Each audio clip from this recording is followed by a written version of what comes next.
Good morning, everybody. Welcome to PF International, Trent Valley Kart Club in Lincolnshire for event 6 of the Wera Tools British Kart Championships. It's the second day of our double header, second day of action for the IAME X30 categories, Honda Cadet, and we also welcome the MightE classes, the Bambinos and the Cadets in racing form here today for their O-Plate and Cadet Cup respectively. My name's Andrew Mather. Alongside me in the commentary box once again is of course Henry Beaudette. Henry, it's a little bit cooler here today. For the drivers out on the track, we've also got an aircon unit in the box, which is giving us some nice breeze today. I think the drivers are going to be liking this here today. I think they will. I would like to say, I hope they'll get this right. Günaydın, merhaba ve hoş geldiniz PF International. That is, good morning, hello, and welcome to PF International in Turkish. I can see on the live chat already we have many people from Turkey. So whether you are in Istanbul or Ankara or Gaziantep or Izmir or Konya or Bursa, welcome to the Wera Tools British Karting Championship. The first time that your hero Zain Sofuoglu has raced in the official Wera Tools Motorsport UK British Championship. What are you watching?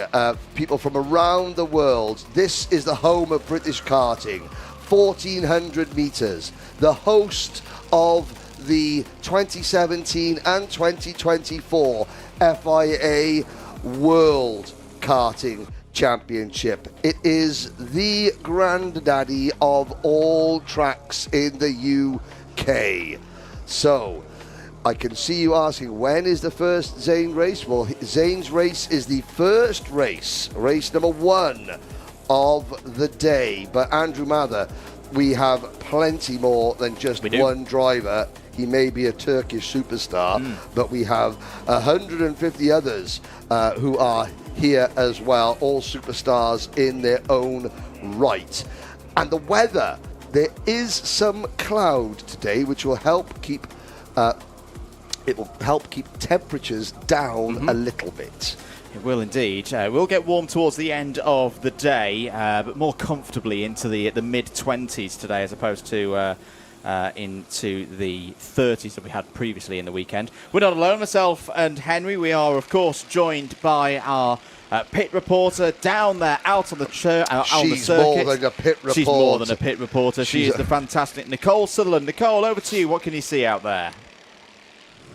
Eyes and ears down in the paddock once more this weekend then, of course, for your second day of racing. Double header set up for our IAME and Honda classes.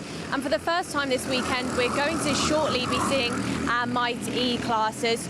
Your drivers here this weekend who is supporting the sustainable racing. Looking forward to seeing how all of those drivers get on. Here at PF then, yesterday's racing was busy. It was full on, especially your senior X30s, your junior X30s. They really did put on some show. Your drivers then that took those wins, can they make it double wins this weekend? We saw at GYG, it is doable. George Edgar did it, but can somebody else replicate that this weekend here at PFI? Cooler temperatures today compared to Friday's practice and yesterday's racing. Cloud cover is out, so maybe actually the track conditions won't be as difficult to deal with as they were previously during this weekend. We'll be keeping you up to date with that paddock journalism, but for now we'll head back up to Henry and Andrew. Thank you very much, Nicole, for that report out there on the circuit. As we said before, it's going to be a really busy day for everybody out there. I think it's probably our busiest day in the championship so far. Yes, indeed. 21 races in total, 7 categories out there across the various competitions here today. Now, whether you're watching this on the Alpha Live YouTube channel or the Karting UK YouTube channel, please keep your comments coming in. We've got the all the live chat here in on this. At the moment, you can see it there. It's covered in Turkish flags, which is good to see. But we have drivers here from Lithuania, from Holland, from the Netherlands, from Finland, a lot of drivers from around the world as well. well as drivers in the British Isles. So please, get your support in. We've already got viewers, obviously, from all over Turkey, from Spain watching, as usual. This is the 6th event of the Wera Tools Motorsport UK British Championship. For the IAME Waterswift Restricted, and for the junior and senior X30s, it is the sixth round. The MightE Bambinos, they're competing for the O plates. Now, for those of you that are new to British karting, that is the British Open Championship. It's open to anyone. The MightE cadets are here for the PF Cup, but I think we're going to be starting the first race very soon. I think we're going to show you the driver that you've all been waiting to see. Well, not everybody. We've got Maltese drivers here from Singapore, from Bahrain.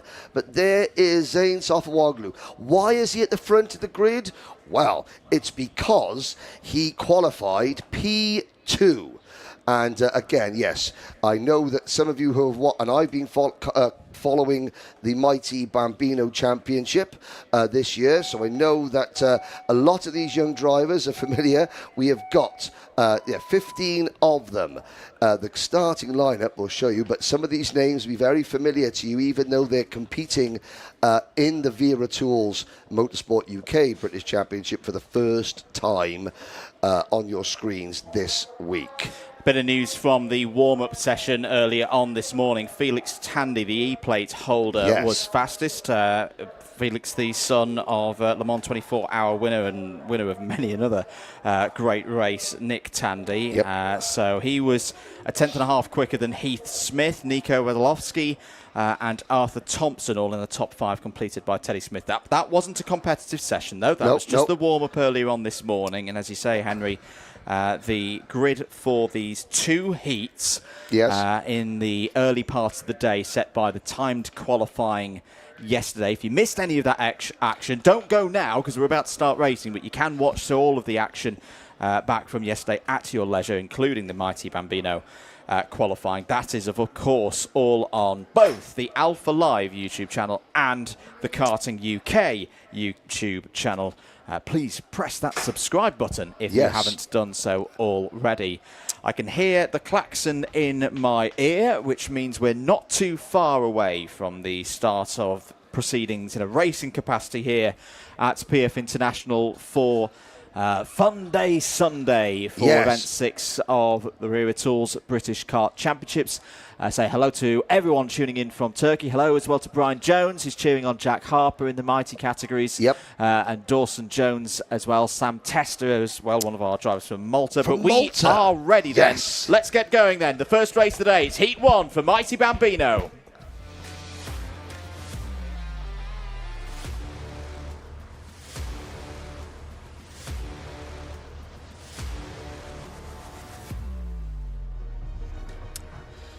Let's kick things off then with Heat 1 for MightE Bambino. Who is going to be on the front of the grid? It's going to be Teddy Smith from timed qualifying yesterday. Zain Sofawoglu alongside on the front row. Luca Pede and Logan Edwards go from row number 2. It's Felix Tandy, fastest in warm-up this morning alongside Nico Rezolowski.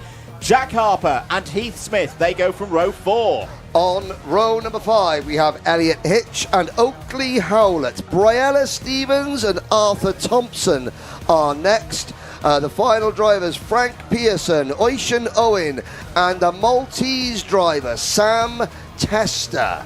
So we've got England, Scotland, Wales, Northern Ireland, Malta and Turkey represented. At the end of today, one of these drivers will become the British Open champion, the O-plate winner for this class. That means that in any MightE Bambino race anywhere in the United Kingdom for the next 12 months, they can run the zero. They'll be the only driver able to run the zero plate. In British karting, you have seeded numbers 1 to 10. You have the E plate, which oh, there we've done it again. Felix Tandy. Pound in the pot. Felix Tandy won the E plate. He's the English champion. The O plate is the British Open champion. It is open to anyone, just like the British Open Golf or any other major sporting event.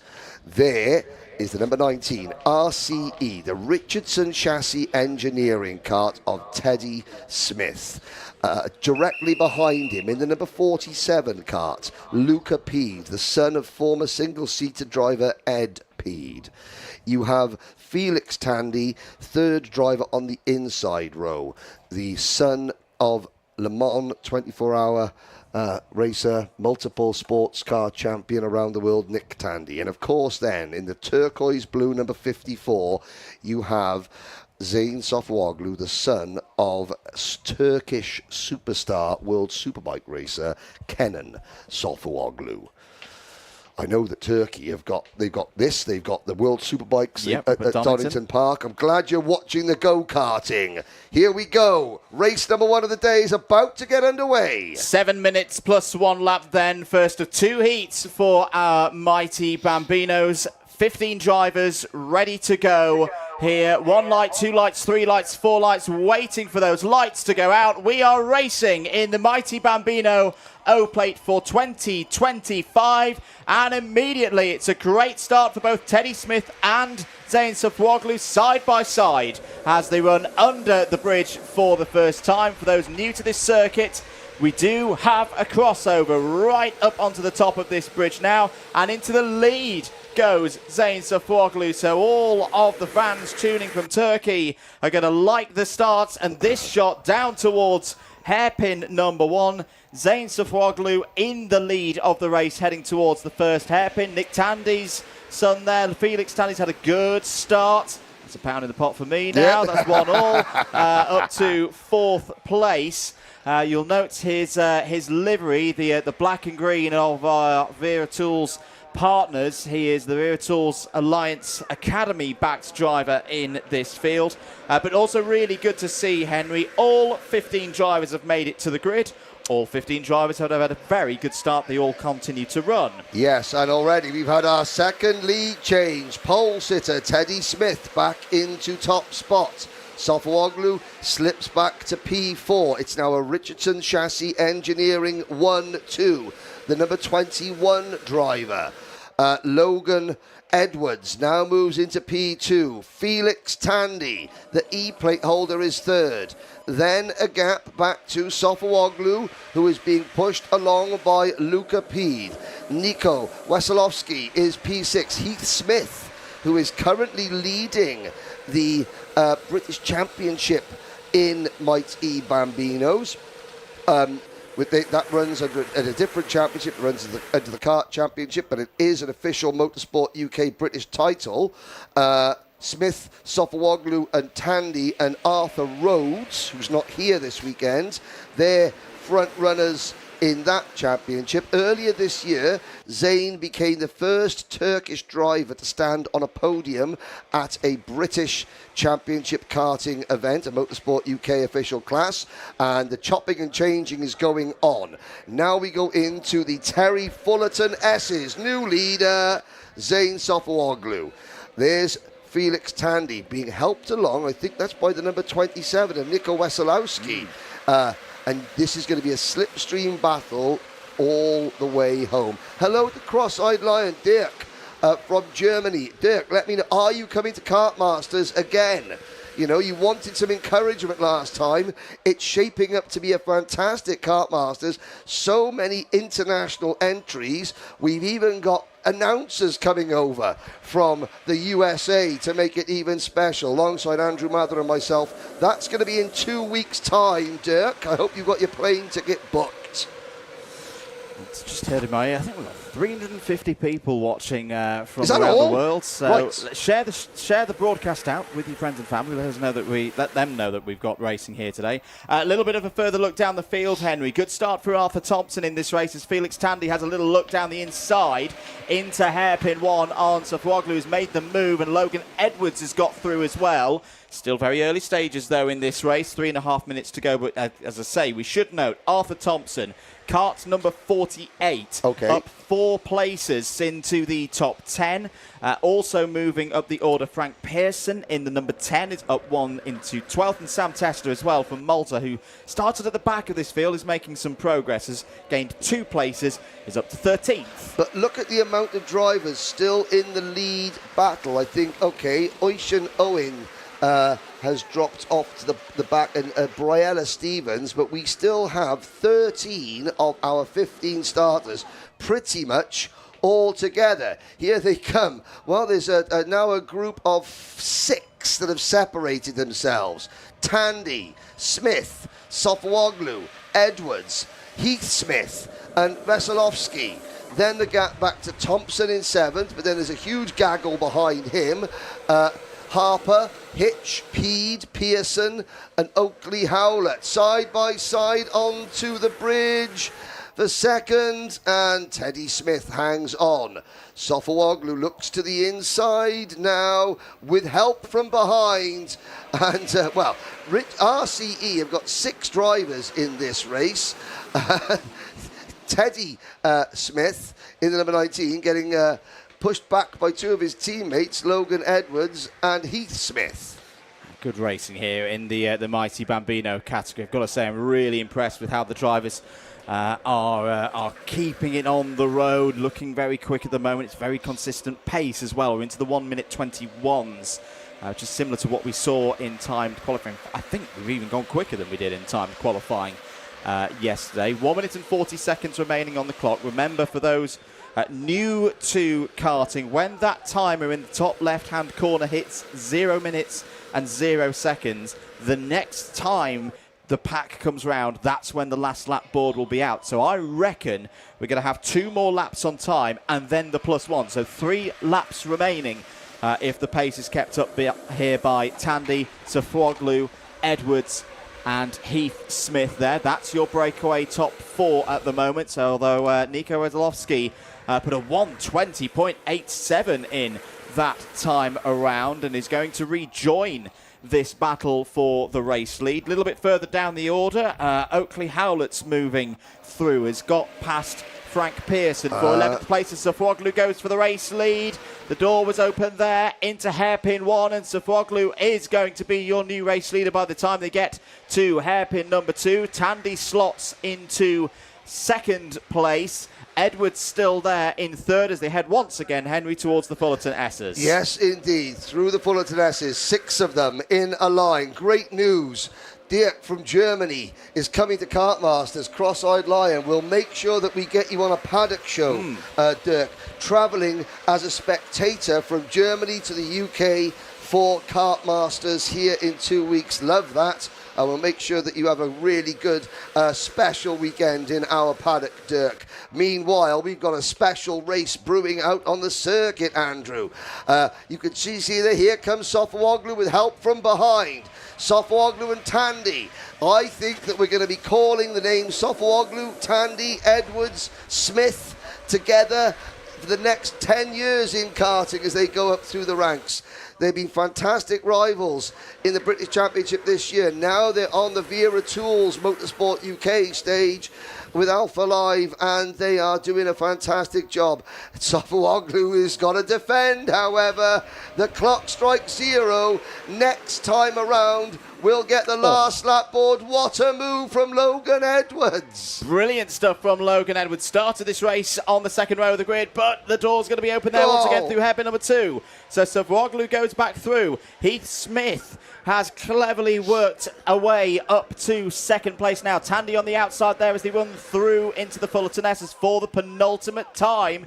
There's still a lot of racing to go here. It's a long, long circuit at PF International. So Fwoglu defensive to the inside. Heath Smith trying to find a route down the inside into the Mike Wilson complex. Not able to do so this time around. Tandy back into second place. This is a fantastic start to the mighty Bambino O-Plate for 2025. One more lap to go, Henry. So Fwoglu will see the last lap board first. Yep, here we go. 1,400 metres remain. 6 drivers for the win. Sofawoglu and Tandy, second generation superstars. Smith, Edwards, Wesolowski and Teddy Smith. Oh, Tandy to the inside, wheel to wheel as they go across the bridge. That looks like it's going to be Heath Smith doing the crossover down the hill. Oh, Sofawoglu is going to get swamped now. He's back to P5. But watch on the outside line. How many will Teddy Smith get? The answer's none. Bit of a wide moment there for Tandy, but Tandy gathered it up on the exit of hairpin number 1. This is another opportunity for the field to make overtakes. Number 19 to Teddy Smith trying to go around the outside there. Tandy now knows has got to go defensive through the next sequence of corners, through the Fullerton S's. Heath Smith still there in second place. Tandy gets down to the low side, blocks any kind of move for Heath Smith there into the Mike Wilson complex. Felix is checking over his shoulder, seeing is there going to be a run to the line here that makes him the first winner of the day. 2 more corners to go. Look how close it is as they come out of the final turn to the line. Felix Tandy, the E-plate holder, starts this O-plate meeting with a win in Heat 1. Felix Tandy wins by 0.05 of a second from Logan Edwards. Heath Smith in third. Zane Sofawoglu in fourth place. Sofawoglu, good points there for M Sport Karting. Fifth for Nico Wesolowski. And there's been a change. You can see that results changed. They were so close across the line, Andrew. I think a little bit of a jig of the timing there actually means that Heath Smith got over the line in second place. So it's Tandy, Smith, Edwards, Sofawoglu, Wesolowski, Teddy Smith 6th, Arthur Thompson was 7th, up 5 in that race. Elliot Hitch 8th, Luca Peed and Jack Harper completing the top 10. Oakley Howlett, Frank Pearson, Briella Stevens, Sam Tester and Ocean Owen bring us to a close. And I'm very glad to report all 15 drivers who started the race finished that race. A really, really good way to start the day, Henry. And that was just Heat 1. Just Heat 1. And we'll wait now to see. There is Felix Tandy. This is the weigh bridge. This is making sure that every driver is on weight. They meet the minimum weight requirement. And there's the Borusan Automotive Motorsport backed driver. I've been watching some Turkish karting on YouTube. The HK Sport channel on YouTube, the Turkish Championship on there. Now we have a look as the rest of the field cross the line. I do like that graphics kit on Arthur Thompson's kart. Very, very nice indeed. Yes. Excellent opening race, Andrew Mather. Please, if you want to know the timetable for the day, you can go to the timetable that is on the motorsport-timing.co.uk. That is the timetable. The next time the mighty Bambino's out, I can hear we're doing our call to Turkey here. So it's, I say, for time zones, we're going to do it in the UK, but we'll tell you what the time is now in the UK, so you can do the math. So it's 10:30 now. In the UK. In the UK. The next time we'll see the mighty Bambinos is 12:15. So an hour and 45 minutes till we see the Bambinos again. We're not quite done with them, though. Let's head down to Nicole Sutherland for one of our Parc Ferme reports. Well, that was a good start to our electric racing then. And Felix Tandy is your first mighty winner of this weekend, Felix. Looked like you were having fun out there. It was a busy race. Did you enjoy it? Yeah, it was a lot of fighting. So everyone, I was having to defend about everywhere. Felix, good to speak to you and good luck for your next heat. Let's catch up with those highlights then and see that fighting and see where Felix was having to defend. Well, yes, here's your highlights package. We're going to have trouble to squeeze all the highlights in because we had 3 different leaders. Zane Sofawoglu from the start. Then it was our pole sitter, Teddy Smith, Logan Edwards getting involved, and Felix Tandy working his way up as well. Good opportunistic move there from Sofawoglu, who retook the lead at the Fullerton S's. Of course, the Terry Fullerton named by Ayrton Senna as his greatest ever rival. But it's Tandy and Sofawoglu who battled for the race lead. And again, the great respect between the drivers, leaving each other just enough racing room. But, of course, you know, the slipstreaming battle eventually came down. There was another move from Sofawoglu. Tandy looking across, and again, this is flat out, side by side, slipstreaming with each other. And I have to say, credit to Laura out there, our roaming camera woman. She is producing some of the great low-down shots of the day. As you can see, this is alternative angles to what you saw during the race themselves, a multi-camera replay. But of course, whilst Turkey now goes and waits and watches the next bunch of racing, let's bring you some of the sponsors that make this coverage possible.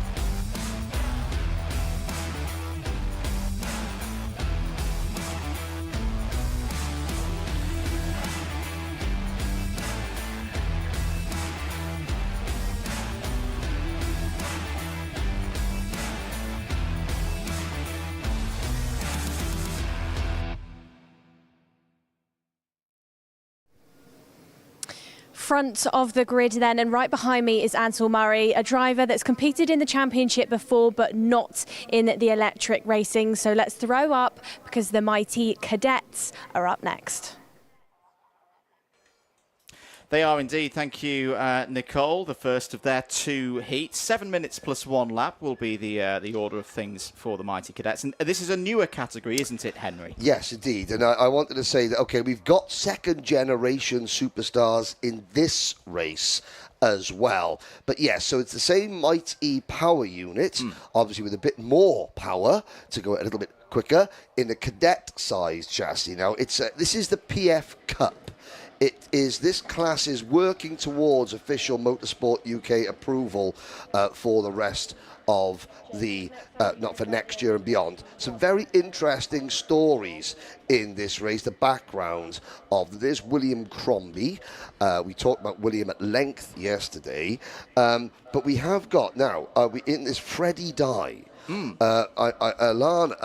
Alanya Moore on the live chat. The son of James Dye, a Triumph Triple Champion winner. That would be bikes, yes? A Triumph Triple Cylinder bike champion. So let's have a look. There's a look into the eyes of Ansel Murray. It's mighty Cadet. It's up next.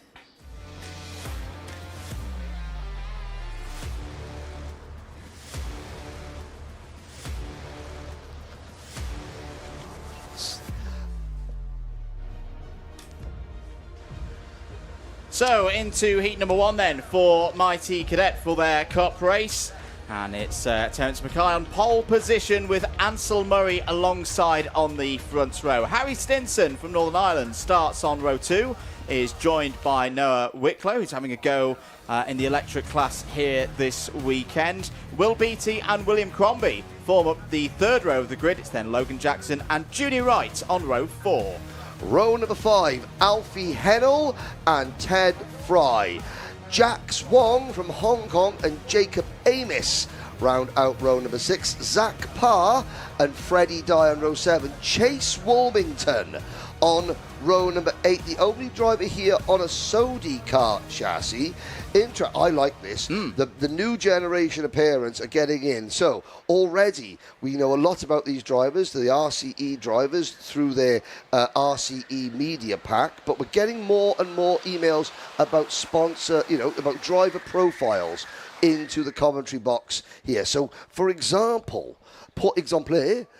Chase Wilmington he gave up football to do some karting. He did. And he's got a sponsor from Michigan, USA. Metalcraft Technologies, based in Michigan, an area of the USA that I know very well. Which is good to see. And I haven't seen a Paddock. The only thing that they've let themselves down on, the Wilmingtons, is the fact that the Paddock Show, we have a thing in the UK called the Paddock Show Pooches. And Chase has got 2 dogs here, neither of which presented themselves to us on the Paddock Show last night. Maybe next time. Indeed, I say Chase here was sleeping out the trailer with his dad and the 2 dogs, and he's got a brilliant younger brother as well, who's maybe going to be joining the MightE Bambino grid in the not too distant future. Good. The British South African family. So we'll be telling you many of the stories across the course of this race for these 15 drivers.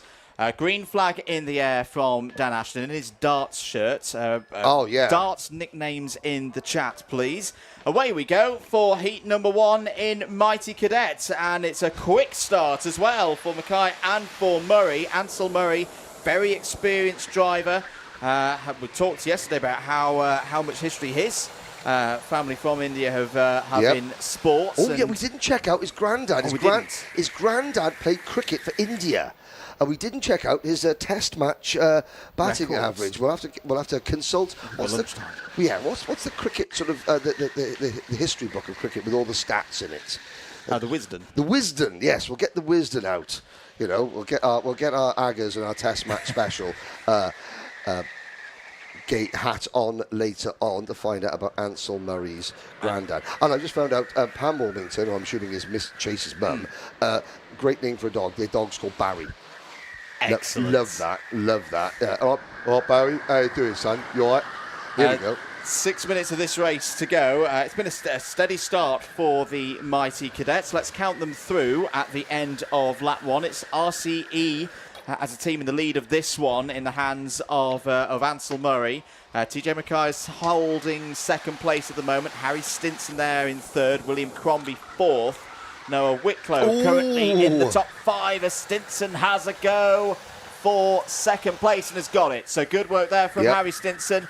Up and round the bowl. William Crombie's on the move there. Mackay not too happy about things off of the bridge there, but look at Ansel Murray starting to break away there in the lead. Yes, now Ansel's one of the drivers that regular viewers of the Motorsport UK Vera Tools British Championship will be familiar with. Racing in Micromax, I believe. Yep. He races in. Several other of these drivers race in other classes, but are trying this as part of the MightE Cadets sort of graduation from guest category into fully blown, fully approved Motorsport UK category, which I think is probably on the cards in the next year or two. I am absolutely sure, because the only Motorsport UK Bambino class, official class next year, will be the MightE Bambinos. But yeah, Ansel Murray, and it is harder than you think. Going from an internal combustion engine, like a Rotax engine or an IAME engine, to an electric powertrain. Obviously, the power delivery is much different, but the weight and the lap times are very, very similar. So, at the end, when the stopwatch stops, the lap times are similar. You just get around the circuit in a somewhat different fashion. Into hairpin number 1 there, and through into a good battle here. This is the likes of Mackay and Wicklow. Fans of William Crombie, don't worry, I think his transponder's just having a little bit of a wobble, so he's still there, high up the order. Now, I would say Terence Mackay, we mentioned this yesterday. He's Irishman. but likes to go by the name by TJ. Yes. Sounds like the hero of a 1980s American cop show. You know, so we need, he needs like a theme tune. He needs like a fancy, needs like a fancy sort of livery on a graphic for himself. You know, we talk about TJ Mackay, and of course, crime fighter by night, go-kart racer by day. Yes, you could almost have like he can't drive a Tesla. I refuse. No. I was going to cop suggest drives a Tesla. little electric speaker to act as ballast that plays the theme tune as he goes yes. down the circuit. I think that's an excellent idea. Freddie Dye is. Freddie Dye, he's moved places. up to 10th position at the moment. Chase Warmington up to 14th place. The whole field separated by less than 9 seconds at the moment. There is William Crombie chasing Ansel Murray, both with the RCE team, although Murray with a white crash helmet, Crombie with a green crash helmet. And then you've got, now, is that the official sort of MightE livery that several of the other, because of course a lot of these are prepared in-house. There are several teams that have got involved. MJR Racing running Noah Wicklow, RCE we've talked about already. But then there are privateer drivers, and obviously it will grow. But as this class is being, MightE are doing, and it's Harry Stinson's dad. He's the managing director. Yes, Johnny Stinson. They're obviously, the company are working very hard. They need to get powertrains out there in go-karts. The good news is there's 7 different types of chassis being run, which shows how adaptable these cars are. Now, I want to have a little first Alpha Live camera challenge of the day after this moment here, as Stinson goes down the inside of Crombie. They get a little bit compromised, and that's a lovely move from Mackay up to P2. You can lean over and shout at your rivals in these classes. You go, "Oi! Not now! Get in behind me!" You don't have to signal. You can literally talk to your rival. I would like to find the number 12 Kart, which is at the front of the second group that's having a really good battle with Logan Jackson in the number 12, Alfie Hennell in this battle for 8th place. We've had some lovely bits of information come in. Yes, there he is. From parents, from guardians, from team members. So thank you to Nicola Jackson for sending this in to give us a bit of an introduction to Logan as a driver. We talked yesterday a lot about the accessibility of this format from a parent's perspective, maybe not as mechanically minded or experienced as others. I love this story with Logan Jackson. Logan is 12 years old. He's from Macclesfield up in Cheshire. Was diagnosed with autism and ADHD at the age of 5. What Nicholas sent is that the electric karting's been great for him because it's not got the noise. Yes. And that really helps the accessibility for people diagnosed with autism and ADHD to get on circuit. I think that's absolutely fantastic. That's very true. I mean, when I worked with Bobby Thompson, the British Touring Car Championship, and there was a young lad with severe autism, but he was a massive touring car fan. And we brought him into the garage, and he had his headphones on, and of course, he loved it until we started the engine up. And then it was game over.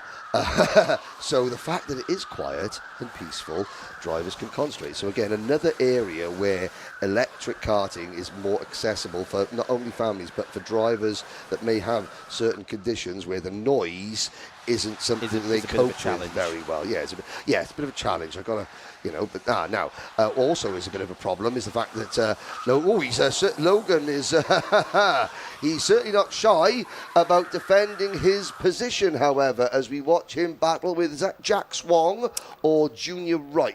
Jack Swong was the driver. Alfie Hennell. Hennell's transponders had a bit of a moment. Back at the front. Very this is good racing. Really good racing here. Crombie holding on to second place now.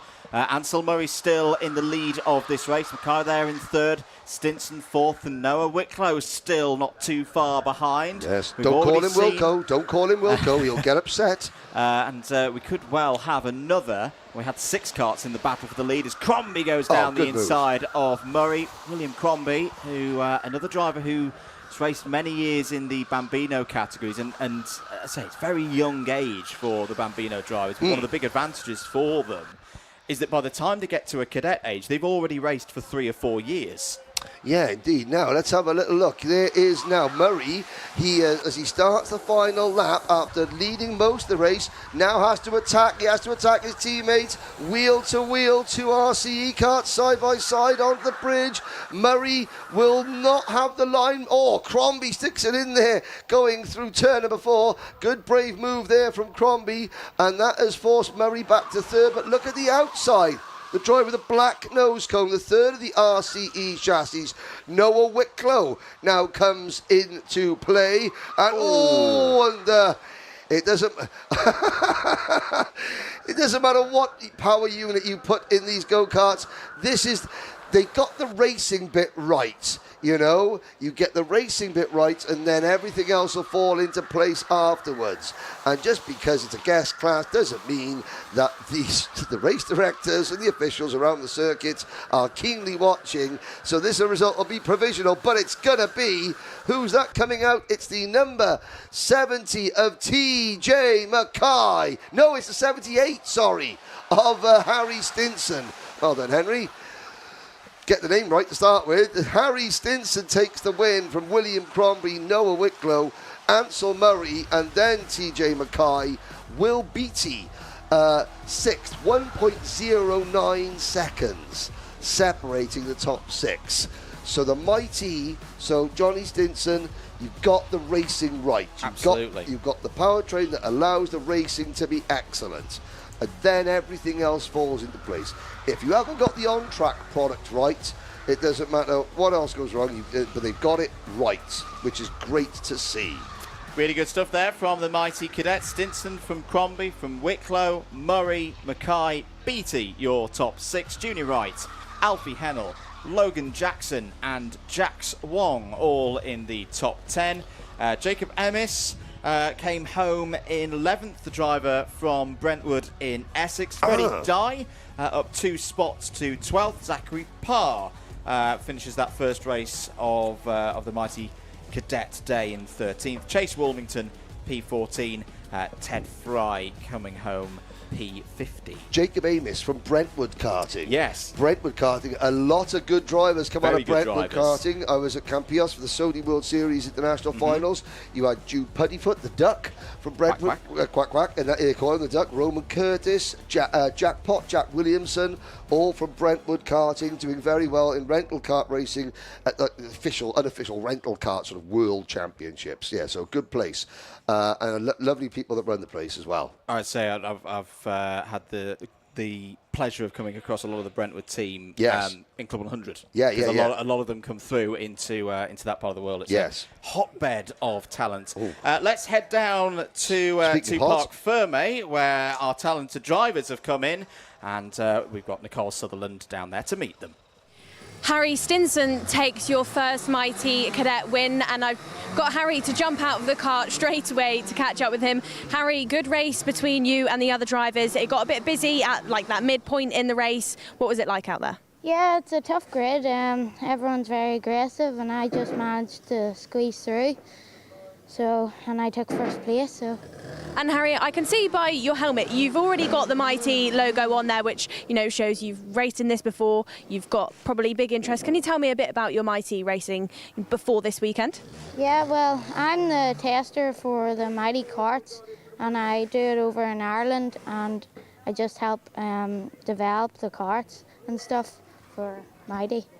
And this weekend at PF then, Harry, what have you thought of the track so far? What's it like compared to when you drive the MightE over in Ireland? Yeah, it's a great track. There's plenty of grip, and I love this track. Well, Harry, well done on that heat win. We'll head up to the best bits of that race then and see how Harry pulled it off. We will indeed. So your highlights from race number 17 of the weekend, the first heat for the MightE Cadet in their cup race here today. Very good start for Ansel Murray, led in the early stages. William Crombie holding in second place. But such is the beauty of PF International with its long straights. Many of the drivers really happy to be racing here this weekend. The privilege of racing at PFI in cadet racing, you never can really break away from the rest of the field. This was a moment between Stinson and Crombie into hairpin number 2. TJ Mackay having a good race as well across the course of those 7 minutes plus 1 lap. Yeah, and what, of course, with the electric power unit, the worrying thing is, at this circuit, will you be able to slipstream and draft and will it race like an internal combustion kart race? And yes, it does. The same issues apply. The same things you have to deal with as drivers, the race management, working together. And that was the rather, aggressive move there from Stinson, but it also got a little bit lively further back. But yeah, they race just like the other classes. So the drivers still have to do that. If Carlsberg did Sundays, what a better place in the world, to have a sit on the bank, in your hat, watch your grandchild, I'm assuming, race around, the Lincolnshire countryside. Brilliant. I love that. It almost brings a lump to your throat to watch that. If I get that far in life, and my grandchild, if I'm lucky enough to have them, competes in the sport, that's what I would be spending my Sundays. Beautiful, beautiful image. Not quite as beautiful. Yeah, they are the honourable little oiks. No, they're not honourable little oiks at all. They're the Waterswift contenders. Some of them. There we go. Some aura farming going on there. Excellent work. Excellent work. I've learnt a lot about aura farming this week. It's you always learn something each weekend when you come to a racetrack. And yes, keep an eye on the socials on the Rear Tools British Kart Championships platforms. There's some bits coming regards that trend at the moment. There's Luke Narroway on the grid, a little bit higher up the order than yesterday. So for all of these drivers, they raced yesterday. They had a championship round. It's their 5th of the year. What I like about these double headers for the IAME X30 categories, it gives everybody a little bit of a chance to go again and put right any wrongs that happened on Saturday. Because the driver that I think we're going to do an onboard lap with him now, he had a very wrong day yesterday to start with, came good to the final. So Chester Fawkes, this is how far, he didn't get this far in Heat 1. He got as far as there in Heat 2, started last in the final, but this is coming out of the pits, under the bridge. I think he's following the number 182 car of Henry Clark. So, into turn 3 now, you can see the difference in temperatures, the difference in the colour of the sky, down the hill. The grip level is really, really insane. But again, just sit on the rear bumper. You've got to lift off a bit earlier, get on the power earlier to work with the driver in front of you. Into hairpin number 2. These laps were from the free practice sessions on Friday, during FP3 actually, when they had the brand new tyres on for the first time session of the day. This is a really tricky part of the course. Through the Fullerton S's, you've got to carry as much speed as possible into this corner, Bobby Game corner. Then immediately you're into the Mike Wilson complex. Little bit of a slide there for Fawkes on those new tyres, just bringing them up to temperature. Round the final chicane, again carrying as much speed as possible out of that final corner. I love going and standing down at that final corner, just on the inside. Using the curve. The canopy, you can feel the raw sound as well as they're going over the curbs. It's a really, really good place to stand. Obviously, for our spectators, can't go there because it's inside the hot area. But no, really good lap there from Chester Fawkes. As we say, Waterswift out for their first heat of the day in the not too distant future. We'll take a short break here on your broadcast and be back for more very soon.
Motorsport is naturally a fast-paced and dynamic environment. Dealing with a specialist insurance advisor helps to ensure that your specific needs are covered. We have access to a complete portfolio of products including personal accident, on-track damage, property and event liabilities and cancellation. We can help drivers, teams and manufacturers, event organisers and circuit owners and venues. Visit marshsport.co.uk/motorsport to find out more.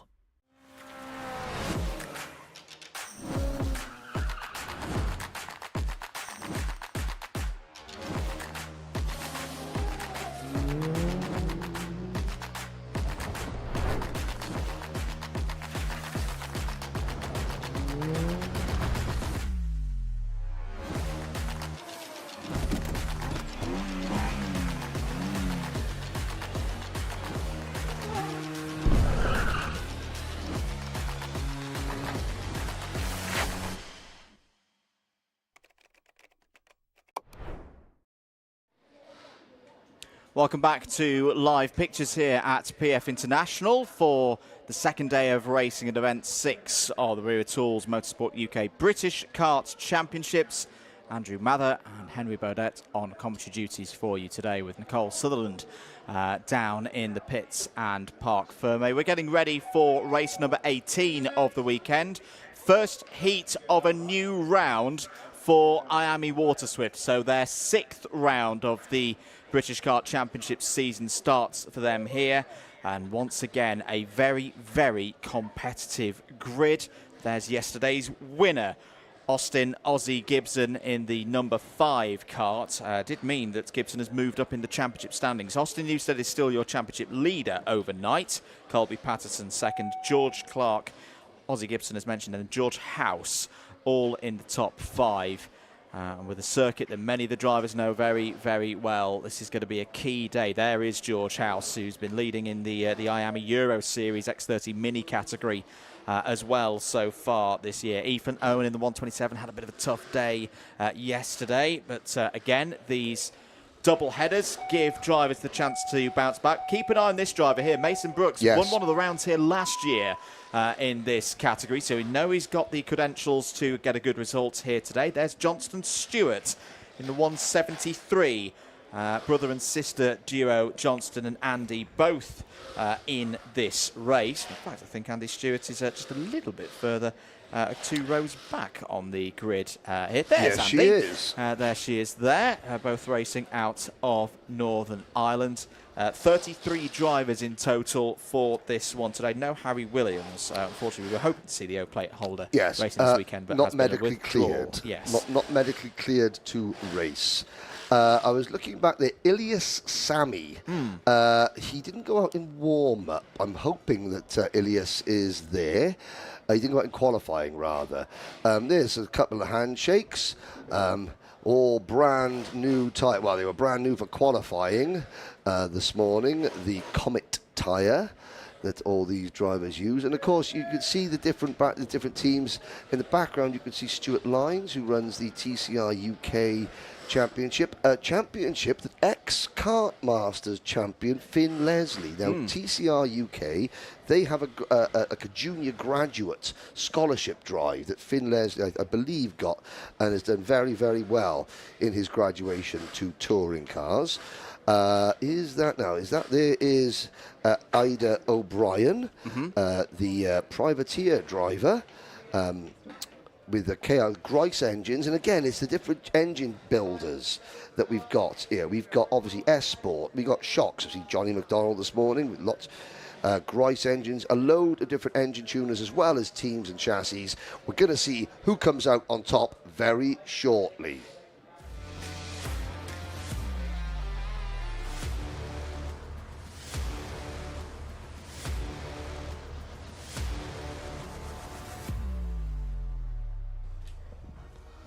Here we go then for round number 6 of the Wera Tools British Kart Championships for IAME Waterswift, and a bit of a different look to the front of the field. It's an OMS Racing lockout. Oscar Kenny on pole position. Knight measures alongside on that front row. Third in the final yesterday, Austin Newstead starts in that same spot. Is joined by Alfie Davidson, who won here last year in Waterswift Restrict on his way to that title. Mason Hibbert and Chester Borks, they're on row number 3. Christian Kobe and Colby Patterson, they go from row 4. Row number 5, Ozzie Gibson and Jensen Ackerman, Daniel Ferguson for the BMR team, and Evolve Motorsports, Luca Narroway on row 6. George House and the Roots, I hope is on fire today. James Roots qualifying better than he did yesterday. George Clark and Charlie Clough are next. Ethan Owen and Henry Clark are starting this race from row number 9. Mason Brooks and Alessandro Salas are wrapping up the top 20. Johnston Stewart and Danny Dempsey go from row 11. Nathaniel Hodges did a lot of overtaking yesterday. He's joined on row 12 by Margaris Kovetskis. Running through the rest of the order, Andy Stewart and Orion Meta on row 13. Joseph Davis and Ethan Robinson on row 14. Sophie Campbell and Jack Harney complete the top 30. Ada O'Brien and Ruben Sagu on the penultimate row of the grid. Ilyas Sami, it does not look like is taking the start, has not tripped through on our timing as out on circuit. So I do hope that Ilyas is okay. That's a developing story for us here in the box. So real shame because he's been making very good progress in recent weeks and months. Right, new team boss, OMS, Danny Curl. He's got his drivers up front. Now the next thing is how to keep them up front in a high-speed game of tactical chess. You know, the easy bit is done. Now the hard bit, how to manage a race where you control things from the start. Lights are out, we're off and racing, and already a good start from the inside of row 2. Austin used it. Oh, the 1-1-2. Don't get, and they've clattered into him from behind. And I'm looking up there, one cart has been overturned, but the driver is getting out. And there are other drivers helping him. The marshals are already there. 2 carts, in fact, rolling, both drivers up and out and walking away. Unaided, not limping, walking away. So we'll get name checks on them next time by. There's a full course caution. So Jensen Ackerman was the initial spinner. Also not through sector number 1 yet. Andy Stewart, Joseph Davis, Ethan Robinson, Jack Harney and Ruben Sagu also delayed, but now running again. Danny Dempsey was involved. Mason Brooks also got caught out a little bit higher up. So yeah, I think initially, of course, it was Ackerman spinning. We saw that. And then from Mason Brooks backwards, everybody was just trying to avoid the accident. That is good to see. There we go. Ethan Robinson just sitting down there on the grass. Looks okay. Do you know what? Look what I like. The marshalling team here. Now they're the paramedics. The marshalling team sitting with the drivers, chatting to them because it's a okay. lot of adrenaline will be flowing. The shocks. The marshals doing an excellent job. Just sitting there. Hey, how's it going? Hey, that was a fun one, wasn't it? Just to make sure that the driver knows. Yeah, the drivers know. Hey, what day is it? Where are they'll ask you? Okay, everything all right? Yeah, they'll get little bits of information out of the driver to ascertain whether there's any potential concussion, potential sort of shock factor. That's really, really good. That's some of the marshalling training that you get, when you become a motorsport UK official. Another little note there, really good work by the marshals. Jack Harney's helmet very much looked like it had done the job, but initially just being checked over, making sure, seeing if there's any damage to it that might need to be looked at by the technical team later on. We're under slow procedure, sorry Henry, but with Oscar Kenny in the lead of this race, this is one way for the OMS team to hold the front positions for a moment. So what we will do in this period, we will wait to see whether we go static yellows through the final couple of corners. That's not going to happen yet. There's a quite clearly waved yellow flag right in front of us here in the commentary box over start line, so we'll have at least one more lap of slow procedure. This is similar to those in British karting who've maybe not had chance to watch as much European racing. This is effectively what's replaced Battenberg flags. So this is an alignment with what we've been seeing in the FIA Championships for a while, in IAME Euro Series as well. So we will wait to see the waved yellow flags go to a static position through the last sector, which I think is going to happen on this lap. Not quite here. This is, of course, sector number 1. Keep an eye on whether we do go static yellows from the Fullerton S's outwards. That is the signal to the drivers to say, get ready, get in line, let's have a fair start. Let's not have what happened at the Silverstone Grand Prix last week. with a bit of a near miss. Let's have a good clean run to the green flag. So yes, we are now static yellows through the final sector. So it's over to Oscar Kenny to unlike his namesake. Sorry, I'm having a real Piastri bash at the moment. Get it right here. Through the final couple of corners. This looks pretty good. It's not breaking away. Green flag, back to racing. Oscar Kenny will lead from night measures. Mason Hibbert in third. Austin Newstead fourth. The race is back underway. Effectively, Henry, becomes a 4-minute sprint. Yeah, and Teddy Roberts asking, is everyone okay? Yes, is the answer. Everyone is absolutely fine. And here comes the Fusion Freight Train. Night measures has taken the lead, and Oscar Kenny finds himself down in 4th or 5th position, now trying to regain that plot spot and go back to P3. I keep them when I see Night Measure, I think of Night Moves, that Bob Seger record. For those record, oh dear, show my age there. Into second position, Mason Hibbert. Mason's grandparents watching from Cape Verde like they were yesterday. And Mason is having a storming start. Kenny is still there in third. Then it's the number 5 kart of Gibson, followed by Christian Kobe. Good for Mason Hibbert in terms of form on a Sunday. 7 days ago, he was the winner of the Trent Valley Kart Club round here. It was very different conditions, of course, very wet conditions 7 days ago. A lot of the drivers in this category in particular used that event.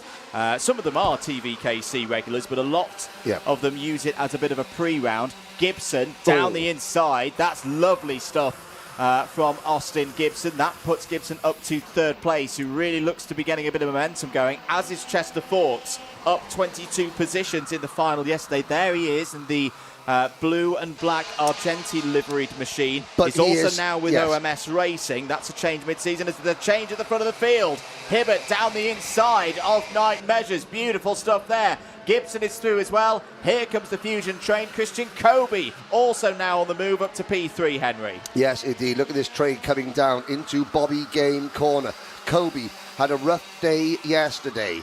For those who haven't watched the Paddock show yet, you'll see Austin Newstead, who is currently running P6. He took on the Wera Tools Tyre Challenge. And then decided to show Christian Kobe how it was done. It was great to see during the Paddock show last night. Newstead, well, he knows how to keep the tyres bolted on the kart. He knows how to wheel it as well. New fastest lap, 102.94 for driver number 4, the baby-faced assassin, Austin Newstead. The lead group, with the back of this lead group, you've got Luca Narroway and Daniel Ferguson. The top 10, nose to tail, with 90 seconds to go. And now it's a Fusion 1, 2, 3. And Ozzie Gibson takes the lead away from Mason Hibbert. Good stuff there from Gibson a little bit further down the field. Great progress for Margaris Kovetskis on the Apollo kart. Seb Algieri on the tools for him, up 11 places, up to 13th place. I love to see that, a new chassis. It's going to be a bit of a development work for that Apollo chassis. It's a Zip Apollo. It's a Zip Apollo. It's still within its homologation, but I do know that a lot of work for the next generation Zip Apollo is being done with Kovetskis, who's come up through the ranks of the Motorsport UK karting pathway. So keep an eye on that 152, brilliantly liveried as well. Yes. Not just because it's red, white and black, but it's on the move. It's got a Sheffield United livery, but I also believe that it's, I think the livery is a Danger UK graphics. Now, earlier in the year, Margaris Kovetskis, he had the Danger graphics. I believe, even though he's changed, I hope the Apollo is still a Danger. High voltage. That's my singing for the morning. Not done, but that's the first little sing song out the way. Yes. On the playlist. Plus 5 second penalty for George House. It's been a really tough weekend in race trim for George House, but we know his tenacity. We know his ability to come back strong after difficulties in a race weekend. So don't ever count George House out. But he's he's at the front of the next big group in 11th place at the moment. This group, 10 drivers covered by 2 seconds. They will see the final lap board now. Ozzie Gibson was in this position yesterday in the final. Can he start his 6th round of the season with a heat win? Remember, championship points will come later on today. Getting shuffled wide, sorry Andrew. He went for the move, and look at the Fusion freight train. You know, they've done this for so long. It's it's a beautiful thing to see if you're a Fusion fan and a Fusion team boss, drivers working together. Didn't always work together very nicely yesterday. Here comes Chester Fawkes. Now, even though Chester Fawkes is in a different livery, he's part of the Argenti driver development program. He is an OMS driver. So, 3 wide thing, and look at the Apollo, the Zip Apollo. There's Daniel Ferguson also getting involved. The BMR restart kart. Very good stuff there from Daniel Ferguson, who had podiums here last year. But from yesterday to today, this is good stuff from Austin Gibson. As long as he can get out of the final corner, he's going to take the first win of the day in Waterswift. Gibson, maximum score through this first heat. Mason Hibbert second, and Austin Newstead again. This is what I'm really liking to see from Austin Newstead this year. He didn't quite have it in 2024. The consistency's there now. He's getting, can't always win. Oh, is that Joseph Davis is out of the race on the last lap. But a very good result there for Fusion Motorsport. A top 4 lockout with Christian Kobe. Chester Fawkes, that's what Chester can do. P5, that is a much better start to his round here today versus 24 hours ago. Daniel Ferguson, P6, Knight Measures, Alfie Davidson, Luca Narroway and Oscar Kenny all in the top 10 there. George House P11, but as we say, has got a +5 second penalty, which unfortunately is going to drop George down, I reckon, to around 19th place. George Clark will inherit 11th place as a result of that. Margus Kovetskis was your biggest mover, the Lithuanian driver, up to P13, 11 places gained on the road, and he will pick up another one as a result of House's penalty. Charlie Clough P14 ahead of Mason Brooks. Great recovery there from Mason Brooks. He was involved in the first corner incident, so to get back into the top 15, that's tremendous from Mason. Colby Patterson P16, that's not a good start for the driver currently second in the championship. And he, where did he start, Colby Patterson? That's a great. We didn't P8. mention it. Yeah, so obviously he was delayed at the start a little bit, but didn't feature at all. That is a shame. But looking further down the order, apart from the driver Joseph Davies, we lost on the last lap. Obviously, Ethan Robinson and Jack Harney. There's Ash Whiteman. Bringing the number 181 kart of Jack Harney back, and also the 123, the DMS, the Daily Motorsport kart. There is the DMS kart behind. The main thing is drivers walking with the driver. Okay, they've given their mechanics something to do, but yeah, A-OK. Credit to the chassis manufacturers. Yes. Credit to the marshalling and safety team here at TVKC. Absolutely. Credit to the teams and the mechanics as well for how well they bolt these drivers together. We saw there were a lot more than 2 drivers involved in that incident, but we only had 2 retirements. And so everyone else, very good to see. Everyone else got back and finished. That's the main thing, because there was a lot of concern on the live chat, which is good to see. Asking who rolled and are they okay, which is great to see. We don't tend to show replays of bad accidents.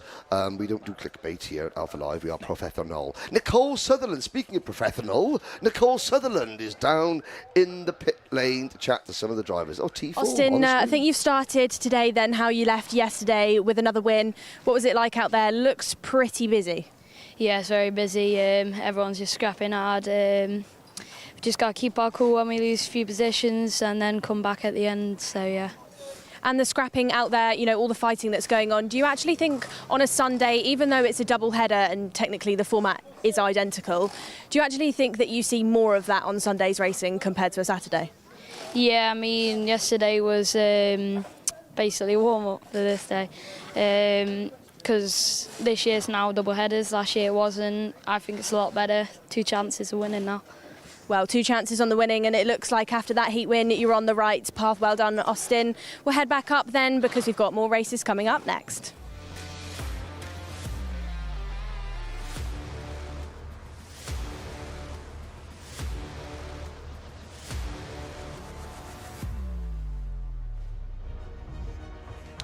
On to Senior X30 then for the start of their 6th round of the season. And like yesterday, Gus Lawrence will start the heats from pole position. Freddie Lloyd alongside on the front row of the grid, Zach Green, and the winner from yesterday, Harrison Mackie, form at row 2. Tristan Powell continuing to show his level of performance is joined on row 3 by one of our international wildcards this weekend. Otto Pikkanen of Finland starts P6. Morgan Moore, back in racing trim today, is joined by his compatriot Jack Buckley. That's row 4. Morgan Moore took his tyres at a Park Ferme yesterday, and that was a no-no. Harry Cottrell and Harrison Whitcomb on row number 10. Roxanne Latinga and Aaron Brown are on row number 6. William Antrobus and Lewis Bird. Great to see Lewis back today. Hope everything's okay.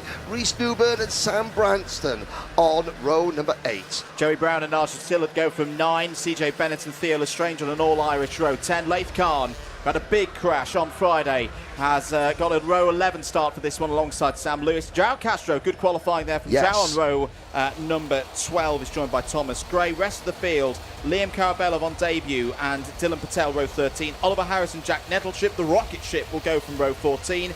Luca Mann and Harrison Morrow on row 15. Michael Gray and Gabriel Stilp down on row 16. Issues. Mo Hilal will complete the 33-strong field. Oh, now it's not 33. I think we're missing Tristan Powell. The 388 is not showing as out on track on our screens, and I cannot see, although it might just be my eyes, the 388 out there. We're racing 8 minutes plus 1 lap, and it's a very boisterous start into the first couple of corners. The seniors had their elbows out yesterday. Something tells me Sunday is going to be pretty similar. Good start for one of the Croc promotion carts. It's Otto Pikkanen, is up to P4 already.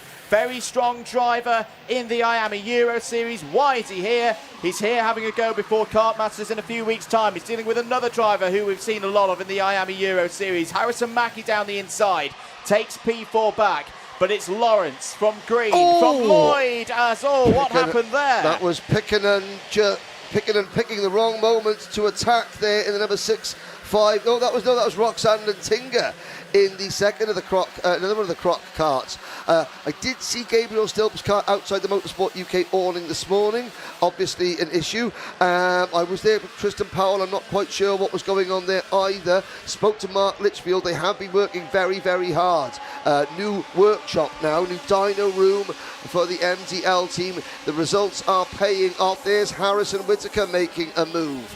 I'm glad to see they all took heed from yesterday's racing. I thought, a nice calm start to the morning. Nicole has some information maybe about why we haven't got Tristan Powell on the track. Right then, boys, not sure how much you've discussed about Gabe Stilp yet. It's a 12th place gain so far within this race, but the reason why he's starting so far down the order, he failed to get off the grid during qualifying. He didn't miss the gate, he was in his grid spot, but technical gremlins meant he couldn't put in a lap. Thank you, Nicole. We hadn't discussed that, but thanks to our eyes on the ground, Nicole Sutherland. Great work there. Thank you, Nicole. Now Stilp will be on a mish. Zach Green going for the race lead. Gus Lawrence compliant there, so new race leader at the start of lap number 3. And here goes Lloyd. This is where the championship battle really is at the moment. Mackie's going to have a go as well. They're all ganging up on Gus Lawrence on his home turf. And here comes Morgan Moore. Morgan Moore is going to have the bit between his teeth here today to put right what went wrong yesterday. He's having a good fight with another a driver who's very familiar with. Morgan Moore's been doing some good racing out in Europe the last couple of years. Back here in British form, fighting with Otto Pikkanen there for P5. Harry Cottrell having a great run as well here, Henry. I've been very impressed with the S8 racing team this weekend. They were very quick in free practice on Friday. It is another team that are very familiar with the circuit. They've got one of the garages here in the paddock, but that TB kart that's being developed is starting to run very quickly indeed. Keep an eye on him there in 7th place. Yep, the mean green for TB kart. And there is going through the Lewis Bird. Again, good to see the number 5 kart on track today. Yeah, we mentioned Morgan Moore. Obviously, there is the rules in the Motorsport UK Vera Tours British Championship. Your race tyres, we call them Park Ferme tyres. That means that whenever you leave Park Ferme, you have to take your tyres off. They're put on a spike and you collect them before the next race. In all the rush yesterday, Morgan's dad just sort of wandered out of the gate with the tyres still on. He quickly turned around and came back in. Unfortunately, that's a no-no, and again, the officials' hands are tied at that point. Morgan took it, and it's happened to other drivers before, and the best mechanics are just, sometimes you just forget. So, I wonder with the heat as well yesterday, it's so tough on everybody that, those mistakes can be made. But I'm told that Morgan was still smiling. He's always smiling. Morgan Moore. Oh, dear. That is a big one. That is the number 618. That's Mohammed Hilal for the OMS team, who has... and there is issues Dylan Patel and Luca Mann are out of this race. Yeah, there's Gary Walker, one of the technical scrutineers here. Now, Mo Hilal walking away. He's one of 2 drivers from Bahrain. Again, Rashid Al-Mamari, one of the best Bahraini drivers of the last 10 years, is here coaching and working with them. They're here, again, to prepare for Kart Masters. So we're going to have a huge international event. I hope Mo is okay. And there's a rather frustrated looking, he's so frustrated he's even getting his own kart trolley, is Dylan Patel. Yeah, it's been a bit of a difficult run for Dylan Patel so far this season. Change of leader. Freddie Lloyd has got down the inside of Zach Green going into the banking, round up onto the bridge. A brilliant move through the pole there. Freddie Lloyd, who took a brilliant double victory at GYG the last time out in this championship. He knows he's going to have a really, really strong challenge here from Green, from Lawrence, who's back up to 3rd place. Mackie has to go down the inside. Oh, that is a very bold move from Harrison Mackie, but he's not afraid to pull those off, and he made it work. Through has gone Morgan Moore as well into P4. This is looking like a good performance at the moment for the premium karting team. They are running 1 and 4 until that moment there. Morgan Moore, 5-second penalty, but at least he's on track, which is more than what can be said for the driver that is currently with Nicole Sutherland down in pit lane. Retirements then for Patel and Mann. For Patel, it's front end damage, and for Luca Mann, that back bumper has actually fallen off. 2 drivers retire at the same time, one with no back bumper and one with front end damage. I've never been accused of being the sharpest knife in the drawer, but there may be a correlation there between the two. Thank you very much, Nicole, once again. And back at the front, Morgan Moore with a 5-second penalty now loses a place to, who was that going past Morgan Moore? Was that Harrison Mackie? Yeah, yes. So Freddie Lloyd leads for premium karting. Zach Green for the Jamie Green Racing Team 2nd. Then this scrap for 3rd, 4th and 5th on the road. Mackie, Moore and reigning champion Gus Lawrence. Then a little gap back to Jack Buckley. Aaron Brown is next, the only driver that builds and tunes his own engine. Excellent engine tuner there. Bit of mayo as well. Tuner and mayo in the Aaron Brown kart there. Otto Pikkanen into the top 10, and then, he was the flying mullet until he had a haircut, and now he's just William Antrobus. He's 10th, however.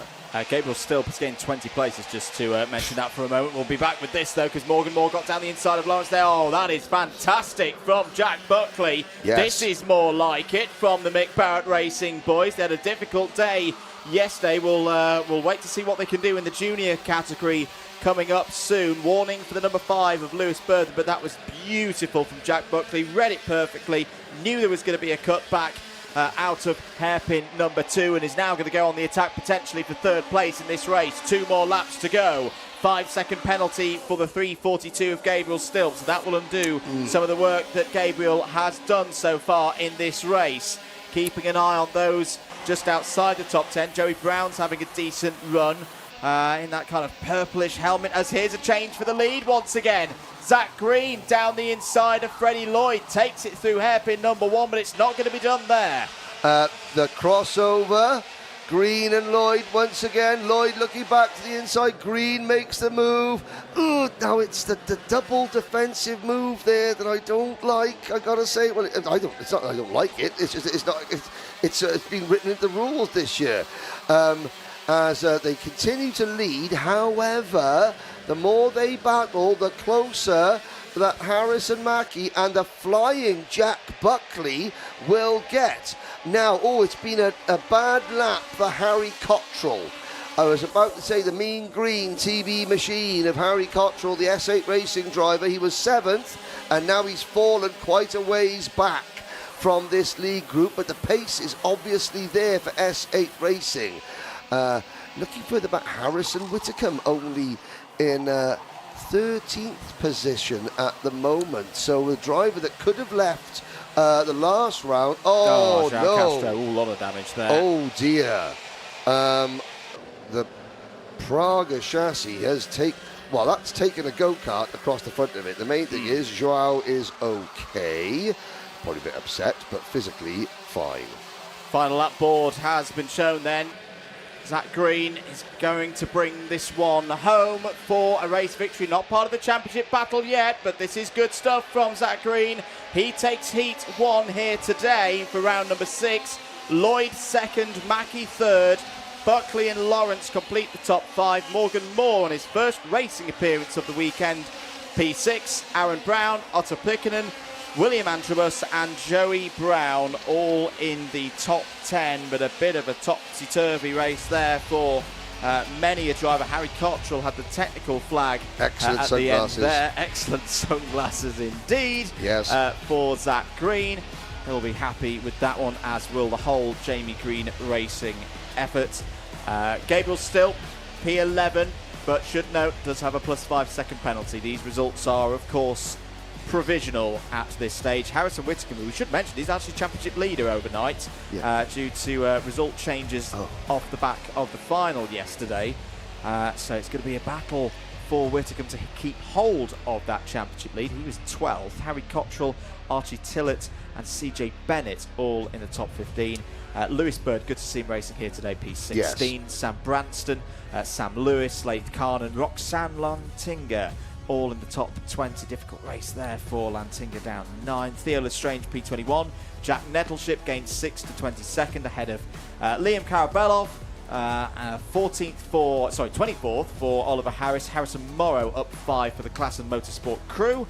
Reece Newburn has had a tough weekend so far, P26 in that one ahead of Thomas Gray and Michael Gray. 4 retirements and a non-starter in that race. Joao Castro, Luca Mann, Dylan Patel and Mo Hilal all did not see the finish.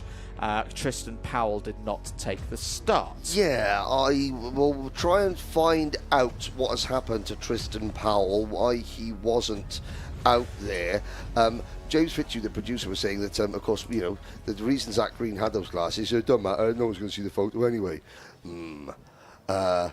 Possibly tyre issue. We'll have a chat now. There is oh dear, that is maybe why Harry Cottrell slowed down in the closing stages. But as we look at the karts coming in, let's throw to a quick commercial break.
Time for Junior X30, their first race of the day, and it's once again a Fusion Motorsport lockout on the front row. Riley Cranham alongside the driver who took his maiden victory in the British Kart Championships yesterday in any category. Aaron Richardson starts second on the grid. Mayan Patel was a star yesterday.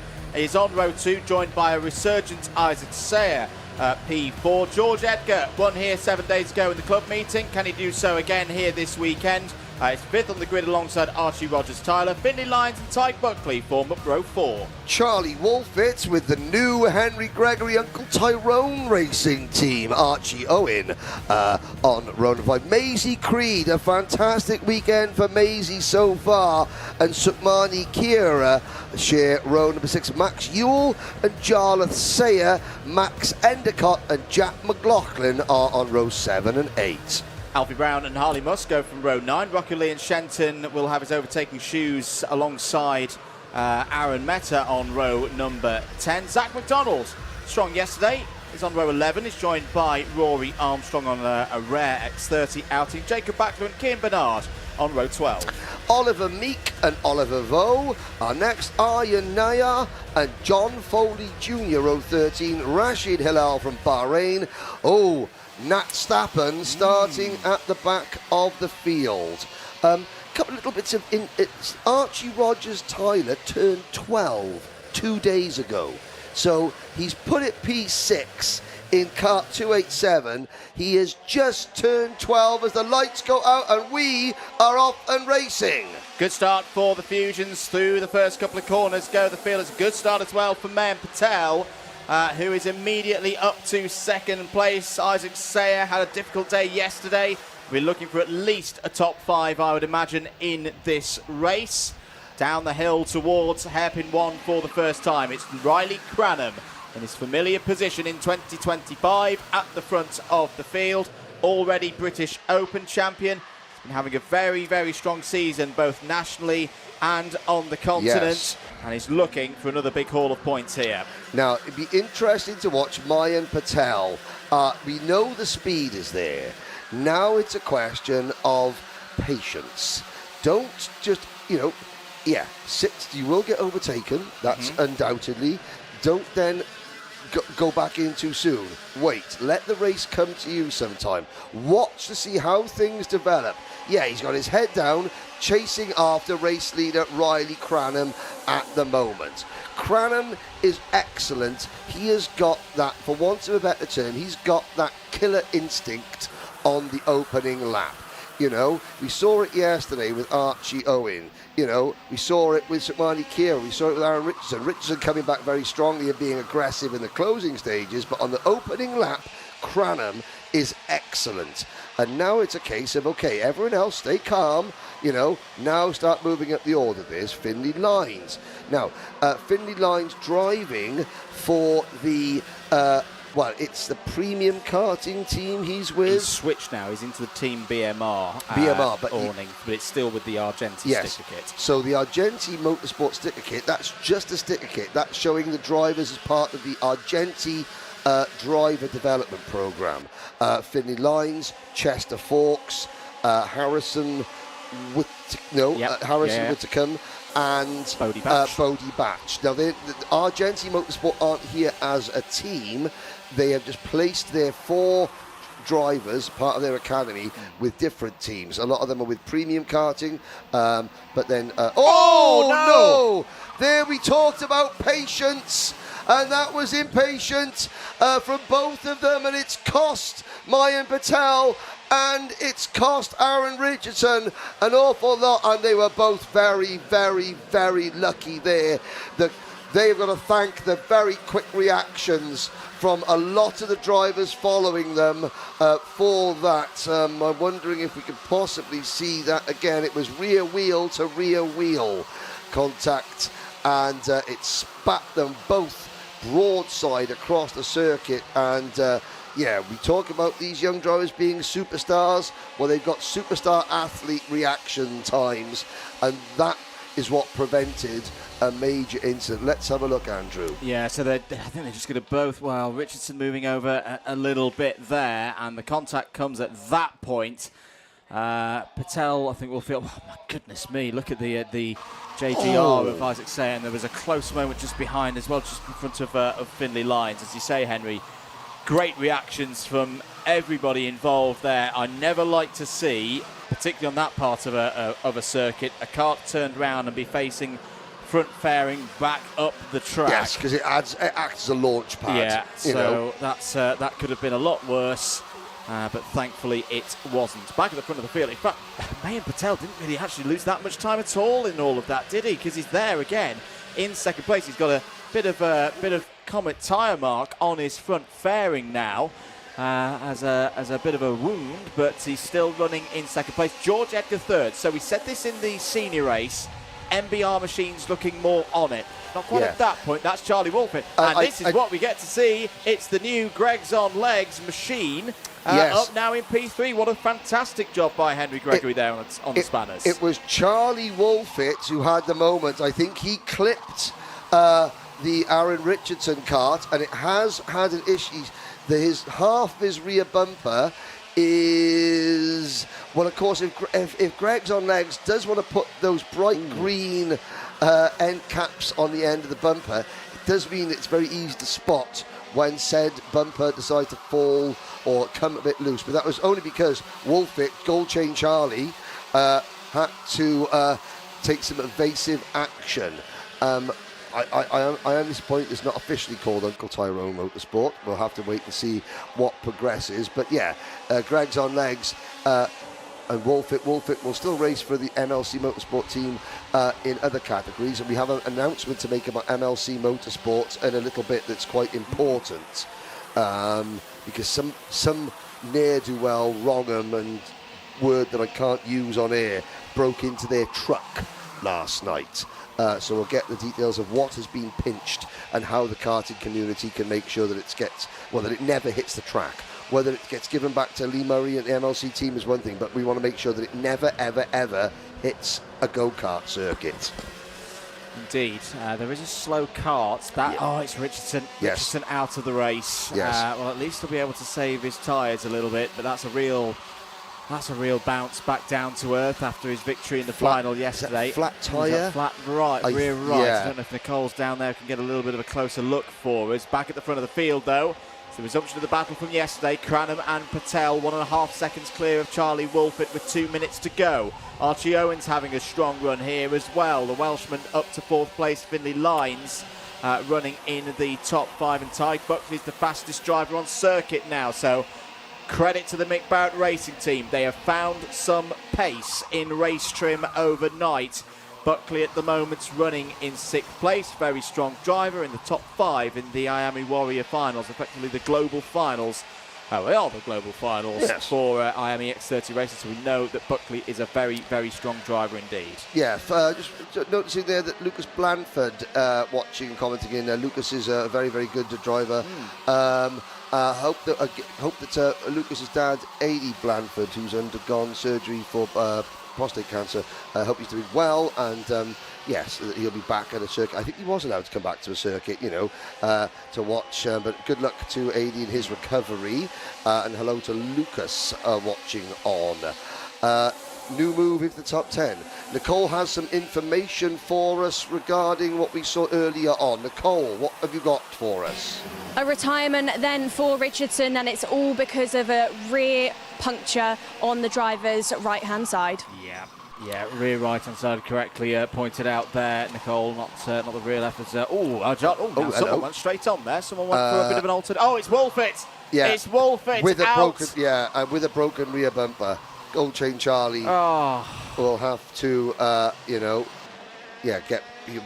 he's fast. That's the good thing is that when you set up a new team, it's like it takes time to get all the pieces of the puzzle together. Well, Charlie is coming back to the pit lane now. Okay, 10 seconds left on the clock. They will cross the line now. We haven't had the last lap board. This is where patience comes into it now for Mayan Patel. This is what Mark Litchfield is trying to work on now with Mayan. When to pick your moment, not to do anything silly. He's had one very, very lucky escape so far in that incident with Richardson. Now, can he pick a moment? Can he find a little glimmer of light in the Cranham defence? We'll have to see. Here comes Gold Chain Charlie into the pit lane. And was that slight little bit of hopping as well? Maybe might be a bit of damage to the axle. I couldn't quite say whether that was the rear bumper was already coming. Deranged. Was it what came off I saw something come off there just as come well. off of Riley Cranham's O-plate car, so were our eyes deceiving us there? Let's have a little look. Well, we give our camera crew plenty of challenges. It's now over to producer James Fitching for a bit of a challenge to try and see what that was.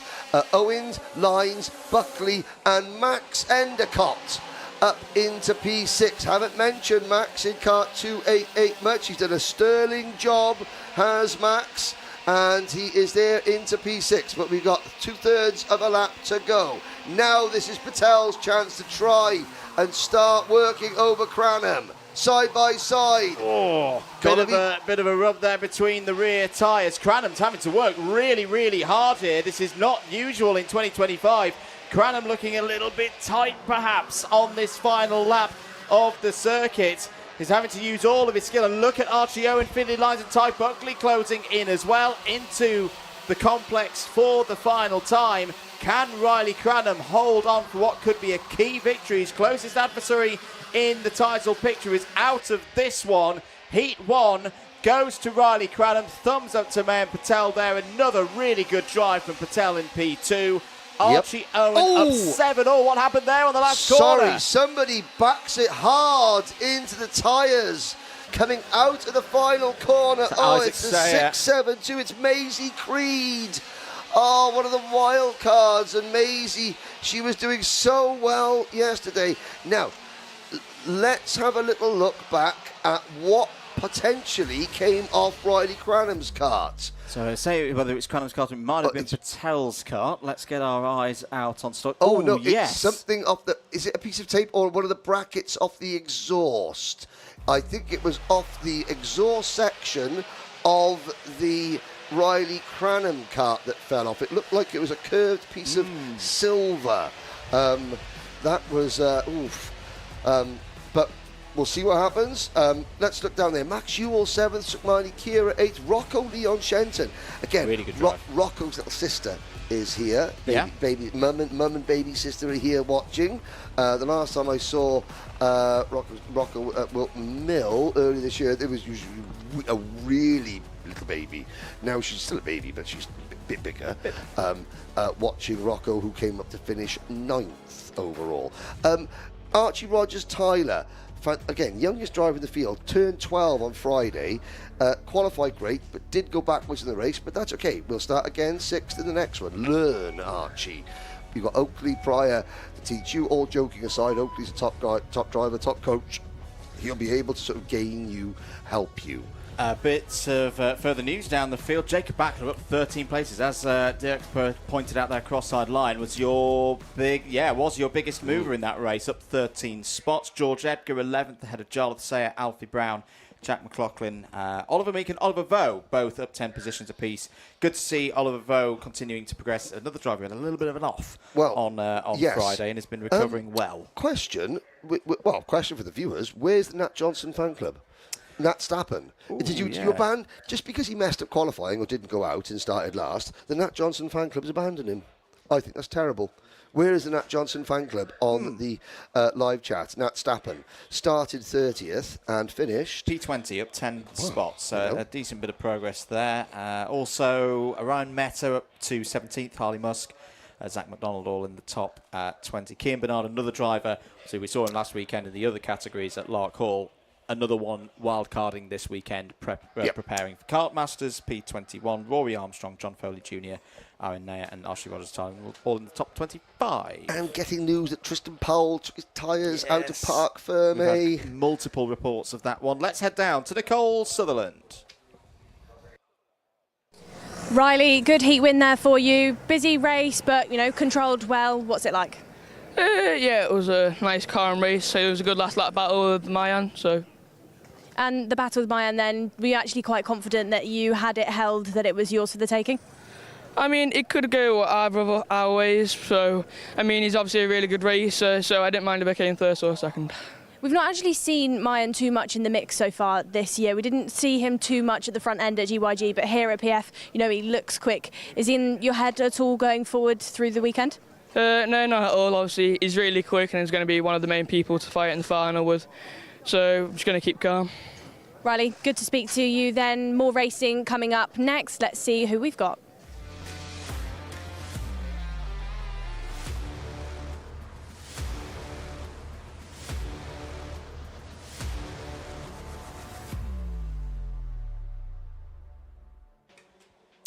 Time for our youngest drivers in the IAME categories to head out on track. It's the first heat of this 6th round for IAME Waterswift Restricted. And it's the usual faces at the front of the field. Albie J. Stubbs on pole position is joined by Harry Chapman. Bodie Batch there as well on row 2. Logan Hodgetts, great qualifying there onto row number 2. Ollie West and Jaden McElhenney go from row 3. On 4, Dimitar Rozanov and Corey Lyons. Will we see Ollie West's lucky new race suit? He said he might keep it for the final. On row number 5, Toby Biggs and Lewis Williams-Mabs. Then Arthur Bowers and Patrick Wood, with Freddie Baker, Benjamin Schlieber, Reggie Peters and Frank Morris. Harry Murphy at the back of the grid. Frank Morris has raised over £2,000 at fullback for, I think it is a defibrillator up there. I will catch up with that. His dad sent me a message and Frank has been working very hard. We'll catch up a little bit. Yeah, there's a I'll come back to that later. We'll come back to that one. But there is a GoFundMe page, and he's raised over £2,000 at fullback to donate the defibrillator. The driver that needed the defibrillator, didn't have one, is a recent cardiac event, is fine. We'll carry on. Here we go then. 8 minutes plus 1 lap for IAME Waterswift Restricted is not going to happen yet. Well, in that case, again. Shall I talk a little bit about... So Frank Morris, he's starting this one on the outside of row 8, kart number 55. His sister designs his graphics kit. So there is a GoFundMe page. The driver had a cardiac event, is recovering in Nottingham Queen's Hospital. But there's Frank, over £2,000 raised. Now, how do I share You this send it to GoFund? me. I will send the link to the GoFund page, because again, this is for Fullbeck Kart Club, the track that is literally 100 yards over the hedge. I'll send the link to you, Andrew. And I'll send it to Motorsport Magpie David Whitehouse. Okay, yes. And then we'll put the link up there. But it's to, it's great work. Frank Morris, fantastic work that the family, Frank and his dad Sam, are doing. So we'll get through that. So I'll send that to you, Andrew Mather. Talk about the racing, boys and girls. I'll do some technology, and Andrew will do some commentating. That'd be nice, wouldn't it?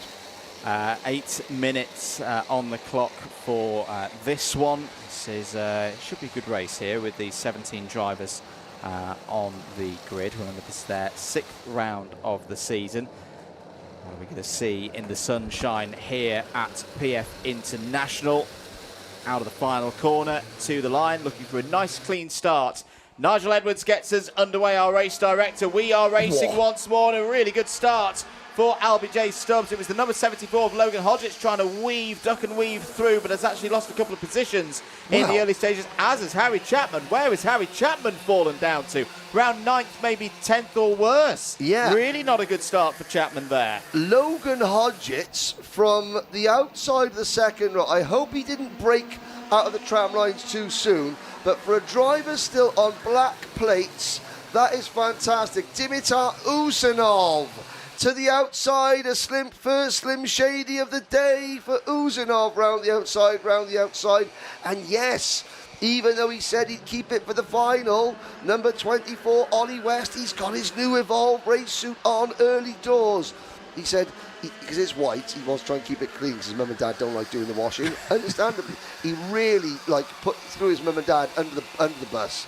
But it's good to see there. But Uzanov with the first round the outside of the day. Dimitar, he's working with Jason Dredge, a very, very talented, very experienced pair of hands. Jason has his own little team, his own team, JPD UK, but of course this weekend he is with the Jade Racing team.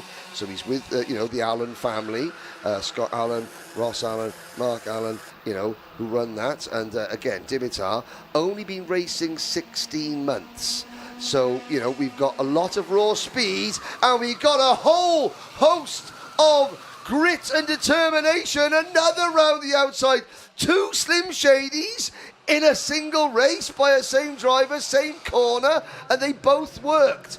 Now, it's a question of just calming down a little bit, because, again, you don't want to dip your hand into the luck bank at the same corner too many times in the first race, because the other drivers will be wary of it. Beaudette now leads from Uzanov, from Stubbs, from West, then Biggs, McElhenney, the recovering Chapman in Kart 32 is the last kart in the lead group.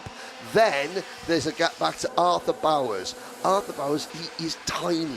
He's how, I mean, if you have a look, the pedal extensions on Arthur Bowers' kart, as now Uzanov takes the lead. Well, Dimitar Uzanov in that red and white Birol ART chassis for the Jade Racing team, he has picked them up and put them down, you know, at the start of this race. Ollie West now makes a move, back to P4, side by side with the 46 kart of Toby Biggs. Now Chapman coming back into play.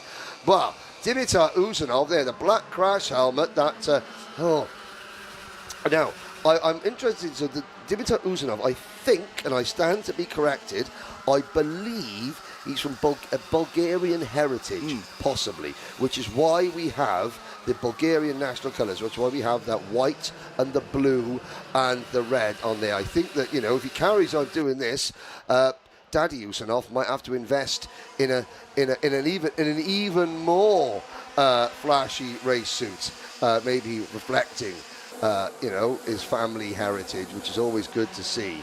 As we watch the DAP kart of Lewis Williams Mabs just flashed across the screen, that like maroon and gold livery DAP, there he is. But at the front now, Uzanov's got to the front. It's a case of now, other drivers are going to come back at him. Albie Stubbs being the first of them.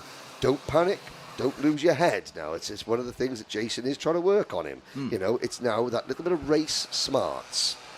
Ollie West up to 3rd place with a recovering Harry Chapman, who is now the fastest driver out on circuit. Immediately behind him, Ollie West, who was voted by you, the kind British karting public, your driver of the day back at the Warden Law. Stop, you called him earlier. You called him the Great and Washed earlier. I'm joking. But Ollie West continuing to build. You know, it's a solid weekend for him at Warden Law to start the season. This is going to be a scene I think we will see more and more over the season. That number 24 Evolve machine with that teal green sticker job there, up into the top 3 now, continuing to impress. Harry Chapman down the inside, up round the bowl, has taken that 3rd place away, but West just settles in behind. Beaudette still in 5th, and then the first of those DMS machines. Now, can they do on a Sunday what they haven't done so far this season, Henry, and get a podium? Yes. They are very good at it on a Saturday. They've got 3 in a row so far this season. McElhenney second yesterday. Oh, it was a little bit of a close moment there through hairpin number 2. Stubbs holds on to the lead. Here comes West down the inside of Chapman once again. That's a brave one into the Fullerton S's, but he's made it work. Brilliant stuff from Ollie West. Yeah, I mean, I'm giving it to you with both barrels in this race. I'm sorry, mate. But are you insinuating, Andrew Mather, that the Irish team that perform better on Saturday than they do on Sundays? What are you insinuating about what they get up to on a Saturday night? Nothing. You're not. We're not trying to create stereotypes here. No, absolutely not. It's just the racing look of the Irish has been in on the Saturday and not so far on a Sunday. Exactly, the luck of the Irish. Well, I mean, Katie Taylor started things off well for them on Saturday morning, and it's carried on in the karting today as there is, and I've got to say, I'll speak again, the blue, the Modena, the Lambo lovely. Formula One blue of Shane Daly's team.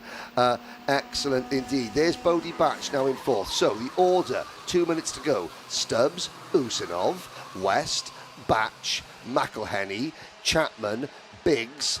That's the lead group of 2, 4, 6, 7. Oh, you can see the heat shade shimmering. Laura's been given her the thumbs up to get artistic on us, and it's working. It's working. Yes, art. A century of seconds to go then in this one, and then that +1 lap, so plenty of time for things to change in this race. Beaudette there just at the back of this group in 4th place. McElhenney now ahead of Chapman. Toby Biggs having a good race here. Henry is in 7th place in the number 46 kart for Excel Motorsport. A little bit further back as well.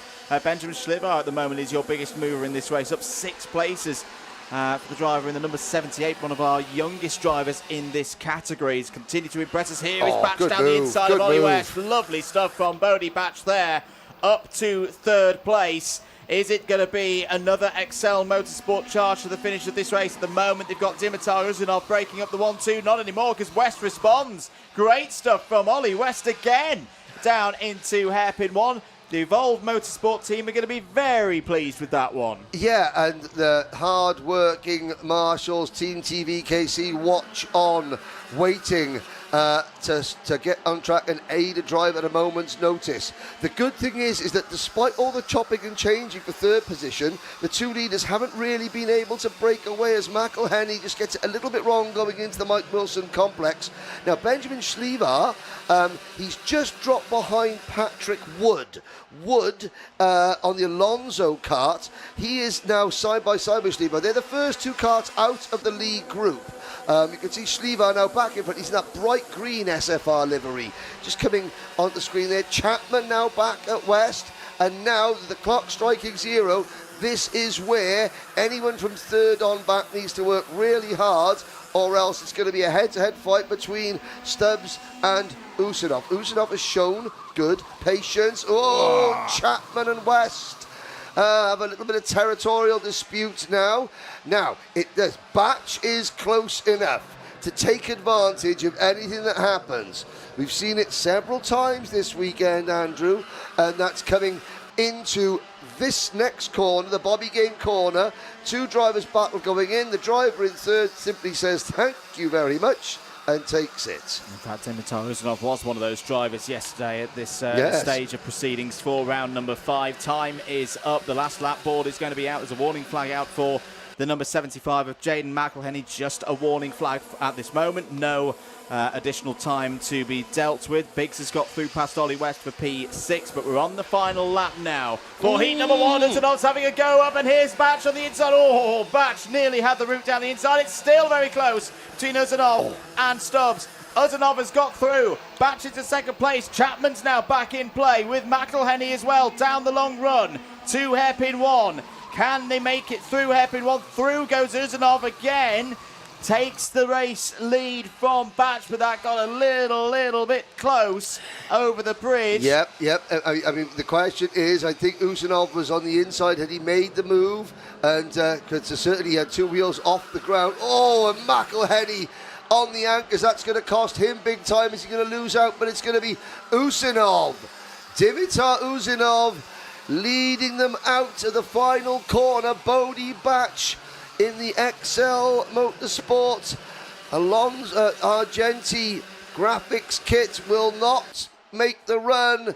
Uzunov wins under investigation, though, as you can see that. And Sam Fugit and Teddy Pritchard-Williams, who are helping to run Albi this weekend. Sam, his usual mechanic, and Teddy, the driver coach this weekend. Super Ted.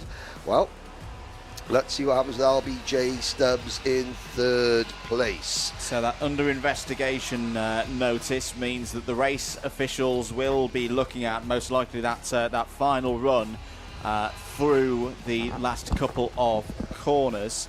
Uzunov wins it then on the road from Beaudette by 1/10.5. LBJ Stubbs P3. Harry Chapman a solid result there, P4. Jaden McElhenney in the top 5 again. Ollie West P6. Toby Biggs 7th. Patrick Wood up 4 places to 8th spot. 9th for Benjamin Schliver, up 5. Corey Lyons, the 2nd of the DMS drivers, in the top 10. Good results there for the Irish drivers. Freddie Baker P11, Logan Hodgetts P12, but we'll have another opportunity from the front of the grid off the back of the TQ later on for heat number 2. Louis Williams Mabs 13th, Frank Morris up 2 spots to 14th, Arthur Bowers, Reggie Peters and Harry Murphy bring us to 17th position. We will see IAME Waterswift restricted once again later on this afternoon, but we're going to move on from the X30 categories because Honda Cadet are out next.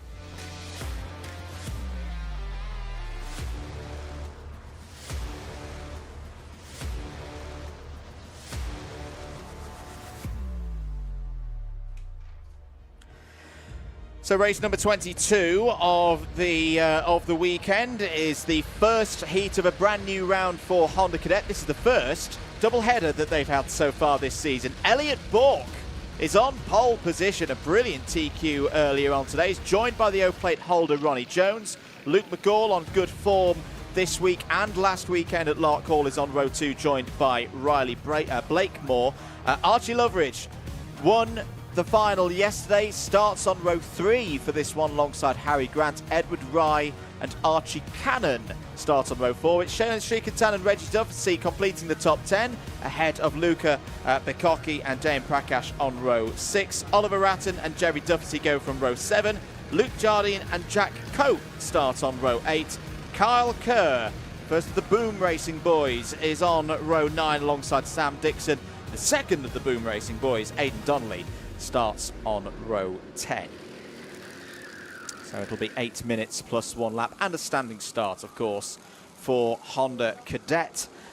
The championship positions heading into this race. Obviously, they had a round yesterday for round 3. This is a brand new one for the story of their Wera Tools British Kart Championships. Loveridge has won every single final so far this year. He hasn't had everything his own way through those finals, but he is your championship leader on 384 points. Ronnie Jones for MJR Racing is second on 362. Luke McGall, one of the privateer runners, is on 355 and a share of third place with Archie Cannon, the S-plate holder, the reigning Scottish champion. Elliot Bork and Riley Blakemore, 5th and 6th.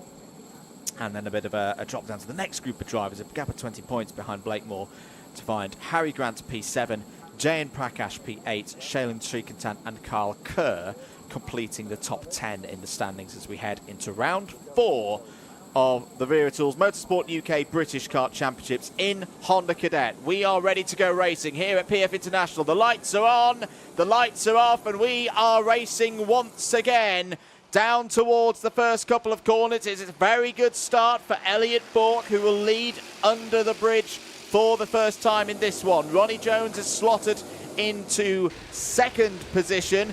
Good start as well for the number 68 of Riley Blakemore, who broke his duck of missing out on a podium so far this season. He's well deserving of it. He's up to third place immediately, and here goes a move. Ronnie Jones down the inside with a bit of an assist from Blakemore. They take first and second places. Bork down to third. It's been a good start as well for the likes of Luke McGall there, fourth, and Harry Grant as well. Harry Grant and his dad Zolly on the new Wera Tools that he won as part of the Excellence Award initiative back at Lark Hall is up into the top 5, Henry. Yes, indeed. Now, down towards the back of the field, you've got Kyle Kerr and Aidan Donnelly. They're the Boom Racing teammates, which is its team name they came up with. They were working on a cool handshake. They were going to debut this morning because their teammates, they need like a cool handshake. They're working on that down towards the back of the field, but they are both hoping for a top 10 as we complete lap number 1. The quiz question, we asked Edward Rye what the MS stands for. What MS, the MS kart. He's the only driver here on an MS kart. It's a chassis that is comes from the Czech Republic. Jack Dex will probably know, but he's not here. So Dave Bewley is here, however, a doyen of karting journalism for many, many, many, many years. I wonder what the MS in MS kart stands for. Motori Slovak or something like that, possibly. Who knows? Please, if you know what MS kart stands for, then please let us know. Otherwise, we'll just have to consult the oracle that is Dave Bewley. It was great to see him here as a spectator watching, I think his godson is George Edgar. But they're connected to the Edgar family. So they're watching George. Jess Edgar racing as well, this weekend, cars and karts. And I saw Teddy Wilson this morning. There we are, the reflection from the the panorama room here at the, oh, that was our room, sorry, the panorama room there. It's great to see that. But yeah, Teddy Wilson here doing some driver coaching as well. He won the Fun Cup yesterday, which you can watch back on Alpha Live later on as well. Meanwhile, back to the go-karting on track. Ronnie Jones leads Blakemore, then it's Bork, McGall and Harry Grant with the MS kart. Well, we don't know what it stands for, MS. We do know it's BF, blinking fast, because he's just set, James Fitzhugh has a quick coronary next to me, don't worry, Edward Rice sets a new fastest lap of the race. 1 minute 6.52 for Rye last time around. Into the Mike Wilson complex then. Ronnie Jones steadily leading this race. If you're new to Honda Cadet racing, we're into one of those classic Honda Cadet formations now, where it's not about going for the move yet. It's about keeping yourself in play for the last minute and a half and that plus one lap. Luke McGall has just set the fastest lap of the race, so there is some good speed in this front group of 4 drivers. Then it's Grant and Rye. They're working together as well, trying to get back onto the back of this initial breakaway. Further down the field, some movement. JM Prakash up to P9. That's a gain of 3 for another of the Ambition Motorsport drivers, as Bork has a look down the inside of Blakemore. Didn't quite fully commit to that one, and they've lost a little bit of time as a result of that. McGall's going to be down the inside now for P3. Can understand why Elliott went for the move there, trying to move himself a little bit up the pecking order, but that was not quite the right tactical play for me, Henry. No, it wasn't, because what they're allowing, and you'll see the driver with a white nose cone and then the turquoise blue, dark blue and white graphics kit of Ambition Motorsport. Archie Lovebridge, yesterday's winner, championship leader. He wasn't in this lead group. Now he is, because they've been slumming each other down. There is the 73, Grant and Rye pushing each other along. And, well, the pressure is back on. Grant in 5th, Rye in 6th, and Lovebridge in 7th. If the top 4 run single file, it'll be harder for Lovebridge to catch them. He's the danger man in the championship, is Archie Lovebridge. As you can see, the rest of the field heading out of the bridge, down through turn 4 and towards hairpin number 1. Archie Cannon he was in 8th place. I think he's just lost it. The more these 4 drivers work together, the harder it is for Lovebridge. Already, Lovebridge has picked off Edward Rye. Tim Bullard. Thank you. Milan Simak, MS Karts. Didn't even have to consult. So thank you, Tim. Your knowledge exceeds mine and anyone else's. Congratulations. You are the winner of, well, my eternal gratitude. How's that, Tim? Milak Simak, MS Kart. 2 minutes and 20 seconds to go then. Jones still your race leader. Archie Lovebridge now the fastest driver on circuit. That's a useful bit of speed now for that second chase group, who I think have dropped Edward Rye from it. Shailen Srikantan is having a good race, is up to P number 8. Oh, Carl Kerr has got a plus 5 second penalty. Shows he's trying. Shows he's trying. Yeah, that's a good point. But at the moment that would drop Carl Kerr to 19th place in this one. Less than 2 minutes to go. This top 4, they've got to stay organised. Don't check over your shoulders, because you'll see the sight of Archie Lovebridge trying to close in here. Archie Lovebridge, who was in this very position, 5th place in the latter stages of the final yesterday. He still won it. That's what Honda Cadet racing is all about. You'll notice as well on the covers of the power units that, of course, Lovebridge is one of 3 drivers running a Motorsport UK pooled engine. This is an initiative to make sure that at this level things are run fairly, things are run safely. The top 3 drivers in the championship all run one of the engines selected by the technical team from the pool of around 6 engines. And they're still very, very good engines, because right at the front of the order is one of those 3. Ronnie Jones leading this race, as he has done from the early stages, Henry. And, of course, one of those pooled engines that Archie Lovebridge was using yesterday won. You know, so, but again, it's still very, very even. You know, there's, I wouldn't say you've got RPM, you have got Tornado power units, you've got Venom racing engines, engine builders, you know, here, and obviously the pooled engines. Yeah, obviously all very, very competitive. I know why Edward Rye dropped back. He was trying to Wikipedia while he's driving. Don't text and drive, boys and girls, because it can lose you places in your go-kart race. And you can see Rye is without the tow, and Harry Grant is now the next driver under pressure. Grant and Rye were working together. Loveridge has caught and passed them. Rye out of the picture now, and Harry Grant there, he's just out of slipstream range, so we're down to 5 with 10 seconds to go. Grant trying to stay in, but with 5 karts working together, the slipstream effect here, it's worth a good half a second a lap. So Grant has now been dispatched. Rye is about to fall back into the clutches of the chasing group, now led by Shailin Shrikanthan. Shailin Shrikanthan in another of the MJR karts, and Shrikanthan has got Cannon, Prakash, Duffy. We've got a new race leader though, Andrew Mather. And I love that from Riley Blakemore, who points at the inside, not to the driver ahead, but to the person behind, to Luke McGall, to say, I'm going for this. You can help us out by giving us a little bit of an assist into hairpin 1. That was good teamwork. They're not teammates, but that was good teamwork between Riley Blakemore and Luke McGall. Luke McGall has been very good these past couple of weekends at making the moves at the right time. He hasn't always had the best of luck to get the positions at the very end of the races. Could that luck change today? Through the final couple of corners on the penultimate lap. The last lap board will be out now. There's a bit of a gap between McGall and Jones. I would say, though, they've got to keep pushing on, Blakemore and McGall. It's still too early to fight on this near 1.4 kilometre circuit, but they are going to fight. McGall has a little look down the inside into the bowl.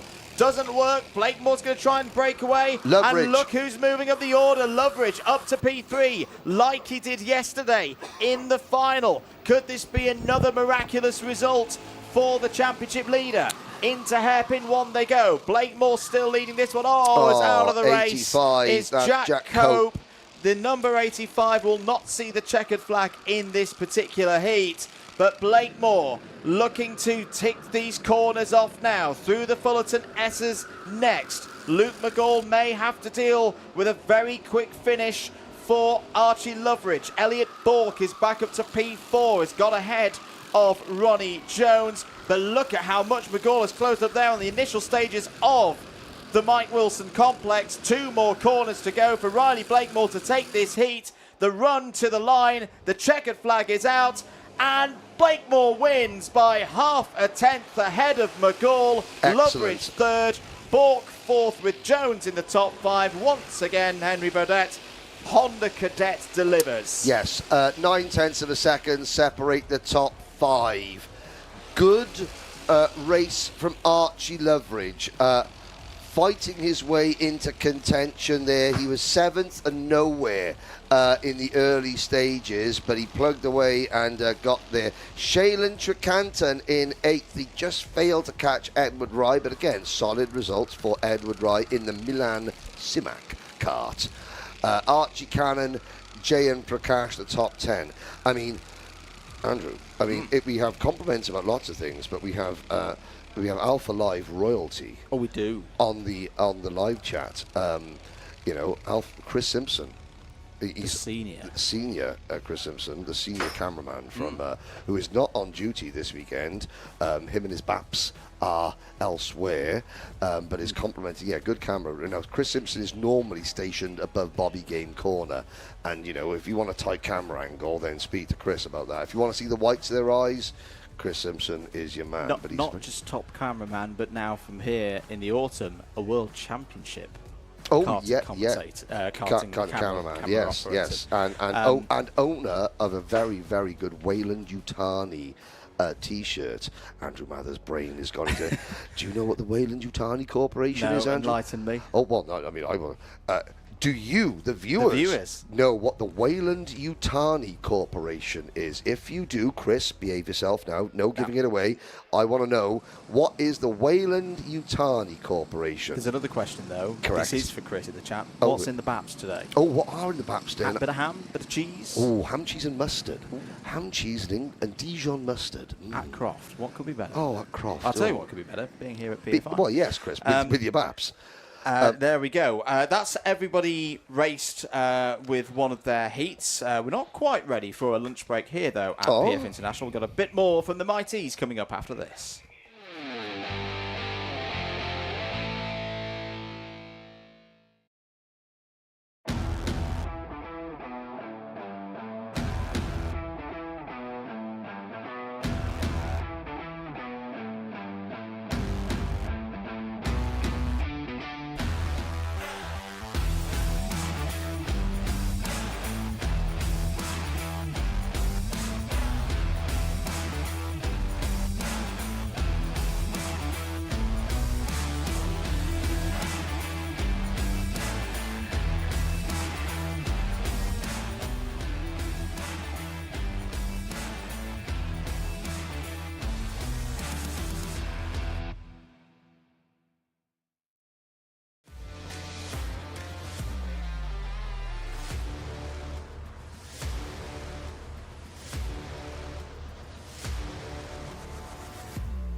All right, time for MightE Bambino. Heat number 2 for them. Teddy Smith is on pole position once again with Zane Tafwaglu alongside on the front row. Luca Pede and Logan Edwards, they go from row number 2 with Felix Tandy and Nico Razlovsky on row number 3. Jack Harper and Heath Smith, they go from row 4. Yes, Tunayadin. Now, good afternoon to everyone from Turkey. Elliot Hitch and Oakley Howlett. Briella Stevens and Arthur Thompson. Then it's Frank Pearson, Ocean Owen, and from Malta, Sam Tester. Now, the only thing I know in Malta is salsette, which is sausage. Don't ask me why, but I know that salsette is sausage in Maltese. Yes, yeah, good night. So, Tunayadin. Merhaba vihos Goydeniz, PF International A. Hello and welcome to PF International Circuit to everyone from Turkey. Now, this is heat number 2. At the end of this race, Andrew, we combine the points that each driver has scored in their heats, and that sets the starting grid for the final later today. And the final is where you will find the winner of the British Open Championship, the one-off event. No one is getting the answer of the Wayland Yutani Corporation. But Chris Simpson has answered the standard ham and cheese. Standard ham and cheese. If you're joining us from Turkey and thinking, what is going on here? This is pretty standard. For, yes, this is British cars. This is standard. This is Alpha Live Vera Tours British Championship. We talk about what camera crew have got in their sandwiches. Because you want to know. We want to know. We want to make sure that all the crew, whatever they are well fed. There 7 minutes plus 1 lap, then green flag in the air from Dan Ashton. The lights are on and they're off, and we're racing once again in MightE Bambino. Who's going to lead through the first couple of corners here in heat number 2? It looks like it's going to be Teddy Smith with a good start for Luca Pede as well there into second place. Zane Tafwaglu is having a go down the inside to retake that second place. We saw a very close race earlier on this morning, Henry. Expecting more of the same here. Absolutely. Ed Pede. Oh, there's a pound in the pot. Luca Pede in third position in that number 47 kart. I don't think that Teddy Smith will enjoy much of that gap because the rest of the field will start closing in. Tafwaglu in the 54, Pede in the 47, Logan Edwards, then Felix Tandy. You've got Heath Smith and Nico Wesolowski all in the lead group as they come through the Fullerton S's for the first time. Ezra has commented so many times on Zane Tafwaglu's racing. He's already a number 2 fan.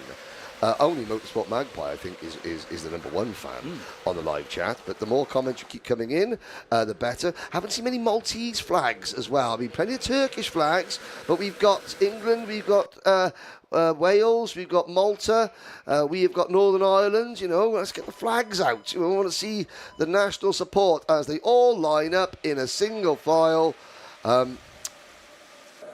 Yes, mercy sakes alive. Looks like we've got us a convoy. Oh, and it's a convoy now led by Zane Tafwaglu, new leader.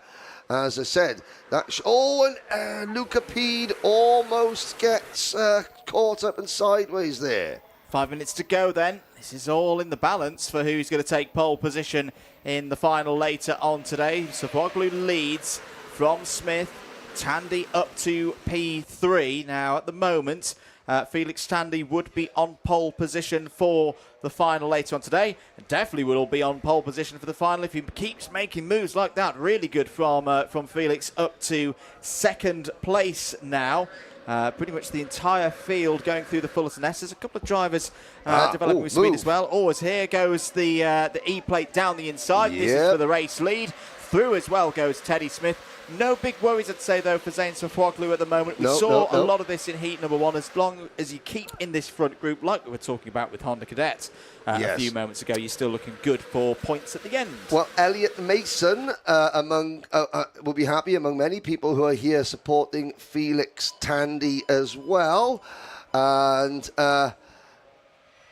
he has the race lead. Now, the 2 RCE karts directly behind Sofoglu, Edwards and Heath Smith. We got Teddy Smith in the number 19 running in second, Heath Smith in the number 3 kart in 5th. They're side by side for P2. Sofoglu has a look going onto the bridge, not happening. And the lead group is still Briella Stevens has had to retire, I believe.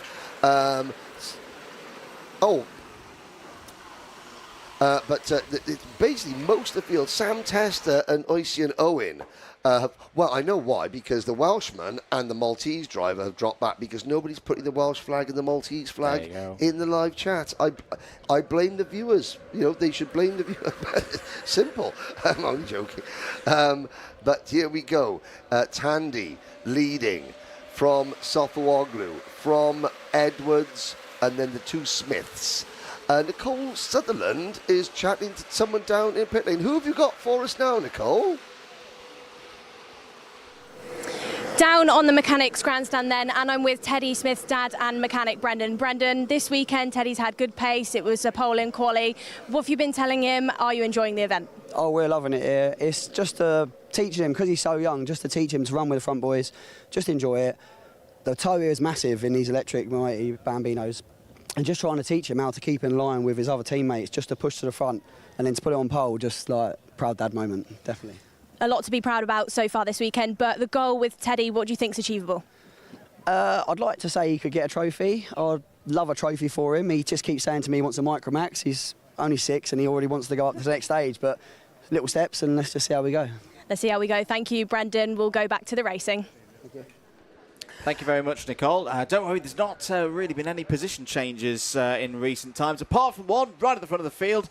Zane Sofoglu is back into the lead of this race with 2 minutes remaining on the clock. The numbers starting to drop a little bit in terms of this first main group, Henry. Yeah, and I did notice while we were interviewing Teddy Smith's dad, he had a nice bit of Teddy Smith merchandise there. There's something that's good. I enjoy that. A lot of these parents and families, they understand each of these drivers is a brand.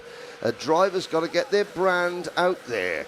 As side by side, there's Briella Stevens out of the race. Sadly, Briella, she'll be going out in the final. Wheel to wheel over the curb as we head through the Fullerton S's. Look at them, 2, 4, 6. All in one big gaggle. Watch the undercut from number 27 as Tandy now goes around the outside.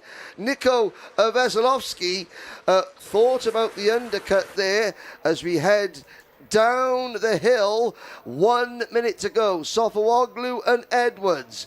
Teddy Smith. Felix Tandy, Heath Smith now passes Tandy. These drivers are 6 and 7 years old. Oisin Owen, Nicola Chafer has put the Welsh flag up there. Oisin Owen has responded by setting a 1:23.2 by having a spin. Best. Whoops, sorry. 35 seconds remaining on the clock. Now, this is changing things in terms of the intermediate classification, and as soon as I say that, Logan Edwards is going to go down the inside and change things again. We're going to see potentially a new leader in the intermediate classification at the end of this lap. We're going to have 2 more laps after this one. Out of the final corner, your new race leader is Logan Edwards, and I reckon we're going to see Edwards shoot up to the top of the league table. Yes, we are. So Logan Edwards now with first and third as potential results here has a 1-point lead over Felix Tandy. Nearly said it again. Up to third place goes Felix Tandy. So that would now be a tie. This is where we would then go back to the qualifying results as a tiebreaker. But this is Mighty Bambino. Plenty could change and will change between now and the end of the race. Tandy back down the inside, going for second place. Good speed round the outside there for Teddy Smith. Good attempt to hold on to that position, but through goes the E-plate. Sofwoglu still there as well, P4, Henry. This is, again, a properly good finish to this race for Mighty Bambino. Make that P3 for Sofwoglu. Of course, we can see the point standings on the live timing screen. You could also see the current point standings and the grid positions for the finals as they change lap after lap as the drivers' positions change on circuit. That is motorsport-timing.co.uk. As things stand at the start of this lap, it was Edwards and Tandy on the front row of the grid for the final. 1 lap to go. There are your championship standings. It's now Tandy who would start on pole position for the final, with Edwards alongside him on row 1. Heath Smith would start second, and Zane Sofwoglu would start 4th. But if Sofwoglu can move up and pass Tandy, that would put Edwards back onto pole position and possibly put Sofwoglu on the inside of the second row. Thank you to Ian Rogers and to James Fitzhugh for getting that organised. There's the move from Sofwoglu. Really good stuff there from the Turkish driver. It was bowled down the inside, got the grip on the front axle, made the apex of the corner. Still not done though. Logan Edwards leads us into the Fullerton S's for the final time with pole position on the line here in the Mighty Bambino O-Plate Heat races. Into Bobby Game corner now. Tandy's down the inside of Sofwoglu. Back up to second place. Here comes Heath Smith as well. And look at the number 19 of Teddy Smith firing it in there. Sofwoglu unfortunately shuffled down to around 5th place through the final couple of corners. Can Logan Edwards hold on here to take heat number 2? Can Nick Tandy hold on to second and take pole for the final? Sofwoglu's been shuffled down. It's very close on the line, and it's Edwards by 0.03 of a second. I reckon that is the closest finish that we've seen in any category so far here this weekend at PFI. Edwards from Tandy, that will be your front row for the final later on this afternoon, but they'll be the other way round. Tandy will start on pole, Edwards will be P2, Heath Smith 3rd, Teddy Smith 4th, Elliot Hitch is 5th on our screens ahead of Nico Veslovsky. Arthur Thompson got a feel for Zane Sofwoglu. Yeah, he got pushed a little bit wide. I've got to say, well done. Elliot Hitch came out. He went into the final corner, 7th. Wesolowski and Sofwoglu, they pushed each other wide and slowed them both down. It allowed Hitch to get them on the drag race to the line. It does mean that Wesolowski will now start 5th in the final. As things stand, Sofwoglu would start on the outside of row 3 in the main event, the MightE Bambinos. Now, as you look down there, Arthur Thompson, excellent in 7th. Luca Pede, Oakley Howlett, Jack Harper, Frank Pearson, Sam Tester, Ocean Owens. Sadly, Brianna Stevens didn't finish. Now, can we tell Turkey what time the main event is this afternoon? I mean, you should be watching the rest of the race in Turkey. All of it. But in case you have to go and watch some World Superbikes, come back to the Alpha Live channel, the Karting UK channel at... I'm going to say come back at 2:25 UK time. UK time. 2:25 that will give you a good UK. amount of, because we will have what we'll have for the finals that we didn't have for the heats, we'll have Nicole on the pre-grid, we'll have the walkouts, we'll have all the build-up to the final. So tune back in from 2:25 if you have to go somewhere else. We hope you don't have to go anywhere. And stick with us because we've got the Paddock show coming up and more racing from MightE Cadet and a whole load of heats before we get to those finals for the X30 and Honda Cadet categories. But you have to leave us. Yes, we have to. You're all right. You're excused. Just for a little bit. 2:25 UK time. Just so basically 2 hours time because we've just gone up to 12:30 here in the UK.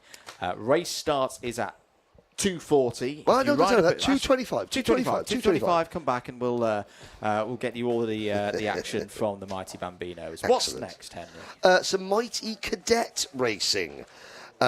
Second heat for the MightE Cadets. Before that, what's next? You know, it's Nicole Sutherland. Oh, it's Nicole. Of course. Down in Parc Fermé then with our race winner, Logan. Logan, that was a good race. There was some good racing going on between you and the other drivers. What was it like? It was very harsh driving and I didn't know who was going to win, but it just came out how it came out. Logan, good to hear from you. We'll see if you can get some more race wins in later on. Let's throw to some highlights then to see how Logan pulled that one off. Yes, indeed. It was a good start there. Luca Pede is second position. He qualified well in the number 47 car, but if you have a look here, he gets a little bit sideways, saves it very well, but then started to tumble down the order ever so slightly. It was Tandy, Sofawoglu, Edwards, Smith and Smith that were all involved. But of course, in Bambino racing, and that was so tight there, going through the Bruno Ferrari S's. As we watch there's Logan Edwards into the Bobby Game corner and the Mike Wilson complex. A really good battle between the top 6-7 drivers throughout the race, Andrew. Yeah, no, it's been a real highlight of the day so far. These mighty Bambino races definitely whets the appetite for the final later on this afternoon in a couple of hours' time. That was a great move from Sofawoglu. Really brave down the inside to take second place away from Felix Tandy. Tandy would fight back, though, into Bobby Game corner. Retook second place. That was a crucial move in the end for his quest for pole position. Good drives as well from Teddy and Heath Smith, and very close on the line there as well, with a win for Logan Edwards by 0.03 of a second. More to come from the mighty categories. Yes. Cadet will be up next after this.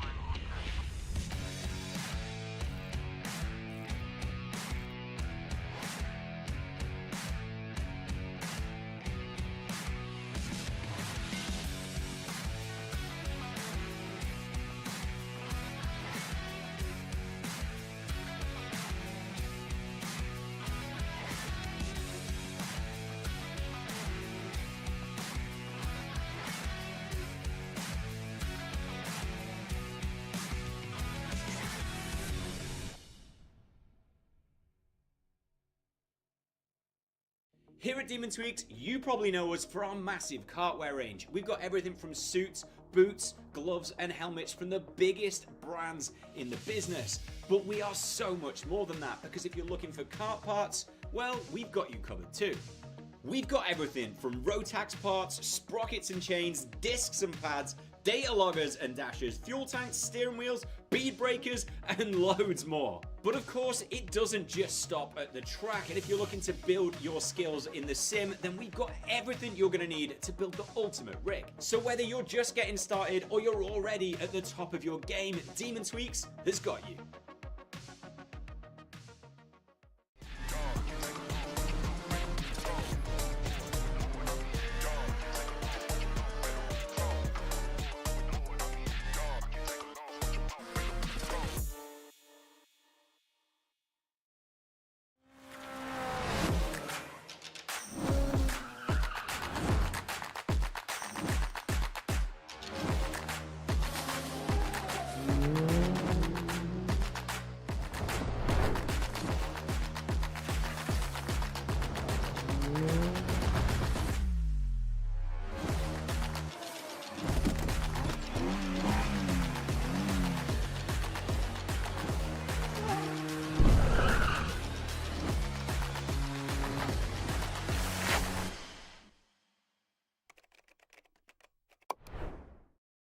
Motorsport is naturally a fast-paced and dynamic environment. Dealing with a specialist insurance advisor helps to ensure that your specific needs are covered.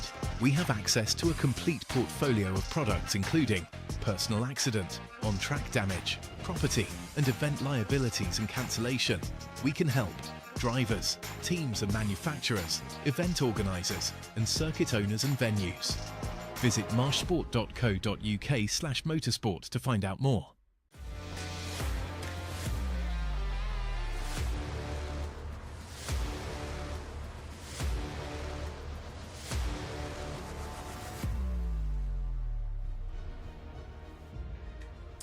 Here we go then for the second heat of MightE Cadet, the last race before the lunch break. TJ Mackay is on pole position. Alongside on the front row is Ansel Murray for this one. Harry Stinson and Noah Wicklow start on row number 2. It's Will Beattie and William Crombie going from row 3, with Logan Jackson and Junior Wright on row 4.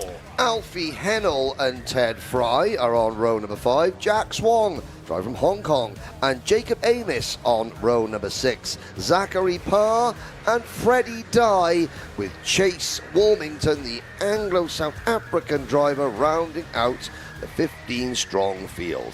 Now, it appears as though nobody in the Alpha Live and Karting UK universe who are watching is au fait with the Wayland-Yutani Corporation that Chris Simpson owns, the fantastic T-shirt. The Wayland-Yutani...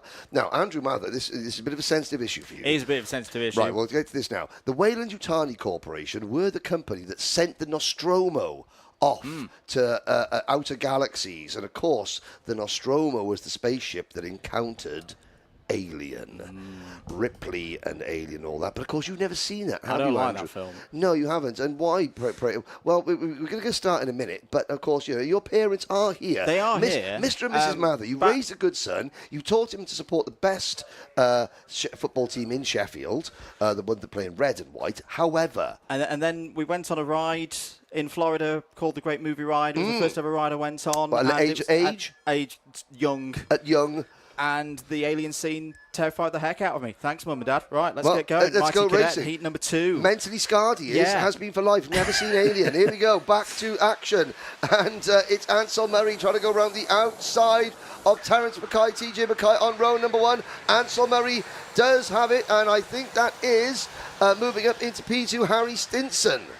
Really good start then for the MightE Cadets in their second heat. Same story for these drivers. Results from this one combined with the results from the first race, all to set the grid for the final later on today. Stinson has that lead in the FIC at the moment, but as we've just seen with the Bambinos, a lot can change in 7 minutes plus 1 lap. So Ansel Murray leads this one in the early stages into the Fullerton Essers for the first time. Good bit of battling there, involving the number 12 of Logan Jackson.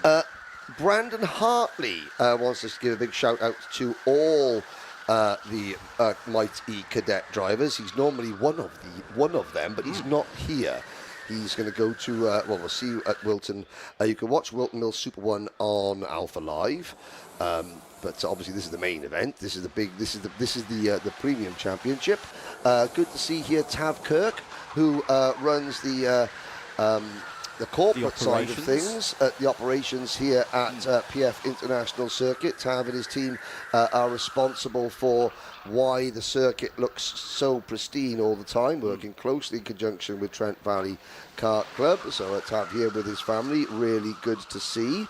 As well as we're looking at the on-track action. Why is Pam Wilmington is shouting at the TV? Where is Chase? Chase has gained 2 places, Pam. Spots, yeah. I can almost hear Barry the dog. Barry and Mia are the 2 dogs. Barry and Mia barking from the motorhome. But here we go as we look at Ansel Murray leading from Harry Stinson, TJ Mackay. There's William Crombie, the number 15, in 4th position. Or is that, no, 3rd position. It is 3rd position because he has pushed he has removed TJ Mackay from 3rd position with the fastest lap of the race. Noah Wicklow is next. Then a gap back to this battle. Will Beattie, Junior Wright, Logan Jackson, Freddie Dye, and the rest. What have we learned about Zachary Parr? Who is currently 13th. Yeah, just gained that position in the number 14 machine in a close battle with the 99. A big thanks to a number of the parents who've, I think my email's been passed around the mighty Cadet Paddock. Well, good. Which is absolutely fine. Good. To get this information in. So yeah, Zachary Parr, the number 14. I think he's just coming into hairpin number 2 now and out of it. It's from Somerset. Very strong part of the world. In terms of motorsport heritage, a certain J. Button was from that part of the world. Is it Froome or Street? Froome. Another driver who started indoor. I'm quite liking how many of the drivers, particularly in this category, have been doing indoor racing, where there is a bit of a transition there as well. A lot of your team sport karting senses are electric based now. Yes. So has been racing up through the Arrive and Drive electric karting scene. Introduced to mighty Cadet at the start of the year, is one of the drivers really thankful for the opportunity to race at the, and I quote, the prestigious PFI circuit. Tav Cook is listening. Someone has called your circuit prestigious. Tav, there we are. Excellent. He's not listening. No, he's not. No, he's looking at his phone. But there we are. 3 minutes of this race to go. Still at the front of the order. Ansel Murray, very experienced driver. Is Ansel with the RCE team, and he's doing a good job at the front of the field. But it's not over now. I'm impressed. William Crombie has moved in to second position. Unfortunately, Andrew Mather has now put up something on the screen there. It's a picture of a Ford Sierra Cosworth. I love that. Sorry, Ford Sierra Cosworth. 2 wheels off the air going through a curb at Knockhill Racetrack. Oh dear. If you're old enough to remember the British Touring Car Championship when the Ford Sierra RS 500 Cosworths were prevalent, then you're all right by me. That is from Ronnie Amos, Jacob Amos's dad, and that's him having a go with some time attack. Sorry, Excellent. I've got massively distracted by that. Completely. There's also, I should say, on our screens, there's also a picture of Jacob similarly riding over the curbs. AMD tuning. Yeah. Now, they used to run a golf in the British Touring Car Championship. Yes.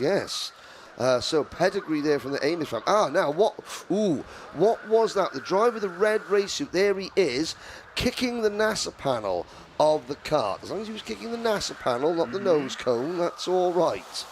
He did have his leg up there. Obviously, the NASA panel had maybe moved slightly. That would be Terence Mackay, TJ Mackay, as we watch now Murray, Crombie, Stinson, Mackay and Wicklow at the back of the lead group. Then a big gap back to Will Beattie in 6th. Another big gap then. Great battle for 7th, 8th and 9th as we've got a new race leader. The new race leader is William Crombie. I was going to say Jack Swan, Logan Jackson, Alfie Hennell, Freddie Dye, Junior Wright and Jacob Amos are all battling for 7th place. And then a little bit further back, you've got a 3-kart battle for 13th between Zachary Parr, Chase Wilmington and Ted Fry. Now that move for William Crombie, I reckon, is going to change things in the order for the standings in the final intermediate classification. Crombie started this lap with 4 points. That should drop to 2 if he can hold onto this. Oh dear. No, the number 17 of Freddie Dye, who's having a really good race, was up 4 places in this one, is down, stranded at hairpin number 1, is climbing out of the kart now, is being helped by one of our great members of the Orange Army here at PF International, and great work once again. That's going to be clear by the time the drivers get round for their penultimate lap. Crombie confirmed on the old lap charts as your new race leader and now leader in the FIC, but for how much longer? Because Ansel Murray's got down the inside.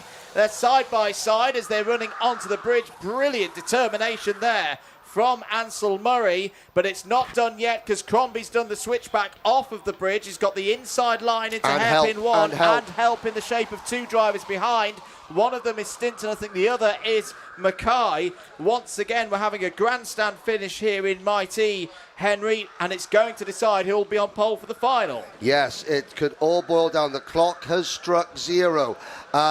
Ansel Murray side by side with the number 70 kart of TJ Mackay for second. That allows Crombie to escape a little bit. Stinson has a stab at Murray as well, going into Bobby Game corner. Wicklow in the number 53 cart sits the back of this lead quintet.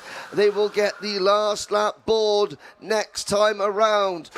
Will Beattie in 6th position is just hoping and praying they slow each other down by about 3 seconds. That will bring him into play.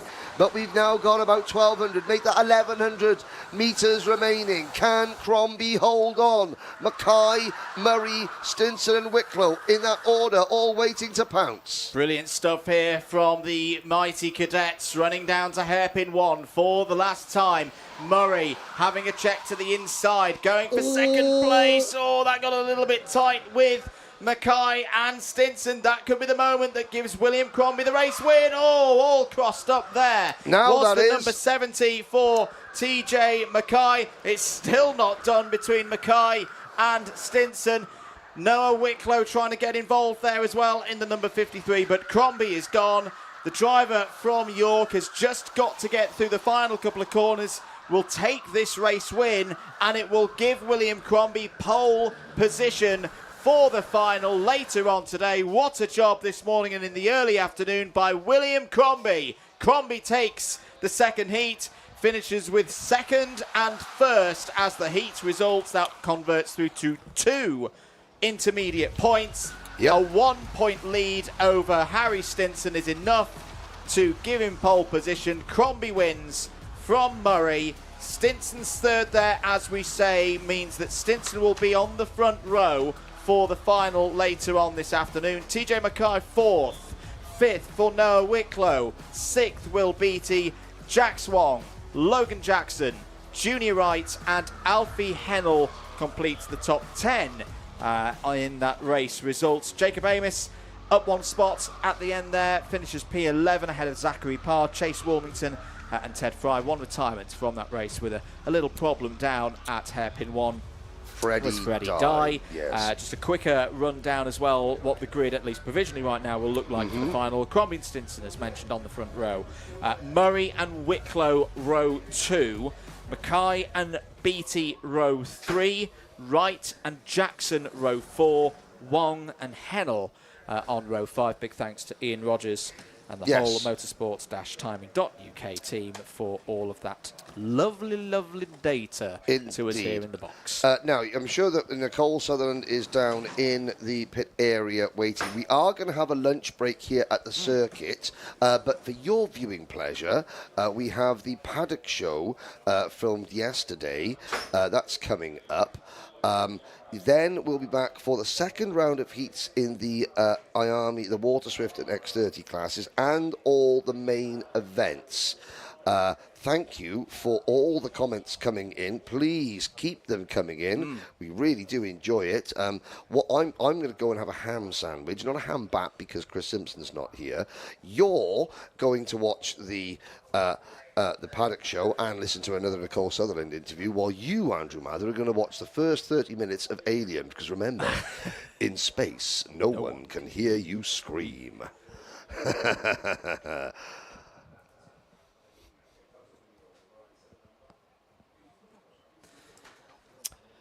So we're done with the first group of races here today. Before we head to the lunch break, I think we can head down once again to Nicole Sutherland. Like we just saw, then our next race winner was Will. Will, good racing out there for you, but it actually looks difficult in the Mighty to pull away. It looks like actually everybody kind of gets backed up into each other. Yeah. And the racing there out, then you don't only race in electric karting, you've raced in IAME as well. How do the two compare? A lot different. The Mighty's just got completely different torque. And then the racing going into this afternoon, what are you thinking? What's the game plan, Will? Just send it. Just send it. I like it. Nice to hear from you, Will. Good on a race win then. Let's head up to some highlights. Let's see the best bits of this Mighty Cadet race. Let's do so indeed before we head to the Paddock show. This was the early stages of the race. Ansel Murray at the front of the field. A couple of drivers having some problems over the bridge sideways there. moment there. I mean, if we look there, what William Crombie just said, he said, I'm going to send it. Well, there's send number 1 to take 3rd position.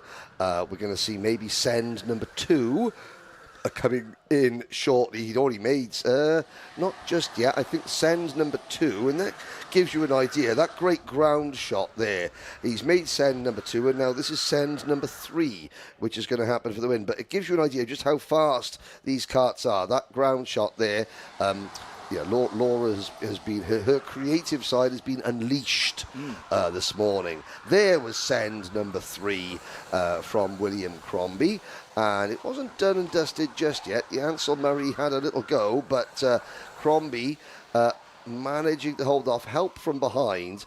He did regain the lead, but then he did have to stick his elbows out ever so slightly.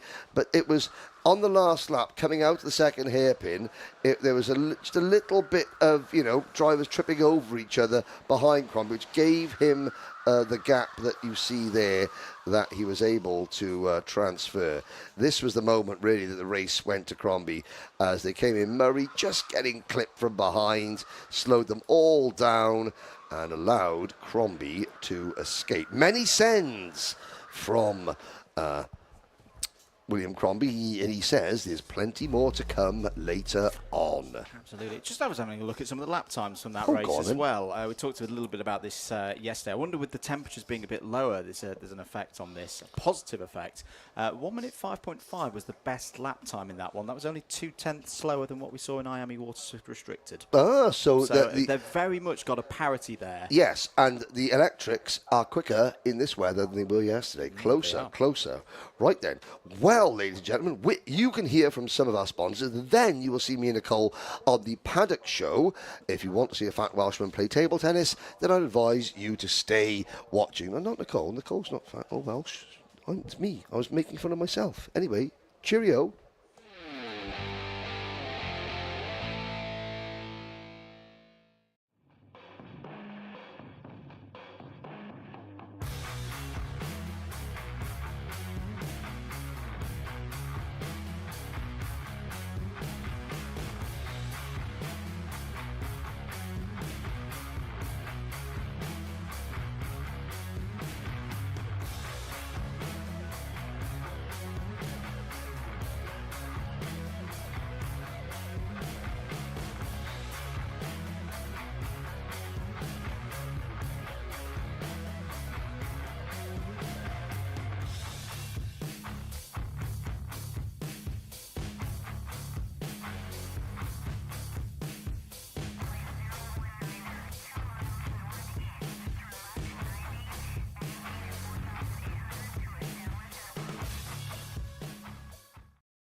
I've got all nervous. It's been so long since I've done a Paddock show. What do we do? Have you got stage fright? Stage fright, I know. What's going on? Am I look all right? Looking okay? Wait, let me fix your hair.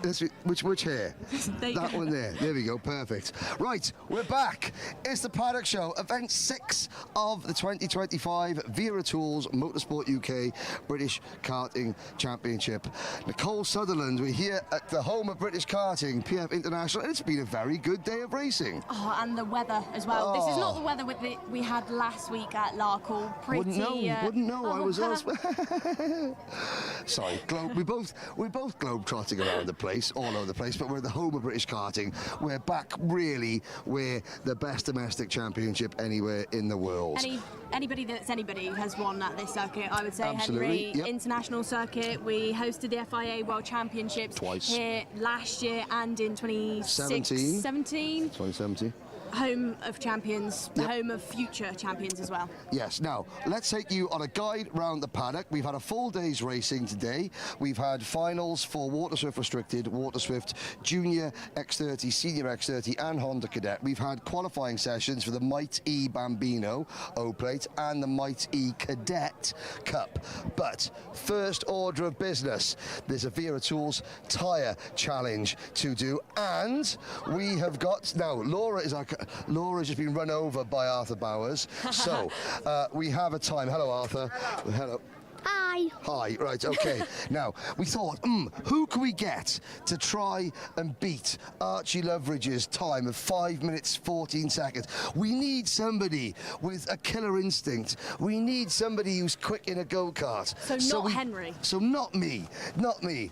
We found the baby-faced assassin themselves, Austin Newstead. Austin, firstly, you've been told what to do. It's quite simple. Take these two tyres off using your Ratchet. Your Wera Tools ratchet. Wera Tools ratchet. That's better, that's better. So, you're going to take these two tyres off using The Wera Tools ratchet. Excellent, excellent. And then you're going to put these two wet tyres on and do them up with your Wera Tools ratchet. Excellent, there we go, now we're getting it. Okay, now there is, Nicole, would you care to do the honours? Absolutely. Here is the digital display, which in the sun is really easy to see. Laura, can you see it? You can, Laura. Okay, there we go. Right, so now, drivers, should we give him a countdown? Yes? So we're going to go in 3, 2, 1, go. And now you can cheer him on. While he's doing this, come on, Austin, let's have a look. Right, you're Boom Racing. What's your name? Eden. Aidan Donnelly. Yeah. So you're racing Honda Cadet. What do you think? How fast could you do this? God knows. Yeah, I've done that, but it won't come on. Austin's got to learn how to do it. How do we think? Arthur, you've been wanting to do this. What do you think, Arthur? Good. Good. Okay, you were a lot louder before the microphone came on. Give him some cheering. The other way, Dave. Huh? It is. Right, so here we go. Once you get into the swing of things, Austin, it'll be just fine. You've got plenty of time. Is he allowed help? I'm new to this No, competition. it has to be totally independent. No help. Totally on it by himself. Come on, I'm not losing. No, he's not losing. He's doing a great job. It's under pressure. You got to be. It's the wrong way. Oh, you got to. Maybe can you not hold the tyre? Right. Can you hold? Let me hold the tyre. There we go. Right. It's righty tighty, lefty loosey. How's that? Yeah, that's what I thought. Oh dear. Going well, ladies and gentlemen. Let's have a look. We're going to do that. Andrew Mather did him up really, really tight. There we go. Now we're off to the races. Right, now we're off and running. We just needed a little bit of stability on the old rear axle there. Right, so we're one now down, and we're going to try this again. Oh, there we go. So, Nicole, let's talk about the racing today. While Austin's doing this, Austin, he's won a go-kart race earlier on today, didn't he? Yes, very good racing from our minis, Austin. Yes, Took the win, yep. took heat wins. Not unstoppable at every point, but strong performance throughout the entire thing. Strong performances from other drivers as well. Alfie Davidson, come over. Yeah, Alfie Davidson. We're going to pull you over. Strong performances from not just the Fusion team, but also from XL and from OMS as well. Colby Patterson is here watching as well. Aaron Richardson is there from the juniors, but you take it away. Alfie, today for Fusion, you know, maybe not the result you would have wanted, but well done, happy overall. Tell us about today. Well, it was all right. First heat was not very good at all, and then second heat, obviously, Gibson got to me, pushed me, and then we had a bit of a battle. And then on the final, first lap we were doing well, and then everyone done me, and then just got stuck on the outside, and everyone passed me, and then tried to come back through, but coming back through, and then gone to the outside again, and then get just like on the outside, get caught up, and someone rode over the top of me. But not a very good day overall. But tomorrow we'll go for it. Tomorrow we go again. So, teammate of Austin Newstead obviously took the win in the final, but what do you think of his performance so far in the tyre change challenge? Pretty good. We'll also speak to Jarlath Sayer. Jarlath, we're going to focus on your shoes. Because they are some of the best shoes I've ever seen. And so you've got new shoes and you've got a new haircut. It's going well then. Yeah, it is. And the racing aspect, how's that going? It's going quite well actually. I had a terrible quali, but the heats and that final was quite good. So we've not actually seen you in the championship this year. You've been off in Europe doing different things, but you've come to the X30 paddock. Is it nice to be back? Yeah, it's really nice to be back, see some familiar faces, and yeah. Well, then, Jonathan, we'll go again tomorrow. But for now, let's see how Austin Newstead is getting on. I mean, we're about 3 minutes 45. We've completed the whole left-hand side of the kart. Head of steam up now. Looking at that, Noah Wolf, 4 minutes 51 seconds. Oliver Stewart, 5 minutes 1 sec. I mean, I'm not being funny. I can't see the clock. We're at 4 minutes 4:05. Now, if it wasn't for the little bit of a slow start, Austin Newstead, like he is on the track, the baby-faced assassin, is now we're cooking on gas. Right, there we go. Concentrate. We'll give an interview afterwards, but this is, you know, it's very tense. Well, this is more competitive than the Wimbledon women's final earlier on. Well, it was 6-love, 6-love. It was like Swiatek was playing me. Same score. Here we go. What's the time saying? We're at 4 minutes 37, 4 minutes 38. We got 4 minute 51 to beat. Might come second. So Oliver Stewart in second place. His position is looking a little bit thing. Don't drop your nuts now. The juniors have arrived. Oh, dearie me. Here we go. We're at 5 minutes. So once you finish, Archie, you've got to smack that yellow button there. There we go. Oh, Archie Loveridge is watching on. Archie's the fastest sort of cadet driver. Let's have a look. Are we not done it? Not yet. Honest driver. And zoom. There we go. 5 minutes 17.68 seconds. 5 minutes 17. Just, hey, considering you took about a minute to get going, that was very good. Well done. Okay. Do you have a bigger respect for your mechanic now? A bit. A bit. Okay, we'll talk about your day. How was your day? Because there's been some fantastic racing. Yeah, quali was all right, P3, and then first heat was really good off the start. I kept it all the way, and then second heat again was really good. And final just got a bit unlucky, couldn't keep out at the front, but I still managed to get a podium in P3. Well done.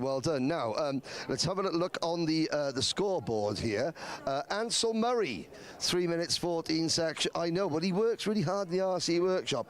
Ansel, Piers Pryor, our TV presenter, Piers Pryor. There we go. Noah Wolf, second. Piers, you've been beaten by a 9-year-old. Just. Oliver Stewart, 5 minutes 1. Archie Loveridge and Logan Rolfe, 6 minutes. Well, if you met Logan, that's an achievement for Logan. Right. There we go. So, tomorrow, what's going to happen? Pardon? What's going to happen tomorrow? I don't know. You don't know? You're going to think about winning, maybe? Yep, I'm going to win the final, that's for sure. Excellent, well done. There we go. Nicole, you've got many other drivers around. Let's pick one. Who are we going to pick? Toby. Yeah, because you said no, you're coming over. Okay, he's walking away. Laura, we have to catch drivers refusing there. We've got Christian Kobe. Christian, you can come on, Christian. Over. Christian, today, where did you finish in the end? 6th on track, P16. Overall, pretty bad.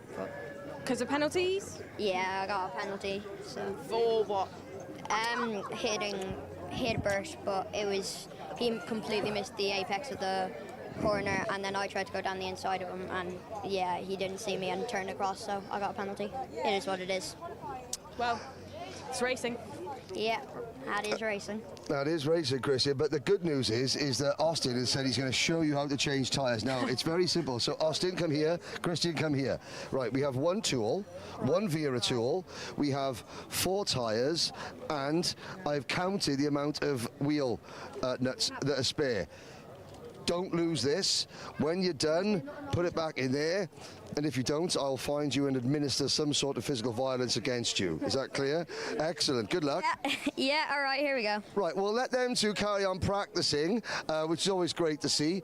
Nicole and I will have a little wander around the paddock. Now, we're going to be doing the podium. Well, Andrew Mather's is going to be doing the podium here. We'll talk there. Here's Paddock's newest grandmother, Claire Endicott. There we go. Newest grandmother and newest grandfather, Adrian Endicott, one would assume, possibly. Hello, fathers of Max Endicott, who has had, now again, Claire spoke very qualifying.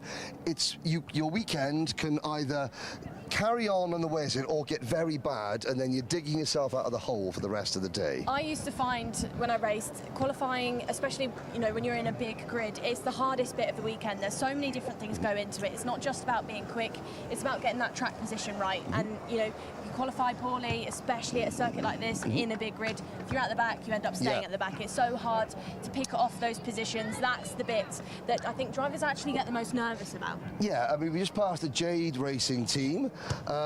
Jade, so now, right, let's have a look at this. Nice, very nice race suit. This is Mr. Karbelev. Is it Karbelev? It's Karabelov. Karabelov, Mr. Karabelov.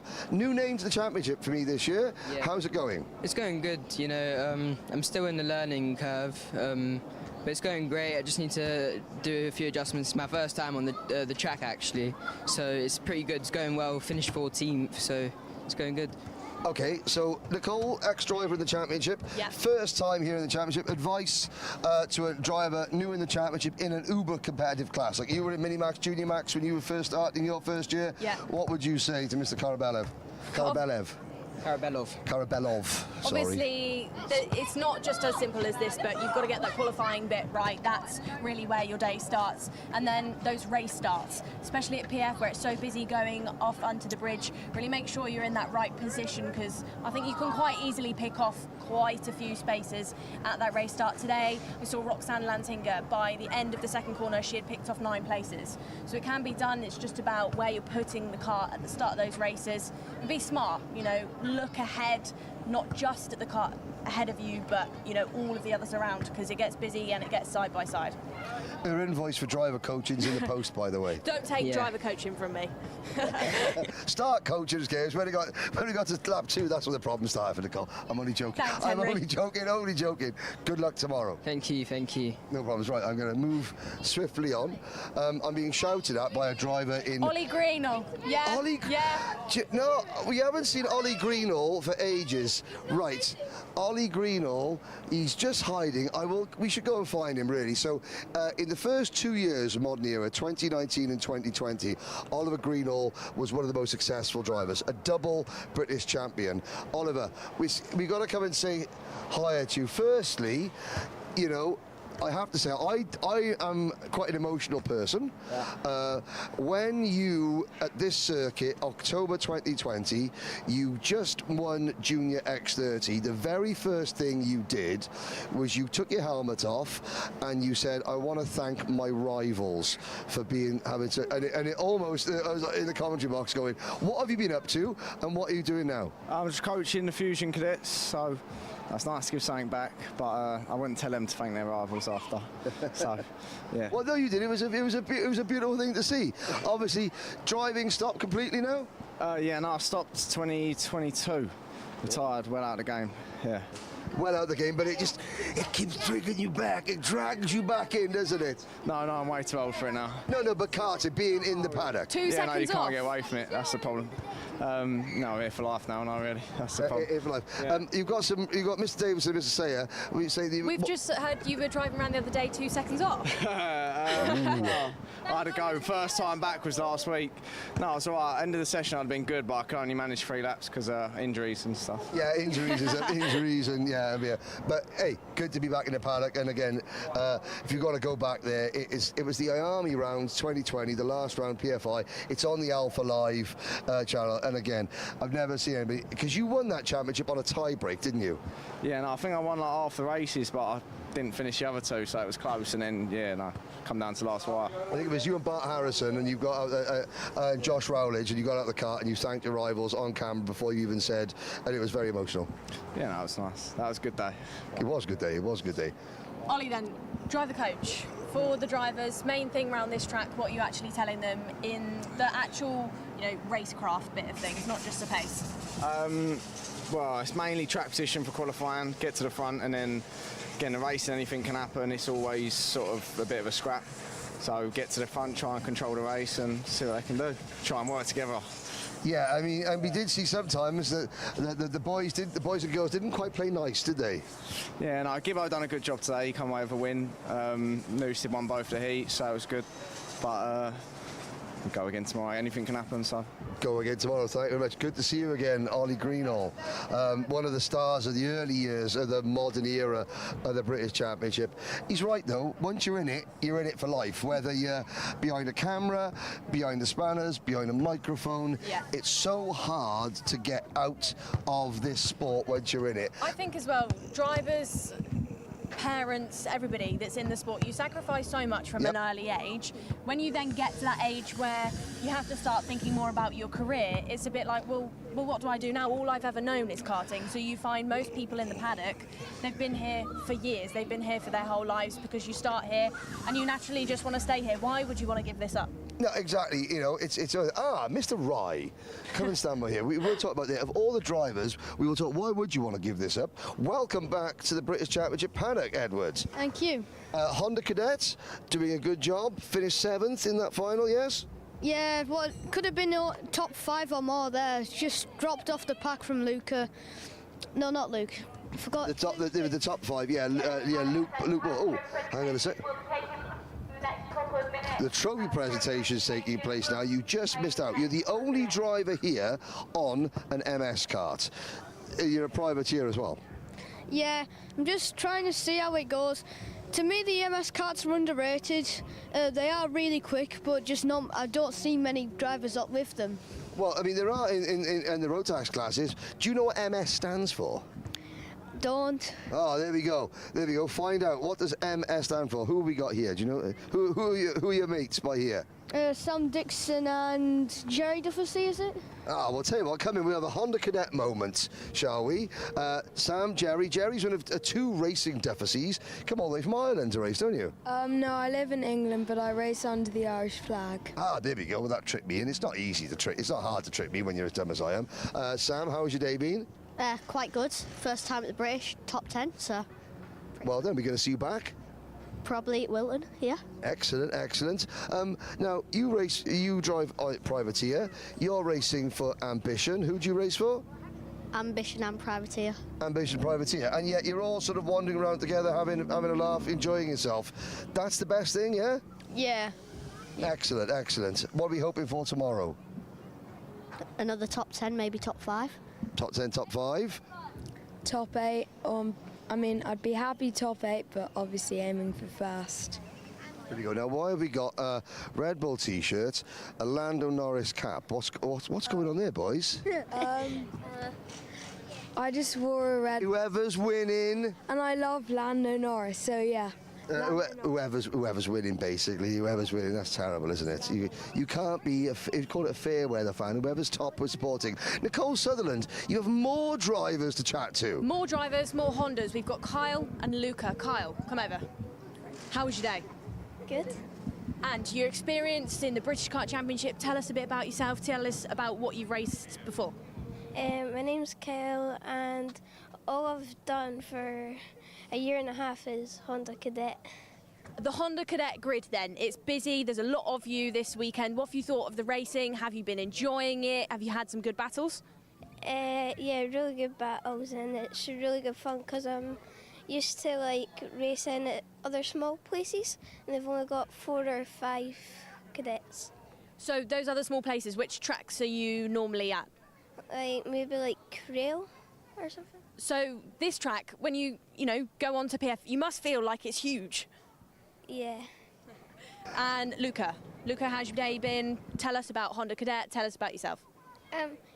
I qualified okay, and then in Heat 1, I don't really remember what happened, but I had a bad heat one, that's all I remember. Well, we'll forget about that bit. Maybe a good thing we don't remember. Well, heat 2, it was pretty good. I was in like a big battle for like the full race. Then on the last lap I got by. So I'm pretty happy with that. Boys, tomorrow's results then for the finals. Kyle, where do you reckon you can finish? I reckon I could finish maybe a top 10. Top 10, and Luca? Anything above like 14th. Top 10, top 14. Okay, very specific with the top 14. Yeah, he sprinted halfway across the paddock. Usain Bolt would have been proud. Just quickly, what does boom racing stand for? We just made it up at Crail. Just made it up at Crail. Big up to Crail. Well done. It was ages ago though. Have you got now? You got a cool team. Now you need like a cool welcome greeting, like some sort of hand gesture. You got to work on the shake, okay? Tomorrow, like the boom, boom, boom, okay? We'll show you tomorrow. Good lads, good. Let's make our way off. The podium presentation is happening now. You can see Riley Blakemore heading towards the podium with Tim Parrott. Whoa. There's drivers. That's Charlie Wolfett and the ZH Racing. Is that Harry Chapman? Harry Chapman, I do believe. You never would have done any sort of foolishness like this back in the paddock when you were driving. No.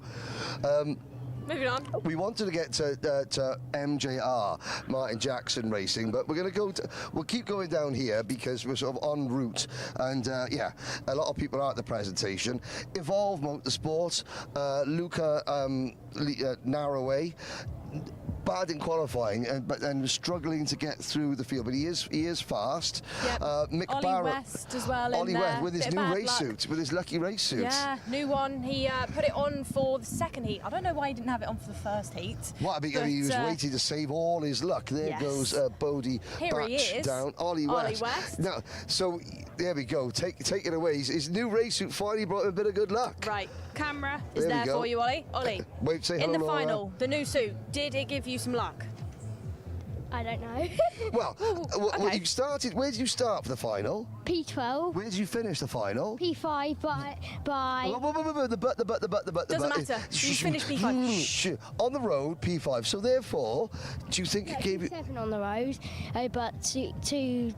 Oh, so it was even better. We thought. I finished P7, but two other people had penalties. Yeah. Right, so therefore, answer Nicole's question, did your new race suit in that final bring you good luck? Yes. There we are, we got there in the end. And you get to do it all tomorrow. Now, here's a secret, are you going to break out the new race suit all day or just for the final again? Probably just for the final. Just for the final tactic. Because it's white. We want to keep it white, don't we? Well, there we go. There we go. Smart. Thinking of parents as well as the dry. Yeah. But when they have to wash. I hate it when they have to wash. That's enough. Thank you, Ollie. Lovely. Hello, Mr. and Mrs. West. There we go. Yeah, we're going to go down here. We've got Mick Barrett Racing, a day of a lot of promise. Nat Johnson, George Edgar, Tide Buckley, all in with a chance, but the Fusion team today were just simply outstanding. Yeah, obviously Fusion always have the pace, but they also have the numbers. So I think that's something to consider why we see them, dominate so much. Naturally, if you've got more drivers, you're going to end up with more at the front. Not to take away from the pace though, because Richardson, Cranham, they are some seriously fast drivers. They are very much so, and of course, right, we'll have a little look. There's in the MBR tent, you can see plenty of wagons. Aaron Rogers-Tyler, you've got George Edgars. There's a lack of drivers here, but look at this. Here's something that you don't see very often, Nicole. Look at that, team boss. Mick Barrett, scrubbing, cleaning, making sure the carts are all pristine. We should really go and have a chat with him. And who is this? Over by there, come this way. We've got a haircut by here. Oakley Pryor.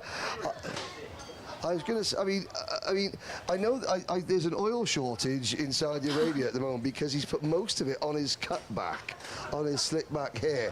Like my hair. I wish I had hair. No, Nicole, I blocked him in. You got to interview him because the last time that we interviewed you was at Warden Law when Nicole uttered the immortal words. It's great to watch you tugging round at the back, Oakley. How did the retirement go? Are you back racing now? No. I'm retired again. Retired again? For how long this time?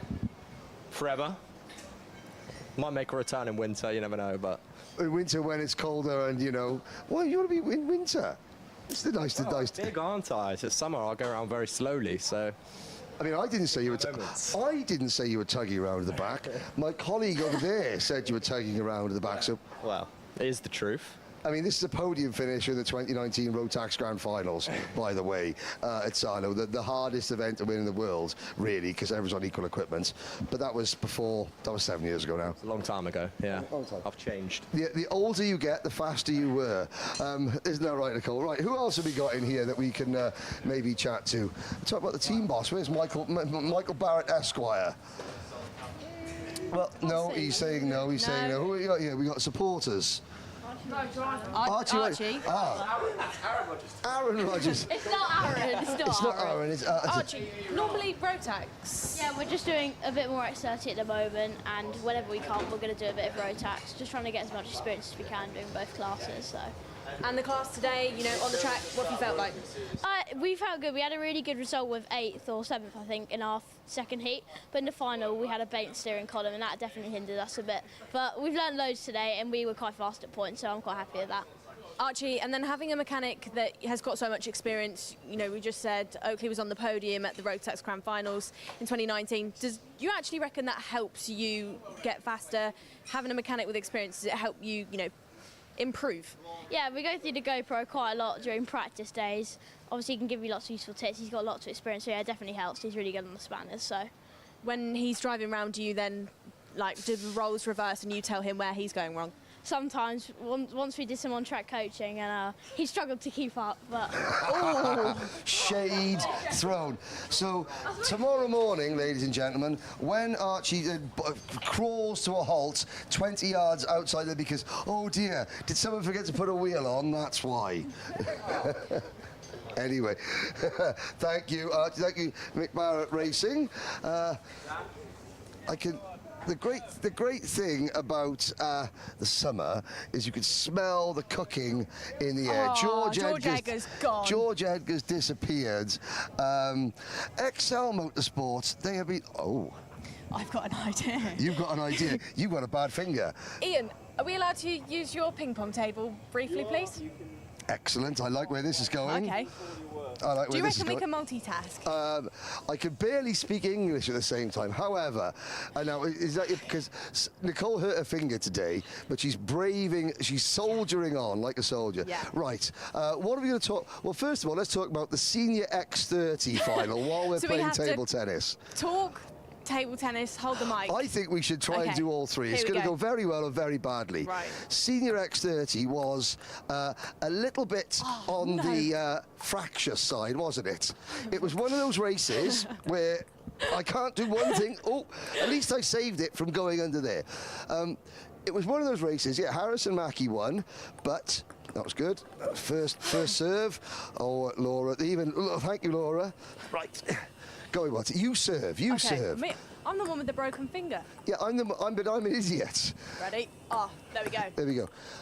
Harrison Mackie won. Gus Lawrence was second. So much contact during the race. So many drivers getting themselves out of contention. Uh-oh. Forrest Gump it. Oh, no. Anyway, yeah, what did you think of that, Nicole? I thought if you want to watch an entertaining race, yes, that is what you want to watch, because the changes for the lead, the contacts, but everybody managed to actually keep it on the tarmac. We only really saw kind of Fred Lloyd go off at the bottom sector once. It wasn't a big moment, but they all kept it, you know, to the track, which was quite impressive because there were some big moments. But I would say, you know, it's a race where Gus Lawrence, it's a great Gus. Oh, he's got. Right. Enough of that. I'm done. We're done. Put that back. Senior X30 is a race. Why is Gus Lawrence a 3-time British champion? Because when things like that happen, Gus doesn't get involved. When sort of... Well, he got involved today, I would say. Well, I mean, not really. Was he involved in any of the incidents, the accidents? I mean, he's probably down there now. We'll go and speak to... Not the incidents as such, but it was busy between him, Fred and Harrison. Yeah. He was all involved in there. He was very much a player in the game. Maybe not a player in the game of the contact. No, and exactly, but that's the points being prizes.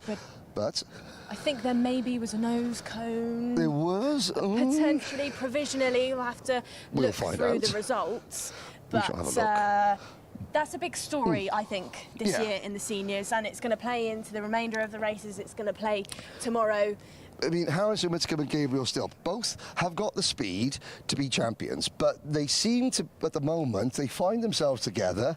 There's issues between them. I wonder if Gus is here, because not only is Gus racing in the UK, where is... we have Pod is here, Archie's here. I tell you what, Archie, come this way. Yes, well, you're a driver. We'll let Pod carry on doing his thing. But I mean, I don't know where Gus is. No, he's on the phone. He's on the phone, right? He's on the phone. Right, we'll bring Archie Tillett.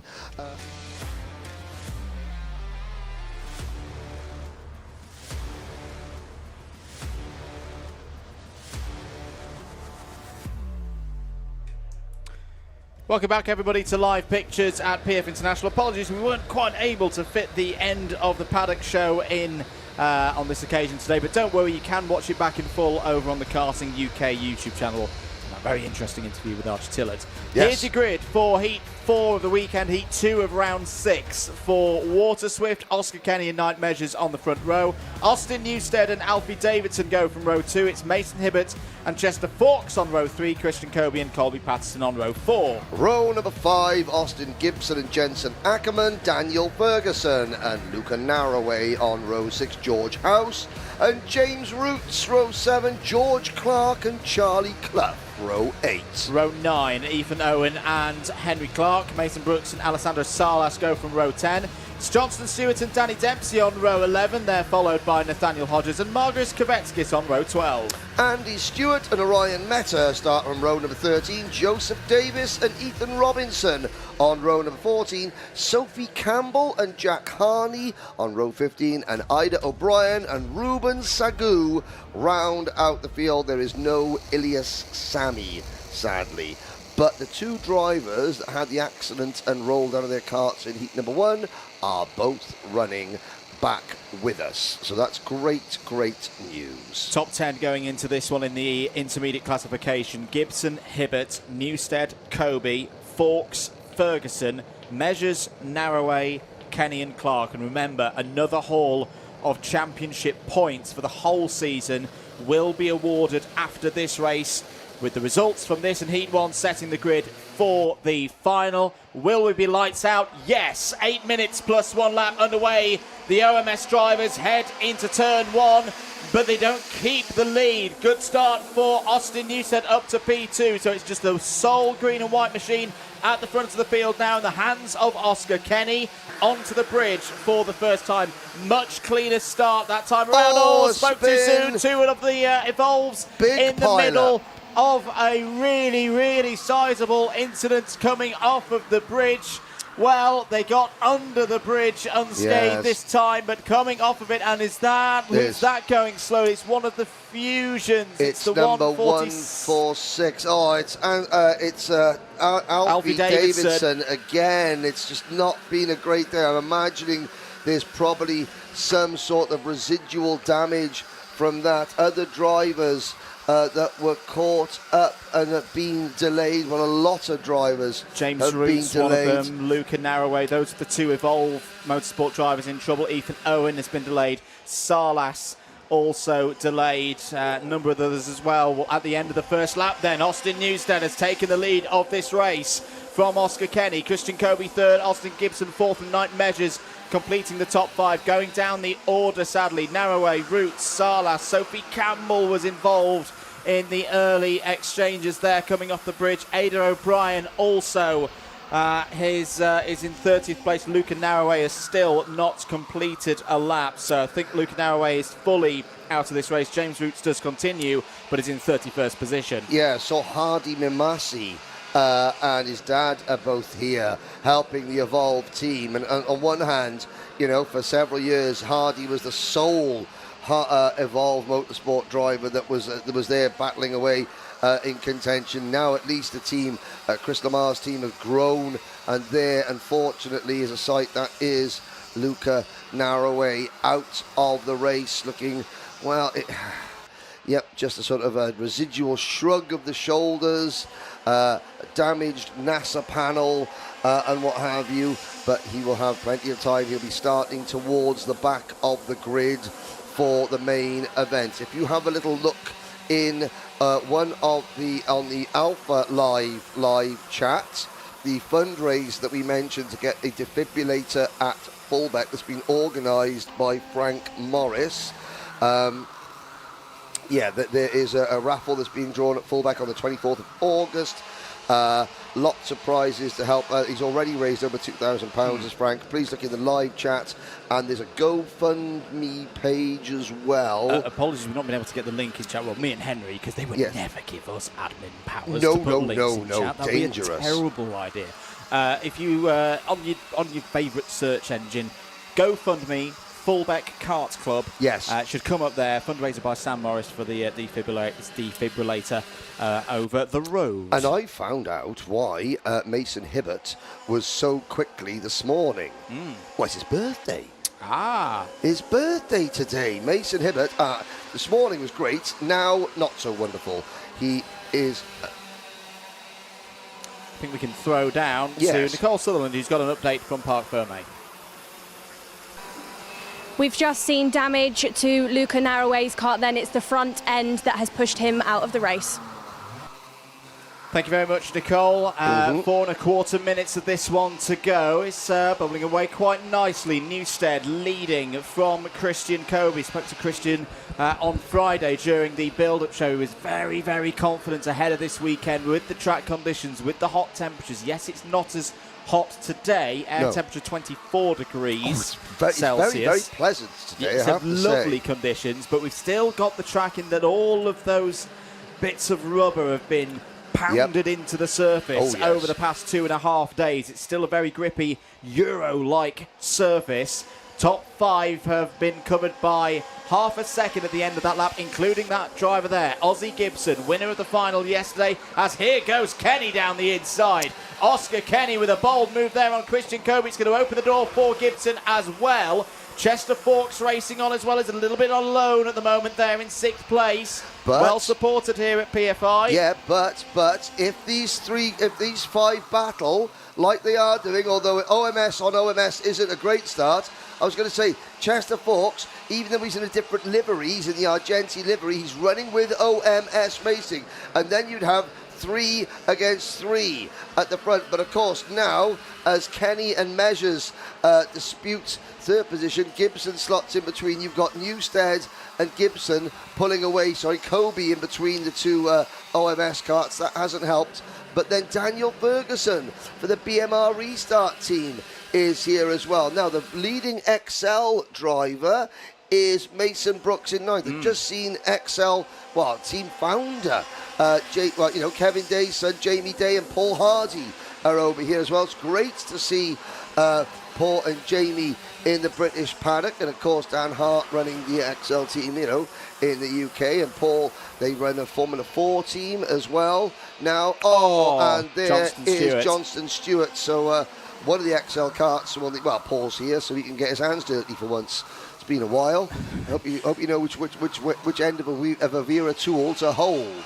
2 minutes to go in this one. Here's the battle for 6th place. Ferguson down the inside of Forks. Those two went toe-to-toe a lot last season, including some trips to the podium for both Ferguson and Forks in the restricted category in 2024. They've got George Clark in the mix as well. George Clark has been on very good form recently. If you weren't with us yesterday or at GYG, George Clark, a driver who went into that weekend in North Wales without a record on the podium in this championship and got 2 in the space of 24 hours. It's been a very, very good bit of progress from George Clark in recent weeks, Henry. Yes, my Paddock spies may have misinformed me slightly. Oh, okay. Now, I believe it might not be Mason Hibbert's birthday. I believe it might be Mason Hibbert's mum's birthday. Oh. Yeah.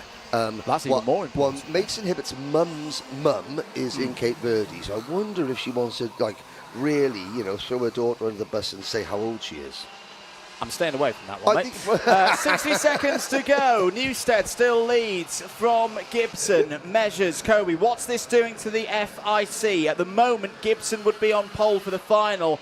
And remember, get another 65 championship points. This could really be a weekend where Austin Gibson starts to get a tilt for the title underway. The story kind of for all of these drivers, we're talking other categories about consistency. No one's had the best consistency so far. They've all had an off round here or there. We'll talk more about drop scores when we get to Kimbolton, when we get later on in the season as well.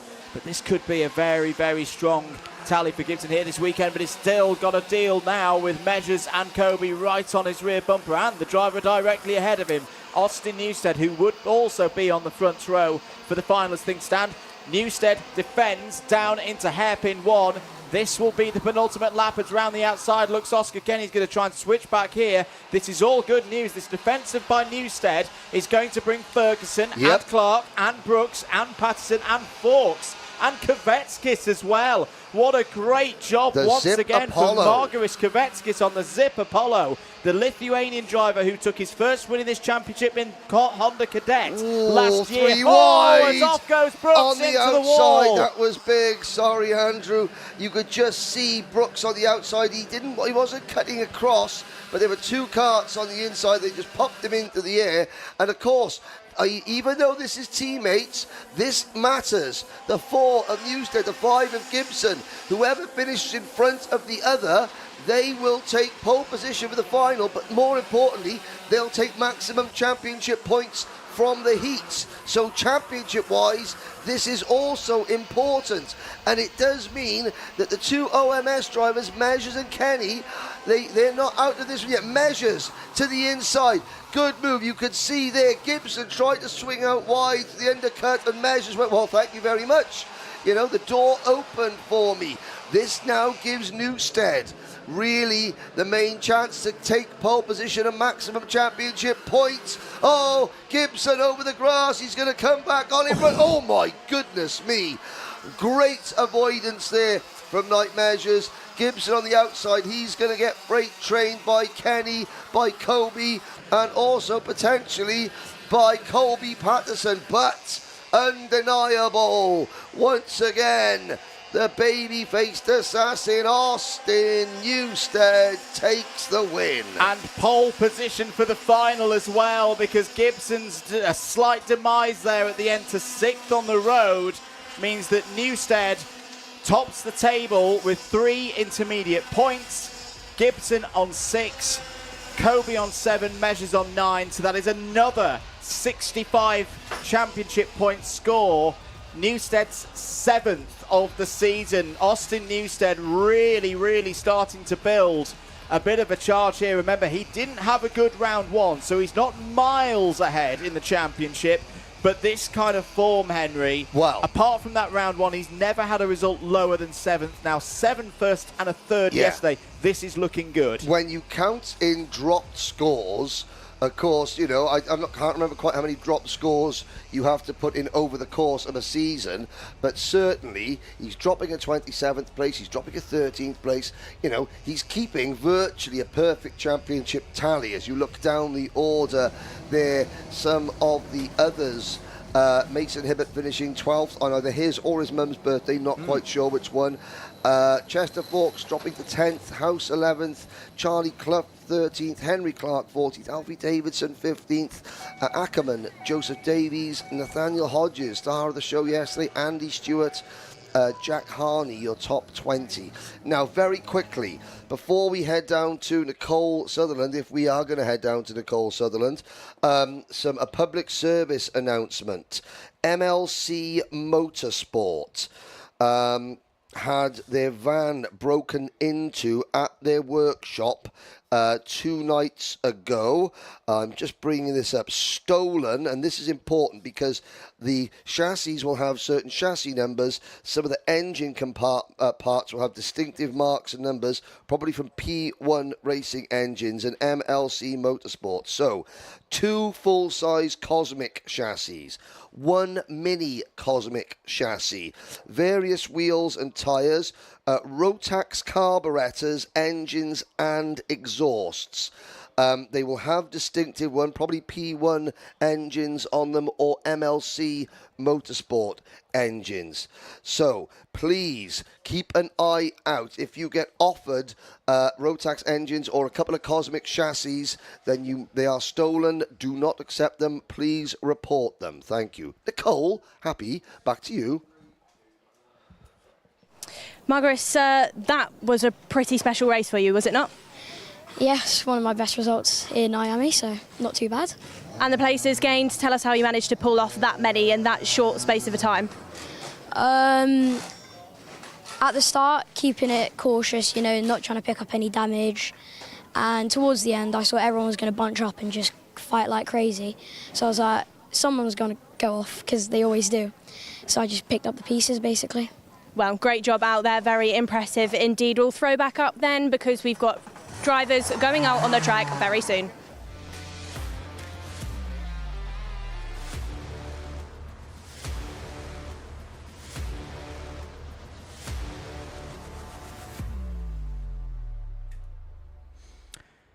We do indeed, and it'll be Senior X30 out on circuit next for their second heat. Gus Lawrence on pole position, joined by Freddie Lloyd alongside on the front row. Zach Green and Harrison Mackey go from row number 2. Green is your current FIC leader. Tristan Powell will not take part in this race. Sadly, made an error in terms of tyre usage, and Park Ferme is out of this round. Otter Puckenden will be alone on row 3, behind Morgan Moore and Jack Buckley on row 4. Row number 5, Harry Cottrell. Can he get to the end of this race at the same pace that he starts with? Harrison Whitcomb, Roxanne Latinga and Aaron Brown. Next up on the 7th row of the grid, William Antrobus and Lewis Bird. Row 8, Rhys Newburn and Sam Branston. Row 9, Joey Brown and Archie Tillett. Completing the top 20, it's CJ Bennett and Theo Lestrange. Behind the 2 Irishmen on row number 10, we have Laith Khan and Sam Lewis, Joao Castro with his repaired Praga, and Thomas Gray. Then we have Liam Karabelov, Dylan Patel. Behind Dylan Patel, Oliver Harris, Jack Nettleship, Luca Mann, Harrison Morrow, Michael Gray, Gabriel Stilp, and hopefully Mohammed Hilal, who also had a pretty big off in the first race. Here we go then for another Sam 8 Branston minutes. not out there by the Sam looks of Branston it. also not out on circuit, so we're already down a couple. 8 minutes plus 1 lap underway. Good start from both on the front row. Lloyd trying to hold it around the outside, but will drop down to third. Green is through behind Lawrence, so it's Gus Lawrence for the PF International karting team, leading in the early stages of this one. Very spread out in the second half of the field. Yeah, Archie Round Tillett, the bowl, very Archie wide. Tillett falling down the order, but it's his teammate Lawrence leading this one from Green. Green knows, very simple situation. If he wins this race, he'll have pole position for the final, Henry, but we've got to keep an eye on many others in this race. There's problems towards the back of the field. For one driver, it's an MDL pulling off the road at the back of the field. Looking down, that possibly could be Laith Khan. Yes, it is. Out it is indeed. of the race. So MDL already down one driver, Tristan Powell, for the day, taking tyres out of Park Ferme. In this race, Laith Khan also out of action in the number 378 machine. Lawrence leads from Green. Lloyd, Mackey, Whitcomb, Moore, and the rest. Harrison Mackey, I saw him, he was wearing a gold, a shiny gold fedora hat during the lunch break, which was, brave, questionable, but brave. Into Harrison Whitcomb moves into P5.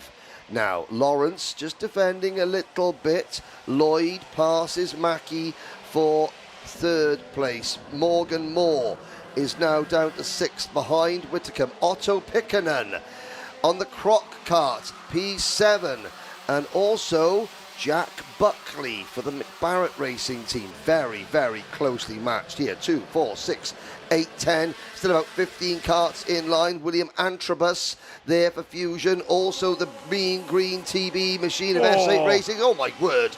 Zach Green just sends one. Gus Lawrence didn't want him to overtake, and Zach Green went, I just don't care. Brilliant stuff there from Zach Green. That extends his lead in the points, the intermediate points for this stage of the round. Look at the train heading down to turn to hairpin 1 now. Lloyd half attack, half defence there. Keeps Mackie behind. The other Harrison Whitcomb is there as well in 5th place. Harrison Whitcomb, who's been having a strong season, was a double round winner at Warden Law, of course, earlier on in the year, has been representing the United Kingdom in the FIA Karting Academy Trophy this season as well in the senior category. He's been having some success in whatever he's been racing so far in 2025. These are key positions, not just in terms of this race, Henry, not just in terms of where they're starting with the final, but championship points as well. Whitcomb, Lloyd, Lawrence, Mackie, they are my 4 championship contenders. They are the ones I feel will run all the way to the end. Every single time they race out on circuit, if they can get one up on one another, it's going to help them in that title bid. Whitcomb through to 4th. Yeah, but of course they cannot get sidetracked by personal rivalries with other drivers. Who was that? Pikkanen. Otto Pikkanen, last the late breakers. If he'd braked a metre later, then he would have been sitting in Harrison Whitcomb's seat with him. So lucky for both of them there. One Fusion driver sort of handy here. That's Joey Brown making his way through with a dark crash helmet there. You're looking at the 321 Fusion kart. That, of course, is Harrison Mackie. Chasing Harrison Whitcomb now, but behind them, Brown and Antrobus 9th and 10th. CJ Bennett has made a good start, and another of the MDL Motorsport kart. CJ up from the 10th row of the grid into P11 at the moment. Sam Lewis, Harry Cottrell, Theo Lestrange, Rhys Newburn, Jack Nettleship. The rocket ship for Nettleship is doing quite well, and then it is Roxanne Lantinga. Yeah, 12 positions gained for Nettleship, 10 for Sam Lewis as well. Evolved Motorsports, quite literally evolving here in this championship. They've done a lot of good work in the younger categories. Now stepping up and getting some attention in the senior X30 category. Can they break with Sam Lewis up into this top 10? 3.5 minutes remaining on the clock. Gus Lawrence feeling at the moment under pressure, of course. Behind is Freddie Lloyd, but it just looks to me that Gus Lawrence, so much experience around this circuit with the team as well, maybe starting to come on form, putting Zach Green under pressure. Where does he make the move? Has he got the pace to make the move with 3 minutes to go? If anyone knows what to do in terms of tyre pressures and elongation of pace into the race, it surely should be Gus Lawrence. Yes. But Freddie Lloyd doesn't think that. He's going to go down the inside and take 2nd place from him. Well, I think Freddie is probably listening to you as we speak, Andrew. He's oh yeah, right. Yes, I got to go. And Freddie went. He did. I spoke to Freddie this morning. Yeah, he said he'd love to do Las Vegas Supernats. He said, yeah. He said he'd have his eye on that one. So he's not obviously concentrating just on karting now. Cars is no longer on the table. It's karting. And I said, well, you know, do you want to be a professional go-kart racer? Yeah, sounds all right. You know. I love talking to Freddie. He's very to the point. Fantastic. He was another driver who, when the World Championships were here last September, he had a bit of what we call a wild card run. He impressed a lot of people over those 2 weeks, not just the World Championships weeks, but the Champions of the Future events, where he was only beaten by one driver, and that one driver was Joe Turney that week, and we know how good he is. Oh, Lewis Bird out of the race. Well, you know, glad to see Lewis back today. Yes. In the number 5 karts. He's had a strong run of podiums. You know, towards the end of last year, beginning of this year, he's been there or thereabouts. Not this weekend, although it's not over yet completely. It's going to be very difficult now for Lewis to to take a podium here. We're looking at Freddie Lloyd, and of course Freddie, his older brother Alex Lloyd was one of the first IAME Euro X30 champions. Won the the Euro X30 Euro IAME series. Yes, I'm sure he was definitely a European X30 champion. Was Alex Lloyd before he sort of stepped aside to let younger brother Fred's have a go. And Fred's keeping the Lloyd name up at the front of British karting. Not the front of this race, it's Zach Green, a part of the Jamie Green Racing. Can we call it a dynasty now? I think so. I think we should probably call it a dynasty, between Jamie, between Will, between Fred and Zach. Oh, and there's two teammates not playing nice together. That was the 357 of Antrobus, and probably, I would imagine, Joey Brown battling over 9th and 10th positions. Play nice, play nice. There is that Sam Lewis number 324 kart, the Evolve kart, going past Antrobus into what would be 10th position. With 13 seconds to go, Otto Pikkanen sets the fastest lap of the race in 6th place. We've still got Lloyd was thinking about it. Okay, 2 years ago, Freddie Lloyd would have gone for that move, and it would have ended badly. The sign of a maturation process, he did not go for the move then because it wasn't on. Something that didn't really bother Fred a couple of years ago. But now he realises, no, I shall wait. Racecraft and racing smarts, it's two different things. Racecraft is one thing, but, nous, smarts, that's a slightly different thing. Time is up. Final lap board is going to be out in a moment for the finale of this one. Now, if Lloyd could find a way through, this, I reckon, would switch things in the FIC. Green right now has a 4-point lead, but it's a 4-point match at the front here. If Green drops to second, he'll go to 2. Lloyd would go from 4 to 2. We'd be back to the time qualifying, and Lloyd was a little bit quicker than Green earlier on this morning. This would count for championship points as well. Now, Zach Green was not at the first meeting, so hasn't got a full complement of scores at this stage. Into hairpin 1. That's one overtaking area gone through then for Zach Green. There's another one through hairpin number 2. Freddie Lloyd is not in striking distance yet. How can he find a bit of time through the Fullerton S's? It takes a big clout of curb on the entry into the Fullerton S's. Round Bobby game now. Just the Mike Wilson complex to go. Lloyd is closing all the time. Zach Green is a cool customer, though, at the front of this field. Out of the final corner. What a performance by Zach Green and Jamie Green Racing. Pole position for Green here at PF International. 2 from 2 for round 6 in Senior X30. Lloyd will resume that battle in the final from the outside of row number 1. Gus Lawrence, 3rd in that one, will share row 2 with Harrison Mackie. It'll be Mackie on the inside, though, for that one. Harrison Whitcomb up 5 spots to 5th.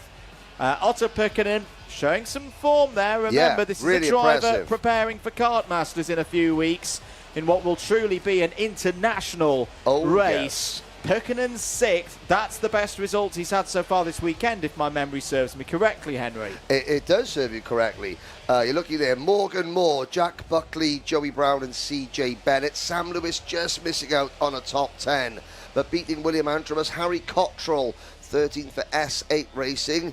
Another from 32nd to 14th for Gabriel Stilp. The question is, well, do you know, why didn't Freddie Lloyd make the move, or try to make the move? Because, quite simple, that driver there didn't let him. The move wasn't on. The move wasn't on, so Fast Freds was like, okay, calculations in the old brain box. Not a championship threat at the moment, but when drop scores come in, he's already dropped his scores. So he said, right, not a championship threat at the moment, but I am ahead of who I need to be ahead of today. So Freddie Lloyd, there he is. He gains points in the championship on Lawrence and Mackie. That's key. And Whitcomb as well, who leads the championship overnight. So you're absolutely right, Henry. That was smart racing from Freddie Lloyd. Maybe not the most spectacular racing. Don't worry, we'll have more of that later on in the final. What a weekend for Laith Khan. As I say, had a very sizable crash on Friday afternoon during free practice. Not a nice one indeed through the Mike Wilson complex. So full credit to him and the MDL team for getting that kart going again. But it's not their weekend. He ended up resting against the pit building, is that right? A little bit upside down. A little bit upside down in pit entry. Yeah. Right in front of a somewhat surprised Harrison Morrow. Anyway, well, enough of Harrison Morrow, well, sadly, but we have some more of Gabriel still, please, with Nicole. Thank you. Gabe, quali didn't go your way this morning. It was technical issues, but talk us about what happened then and what you've had to do since then to push your way through during the heats. So in qualifying the start motor went, so it was a bit of a shame. I mean, we don't really have the pace to win, but I reckon through the heats we were just trying to fight our way through to the front with not much pace, but we're just trying our hardest, trying to find a bit more speed in us and the kart, and then just to try and be at the front for the final. And when you're having to pick off that many places, how's the best way to go around it? You know, is it about getting that race start right, or is it taking your time and picking people off one by one? Talk us through it. The race start is definitely a big thing. If you can get a good start off the line throughout the first lap, it definitely does help. But it's just, about trying to be smart about some of the people around you with less experience and just trying to get around them as fast as possible and without crashing or going off yourself. Okay, good to hear from you. We'll see how it plays out in the final. Then we'll head back up then because we've got another race coming up in just a moment's time.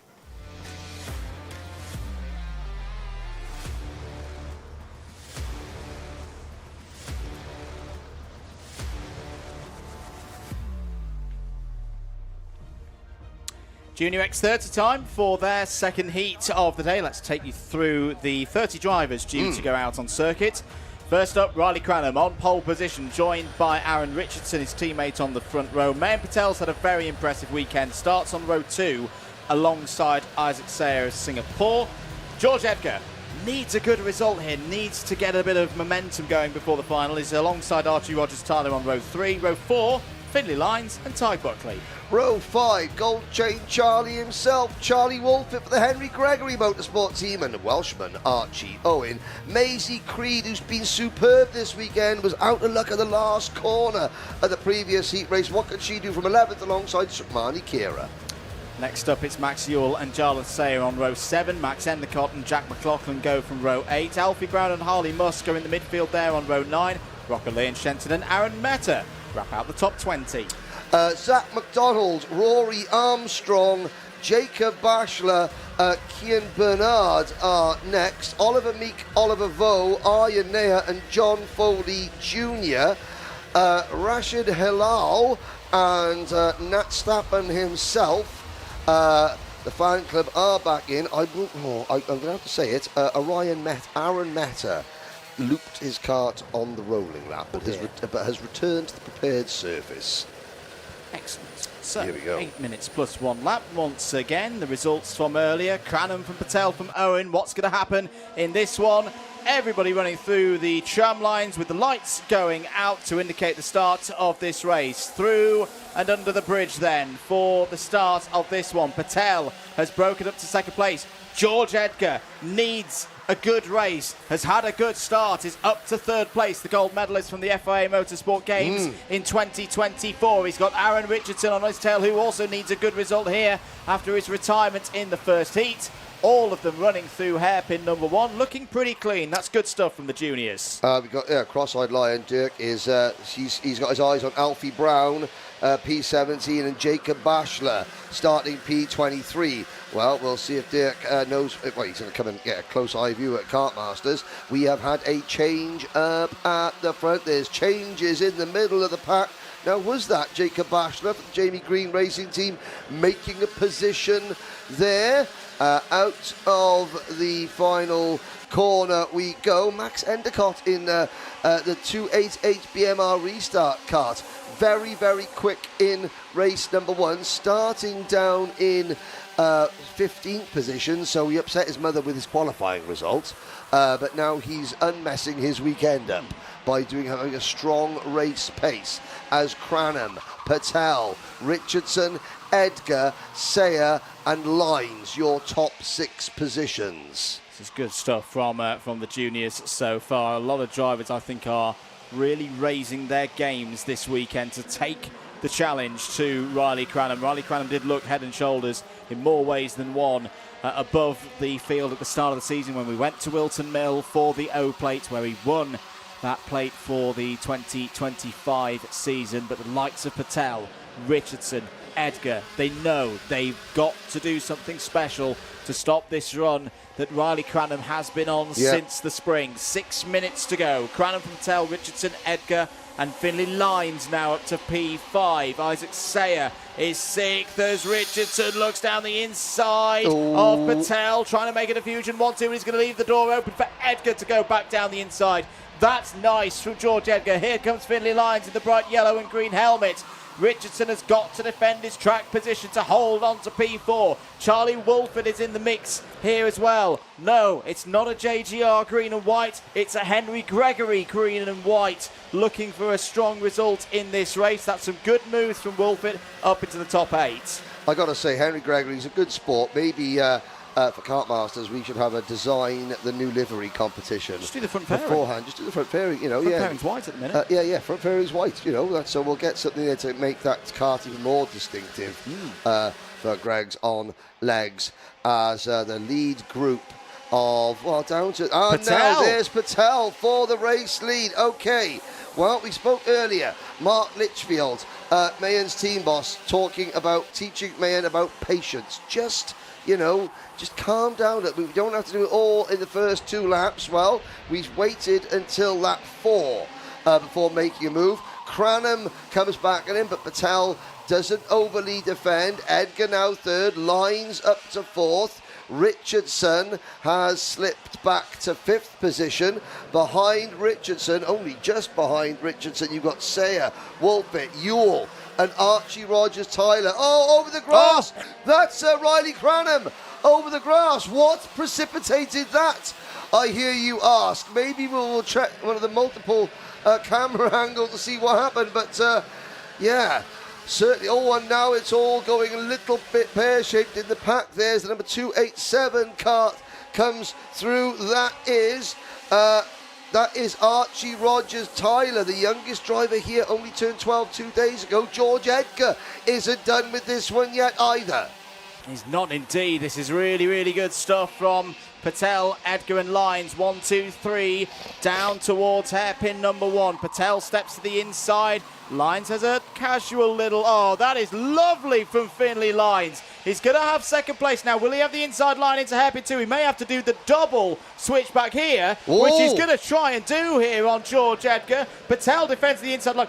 That is...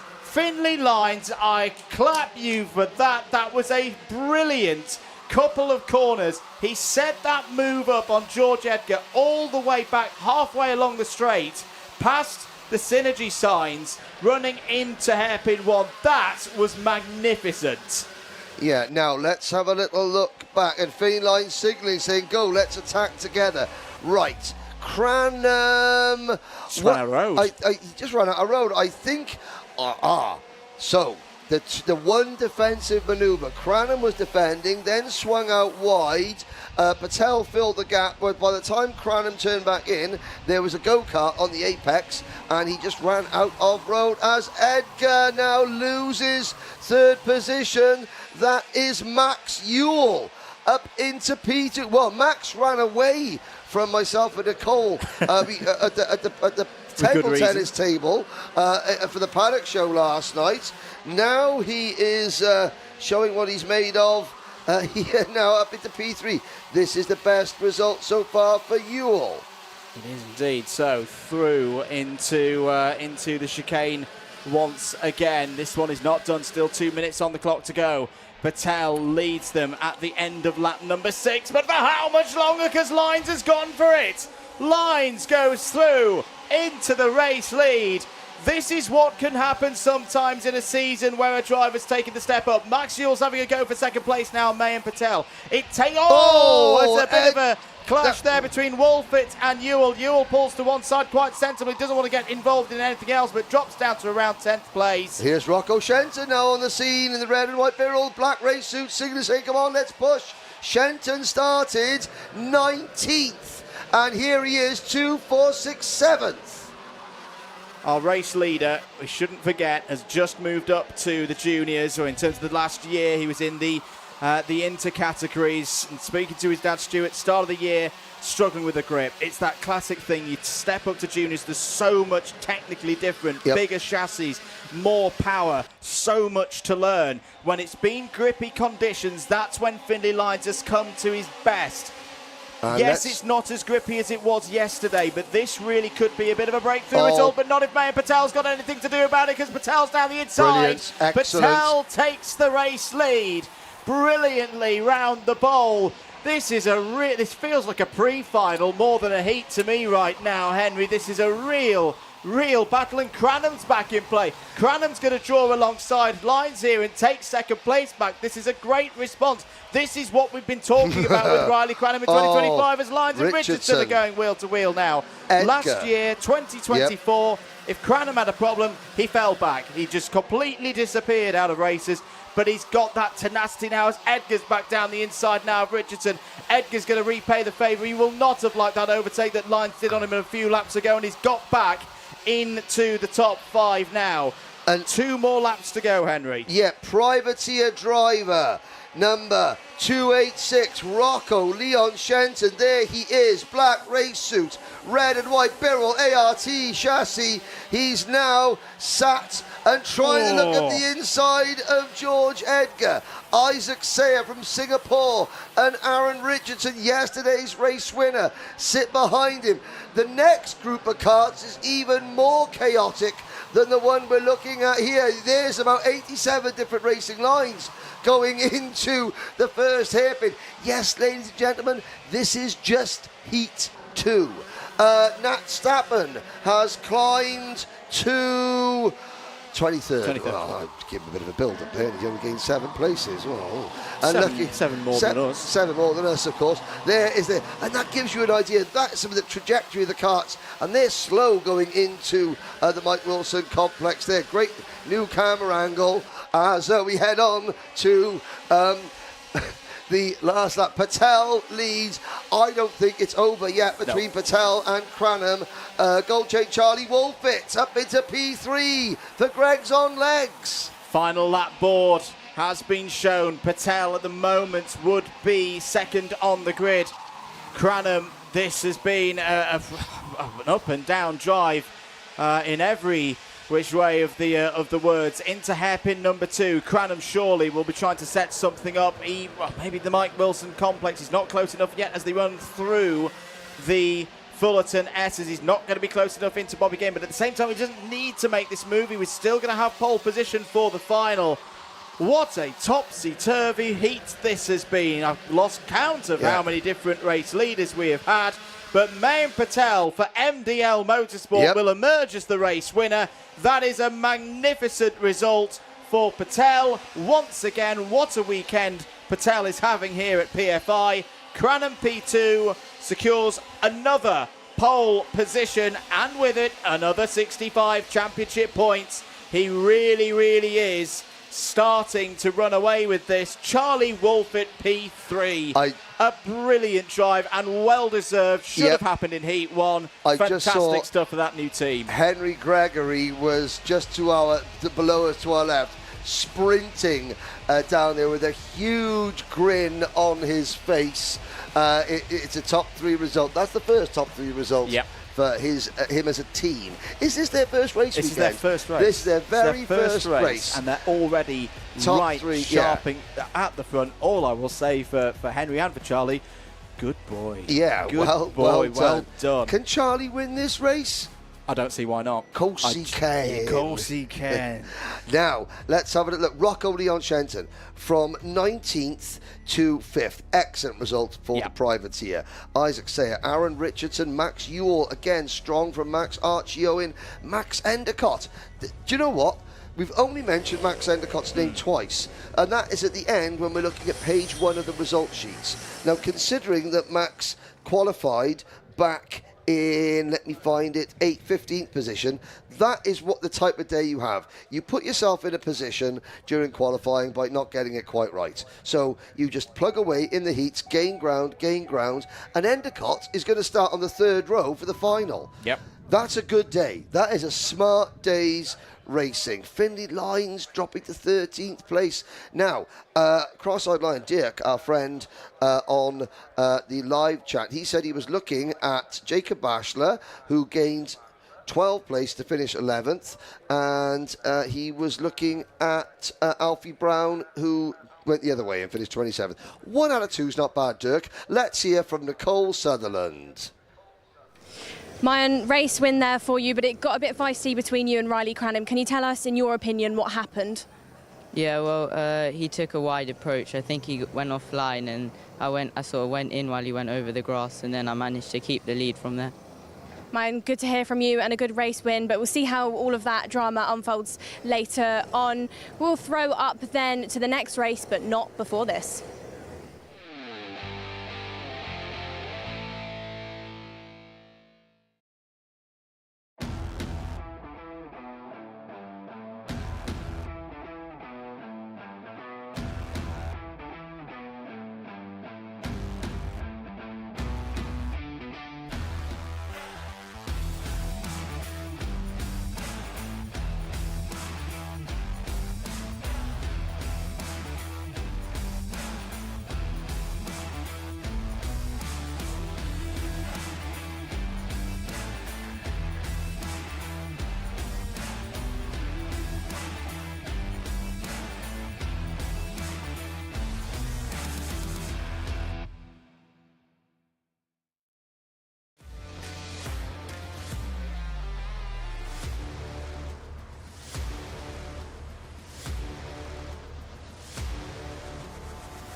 Welcome back to live pictures here at PF International. We're going into IAME Waterswift Restricted now for race number 28 of the weekend. It's the second heat of the second round for this category. Albie J. Stubbs starts on pole position. Harry Chapman alongside on the front row.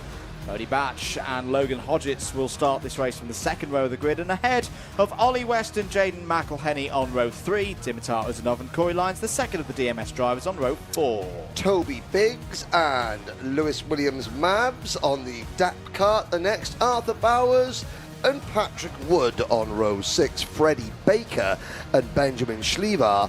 Then Reggie Peters getting a lot of support online, and Frank Morris. The charity raising money, fundraising, Frank Morris ahead of Harry Murphy. And yeah, this could again be a very, very interesting race between a number of drivers of different teams. You've got the two XL Motorsport teammates, different liveries of Albie J. Stubbs and of course the Argenti livery of Bodie Batch. You've got the privateer of Harry Chapman, but then you've also got Jade Racing Team, Evolve Motorsport, and Daily Motorsport on the same there. There's Dimitar Uzanov in the green sleeves, white race suit, black crash helmet there, the red and white Jade run Birrell ART kart. But again, now watch the number 74, the black plates, that's Logan Hodgetts, still on novice plates. He's qualified a fantastic 4th. I don't expect him to stay there, but at the start, he can be quite aggressive. What will the novice do coming into the first corner? This is a real test of nerve, and he passes it with ease. Now it's a question of, and I would say, more experienced drivers at this level. Now settle in and learn. But already Hodgetts looks like he's lost a fair few positions going through there. So, yeah, just good qualifying. Now just settle in, Logan, and learn. Absolutely. So I wonder if there's a relation to Chris Hodgetts, the ex-double British Touring Car champion, or Stefan Hodgetts. We'll get Nicole on. We'll get Nicole Sutherland on the case. Because you had Stefan Hodgetts, he raced British Touring Cars, and his dad, Chris Hodgetts, was a double British Touring Car champion back in about 86, 87. I believe in a Toyota. Testing me now. It's a bit before my time. 7 minutes to go of this one. Albie J. Stubbs leads at the moment. It's an XL Motorsport 1-2 with Bodie Batch there in the Argenti colours. Second on the road. Ollie West has had a good start to this race, Henry. Yes. Evolved Motorsport running Lucky in third race place. suit. There's the number 55 of Frank Morris. As he reminds you from earlier, if you give a little Google to GoFundMe Fullbeck Karts Club, yes, you'll see the defibrillator cause the money raising page as your first result. So that's what happened to me. I did it earlier. Yes. Do give what you can to continue supporting things across the road. Harry Chapman having a little look for fourth place. Yeah, not able to Uzanov. do it that time. No. Just not quite able to draw alongside and get it done in the braking zone. Cross-eyed Lion asked, did Finley Lines have a kart problem? He led and then dropped to 13th. We decided, no, he didn't. He had a George Edgar problem. He had a racing in a very tight junior pack problem. Yes, yes, and yes. Yeah, not his. But again, he'll learn from that. Again, a driver in the minis last year. Yep. Stepping up. It's such a. I know I bang on about it, but it is such a big step. Oh yeah. And we'll see, I'm sure, more results from Finley Lines later on in the season. Good evening to Michael Burke, tuning in Bathurst, Australia, as is always the case. And that camera angle from the top of the banking that you see shows the height difference, the elevation change between this point of the circuit, which is the highest point of the track, and the rest of the track below us. It's, you know, that steep climb uphill onto the banking. It is impressive, which means that the run down the hill from the banking is also impressive. There are the fans and the mechanics, parents watching on keenly. No signalling, so it's early stages. Yes, that's the pensive sort of emotional build-up, the calm before the hand signalling storm. A few stories down the field Yes. just to report in on Henry. Toby Biggs up 3 places. Is running around. I think he's just lost one of them though to McElhenney, but still moving forward from where Toby started on the grid.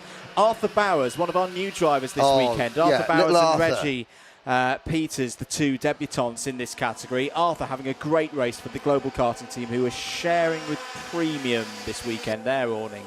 Yes. Is up to 8th place. That's a gain of 3 now for the driver, the number 99. Little Arthur, he was round trying to do the tyre challenge yesterday. Great little lad is Arthur Bowers. Quick as well, and of course this is his graduation to the next step up the ladder. Here comes Harry Chapman. Harry Chapman, that privateer entry, just so solid. Behind the lead group, there has been a spin. We are naughty commentators. Have we just given very naughty? Have we just said wonderful, nice things about Global Karting's Arthur Bowers in kart number 99? And has Arthur Bowers in Global Karting's number 99 just then spun away his good news? Sorry, Arthur. Welcome to an Andrew and Henry commentary. Yes. You've just been hit by the commentary curse. It Not is your real. fault at all. No, it wasn't your fault. Don't let anybody tell you that spin was your fault. It was our fault. Okay? You know, we'll take one for the team there. Mike Simpson's probably going to come out and now beat us over the head with a stick in the commentary box. Yeah, lock the door. Here, Mike Simpson, Mike Spencer. Dear me. Getting my mics mixed up there. Back to the action. 3 minutes to go. LBJ Stubbs leads Bodie Batch by nothing. Oh, and Dimitar Uzanov, I think he saw Ollie West coming at the last moment. West was going for the move coming into turn number 4, and it was almost an issue there, but Uzanov continues in P4. No, West is now in P4. Uzanov P5, McElhenney, Biggs, and this is the closest that Louis Williams Mabs has been to the race lead. P8, 2.9 seconds off top spot. With less than 3 minutes to go, Stubbs does the crossover. Chapman follows him through. Great stuff there from Harry Chapman. Knew he had to be committed to the inside of the Mike Wilson complex and has taken second place. So it's a repeat of the battle that we had in the final yesterday. 2.5 minutes to go, though. But it might be a busier battle than what we've seen so far this weekend, with the likes of West, Uzanov, McElhenney and Biggs not too far behind us. Here goes Chapman up the inside onto the bridge. Nice clean racing between Chapman and Stubbs there. That's what we like to see. Chapman hits the front. Batch trying to draw alongside now and take second place from his teammate. Oh, gets a little bit of a wiggle on mid-corner, but he got it stopped. Yep. Didn't quite make the apex, didn't need to. He's through into second place. West having a go at Uzanov back there. They're going to be side by side towards the Fullerton S's. This is great racing. Yeah. This is proper good IAME Waterswift restricted racing. Yep. This is giving me a kind of a deja vu back to 2024. Bit of a moment there between Uzanov and West. Uzanov holds around the outside. The DMS of McElhenney trying to get involved now. And up from 6th place. And then you've got the two younger drivers, Biggs and Williams Mabs. How will they play the next couple of laps? I was going to say, well, Uzanov and West ran side by side through about a full lap. You know, getting to every corner, side by side. They've lost a bit of ground now. McElhenney has moved up into P4.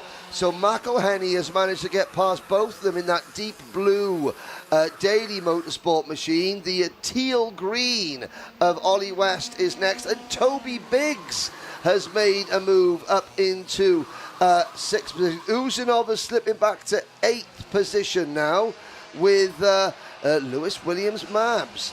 The lesser spotted Fraser Glasby making an appearance on the live stream, taking photographs there. Look at the DAP kart. Lewis Williams Mabs. This is as good as he's been all weekend. Yes. He's getting stronger and stronger. Of course, you know, you want to be doing your fastest laps at the end of the day.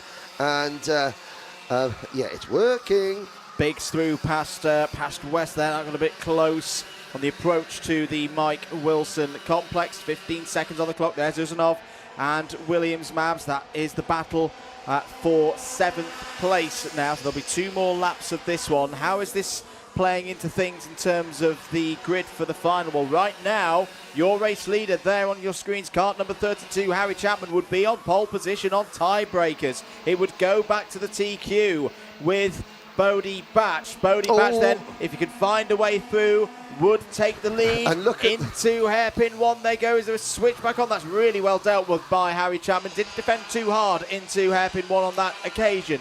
Into hairpin 2.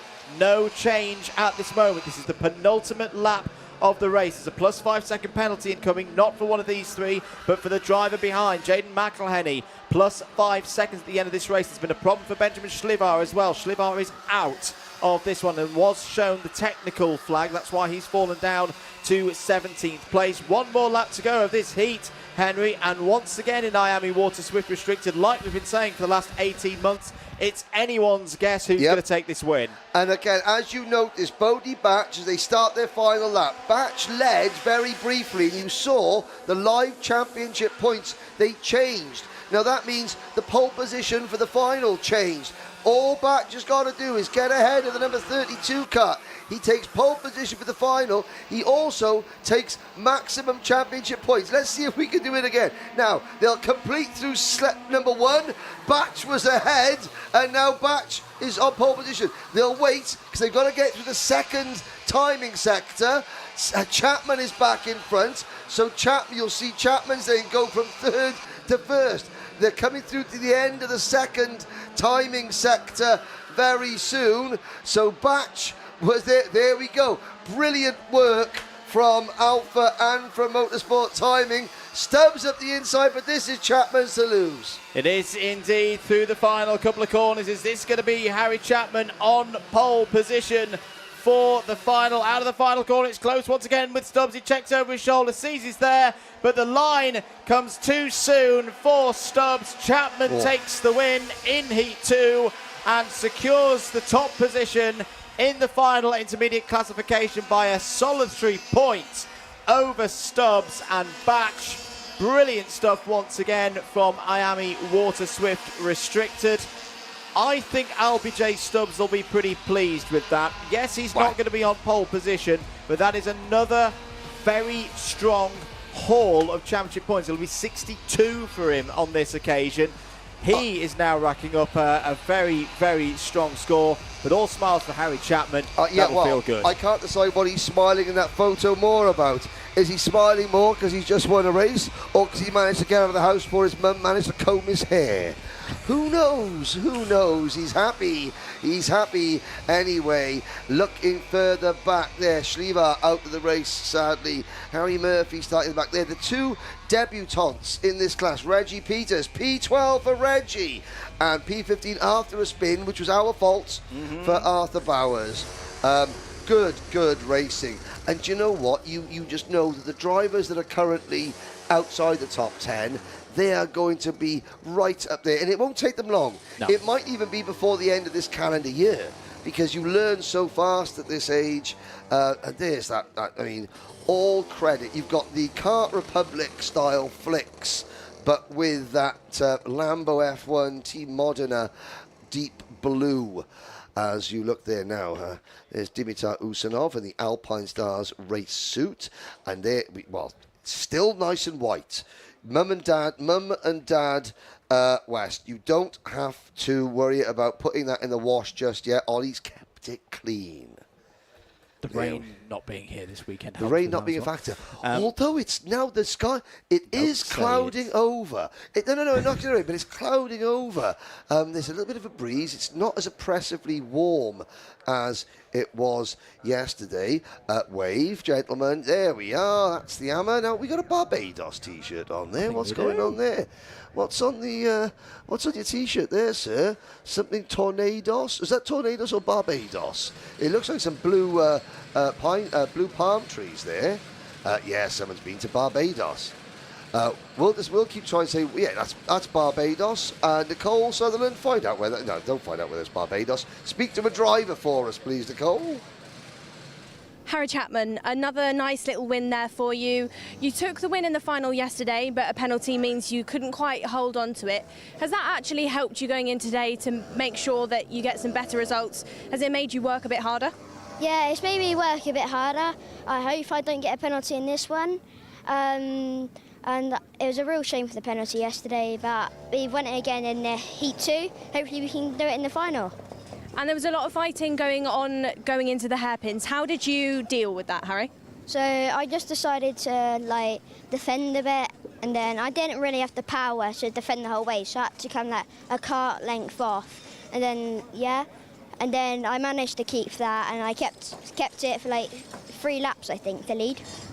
Well, you've held that win then, Harry. Well done. We'll head back up then because our Honda cadets have just hit the track.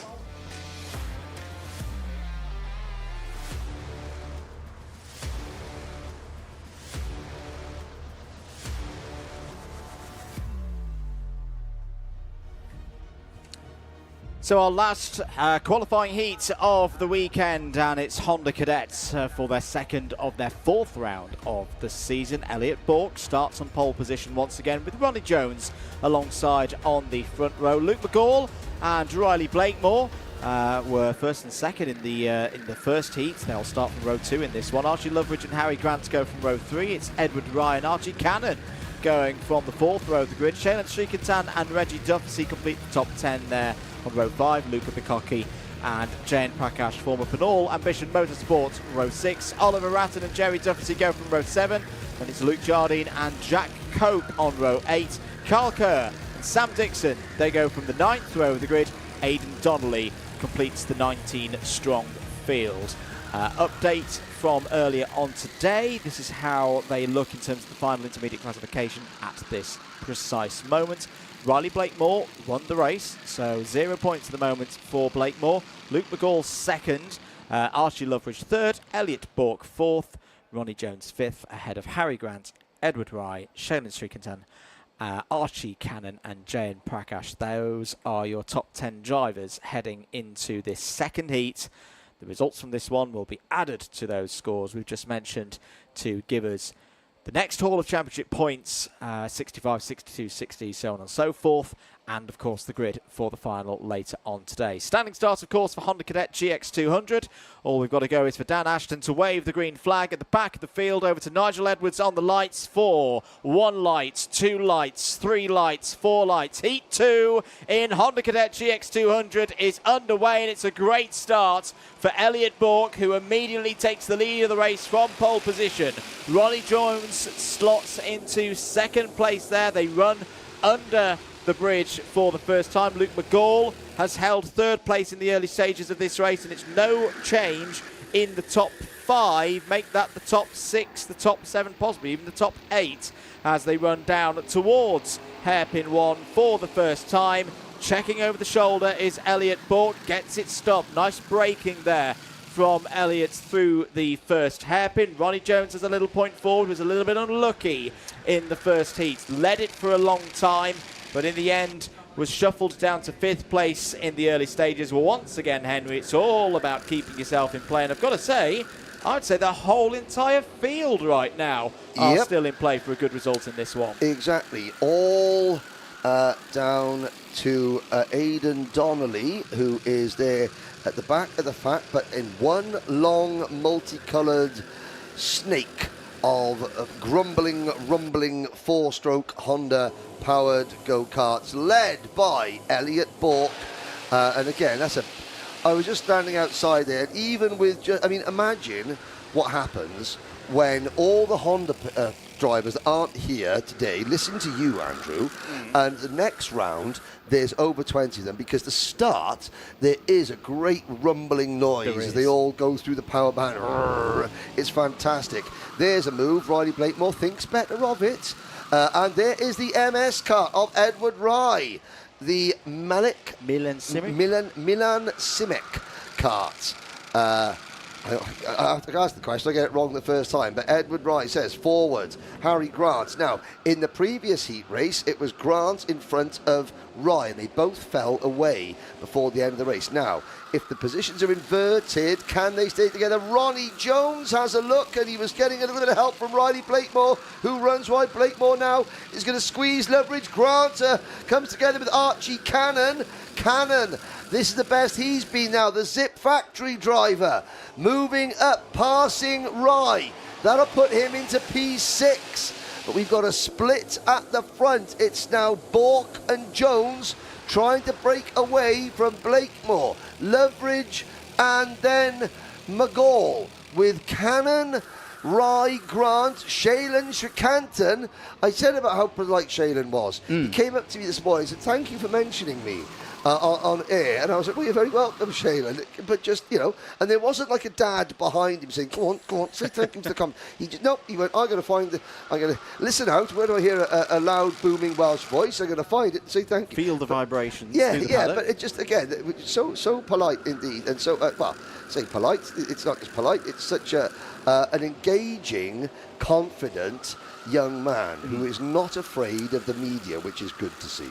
I'm glad you mentioned the media. Yes. One's just popped back into my head. Purple if you're sectors. At Bolton, our good friends, Chris McCarthy, Neil Cole's going to come along as well. Who? Neil Compton? You mean Neil Cole? Neil Cole. Neil Cole. Sorry, he regularly gets Neil Compton. That's absolutely fine. No they will be at the Purple Sectors organisation at Kimbolton for our next event 7. So that's later in the summer in August. Oh, I'm not going to be there. You're not going to be there. I'm going to be in Dallas, being very, very hot and sweaty. But Neil Cole, I go back a long way with Neil Cole. We did a NASCAR radio show together for a British motorsport website many, many moons ago. But yeah, Purple Sectors 2, a media training session joined by, Chris McCarthy, who started out... Sky Sports F1 commentator Wilton Mill Kart Club, Formula Car Stars with me. I take all the credit for him, obviously. Moving up now, Formula 1, Formula 2, Formula 1 Kids, FIA Formula 2 commentator, Chris McCarthy, will be at Kimbolton. They're going to be educating youngsters in the motorsport industry about the different roles in the media field. All the drivers are going to have the opportunity to learn about the media from Neil and from Chris McCarthy, both in the old school written journalism, presenting, reporting, producing, all sorts of elements. They're going to learn about the basics of how TV and journalism works. You're going to learn about the benefits to sponsors, team, and the individual working with the media, specific guidance and techniques to be comfortable when being interviewed, practical exercises, the general guidance about the next steps, social media, and any parental concerns. So thank you to Motorsport UK, to Purple Sectors, to Alpha Live, who's part of it, to Neil Cole and to Chris McCarthy for bringing it on. I will just advise, look at what Henry does, boys and girls, then go down the opposite path and you will be a huge success. Ronnie Jones to the inside for the race league. Can't wait to see the next round that I'm back for after Kim Bolton, the difference in the drivers. I want to see drivers, full on possible. I want David Frost and Richard Nixon style interviews. None of these will know what that means. No, lost them completely. 2.5 quarter minutes to go in this race. Ronnie Jones is your race leader. Riley Blakemore P2, but has just picked up a warning flag. So that shows that once again the officials are on it. They've spotted something that they're not quite so sure of for the number 68 on this occasion. Bork still there in third ahead of McGall. Archie Cannon. Archie Cannon made a nice move whilst we were talking about purple sectors here through hairpin number 1, the last lap. We were talking about purple sectors. We were talking about he was doing them. purple sectors. Yes. Archie Loveridge now has taken the turn of setting purple sectors through sector number 1 that time. So keep an eye on Loveridge. If there's anything we've learned from this season so far in Honda Cadets, particularly these last 2 weekends at Lark Hall and PFI, if you've missed any of the action, do watch it back on Karting UK. You do not count him out. Nope. Yes, he's there in 6th place. Yes. He was in 5th place with 2 laps to go yesterday and ended up winning the race. Yes, right. A group of 9 back to Edward Rye. Then a gap back to a trio of Ambition Motorsport. Not a trio. A quartet. A quartet. Like a barbershop. J.M. Prakash, Reggie Defasy, Luca Bicocchi, and Luke Jardine all in a line trying to catch up. Now, it's not beyond the realms of possibility. With 1 minute to go, they can catch the top 9. They're the top 9, and there are the first 3. There's the first trio of Ambition drivers. Prakash, Reggie Defasy and Bicocchi. Luke Jardine is a little bit further back. Do we have a new leader? Well, yes, we do at the moment. Can Blakemore make it stick around the outside? The answer is not quite. He's still there, though. He's still there. Who is going to be last? The late breakers into Fullerton S. The answer is Jones. Blakemore back to third. Here comes Archie Cannon into P3 for the Zip Factory team. Bit unlucky there for Luke McGall, one of the runners of the pooled Motorsport UK engines. Just got shuffled down a little bit, was offline, and due to how close it is again and how good the parity is across all these different engine providers in Honda Cadet GX200, he now finds himself down in 8th place, but he's immediately on the attack to try and get back past Sukantan, therefore 7th. So 2 laps to go. Did they get across the line? Yes, they did get across the line before the timer hit 0. So the last lap board has not been shown at this stage. More Honda Cadet racing. That's what we want in this commentary box. Look at Archie Cannon up in third. Now that's an interesting tactic.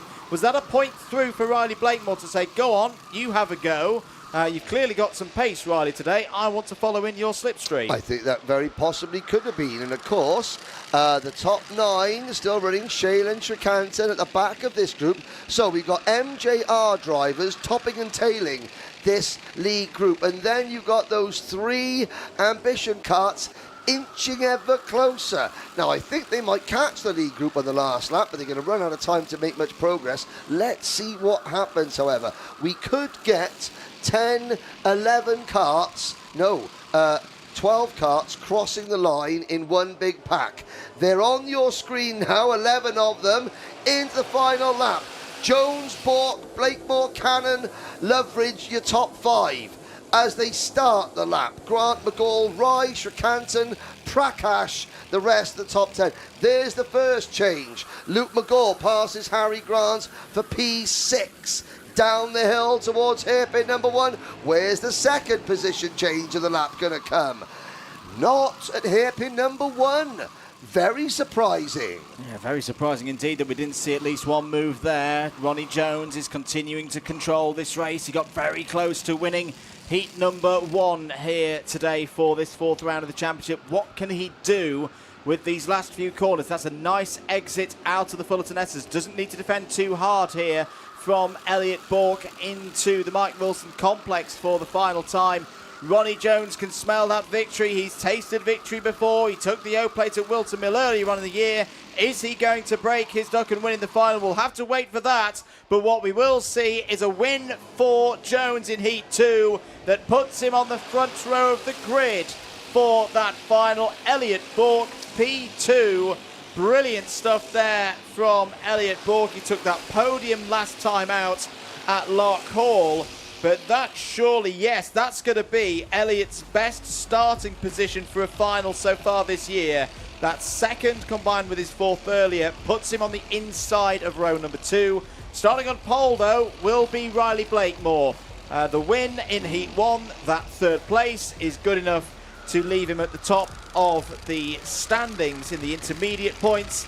And it's his first time this year we've seen a full score of 65 for Riley Blakemore, so that is very good news indeed.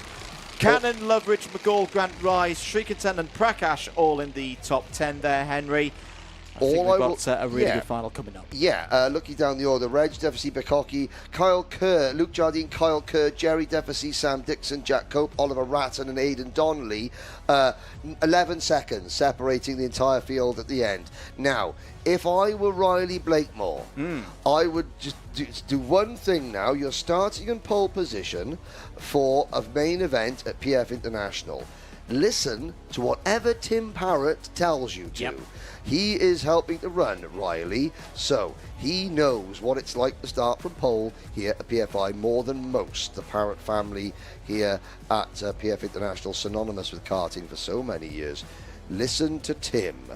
Riley, he'll tell you what to do. It's time for the main events. Hello once again to Turkey. I will get my Turkish phrase book out. Tunayedin.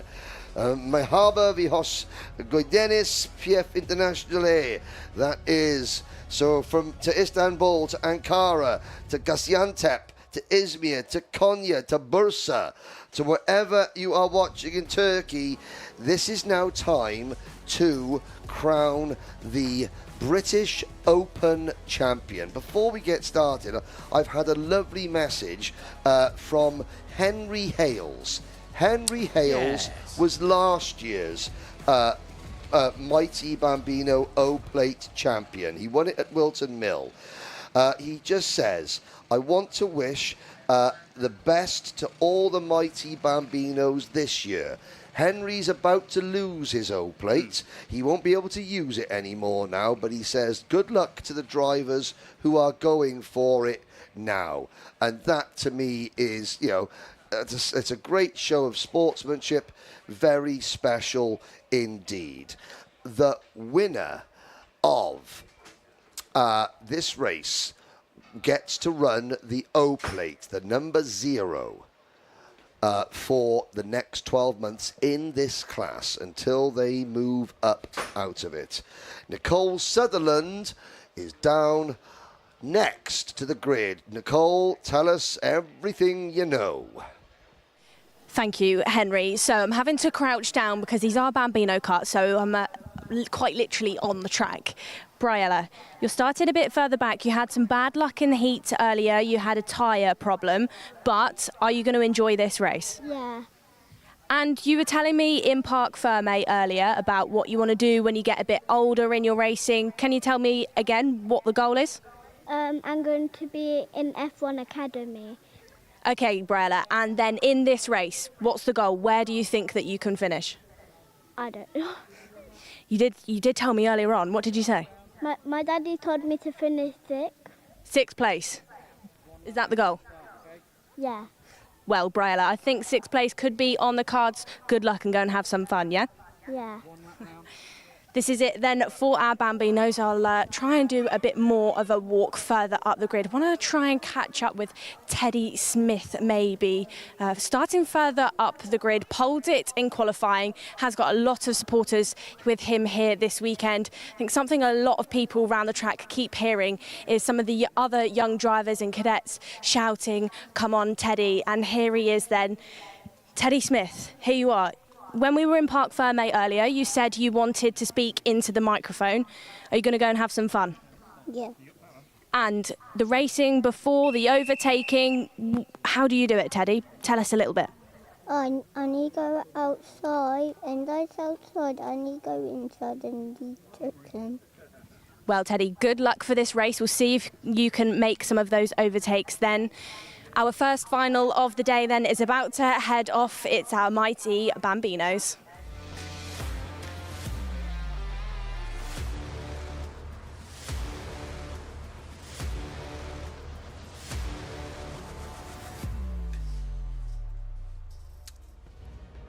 Welcome, ladies and gentlemen, from around the world to the first final of the afternoon here at PF International. It is the mighty Bambino O-Plate race for 2025.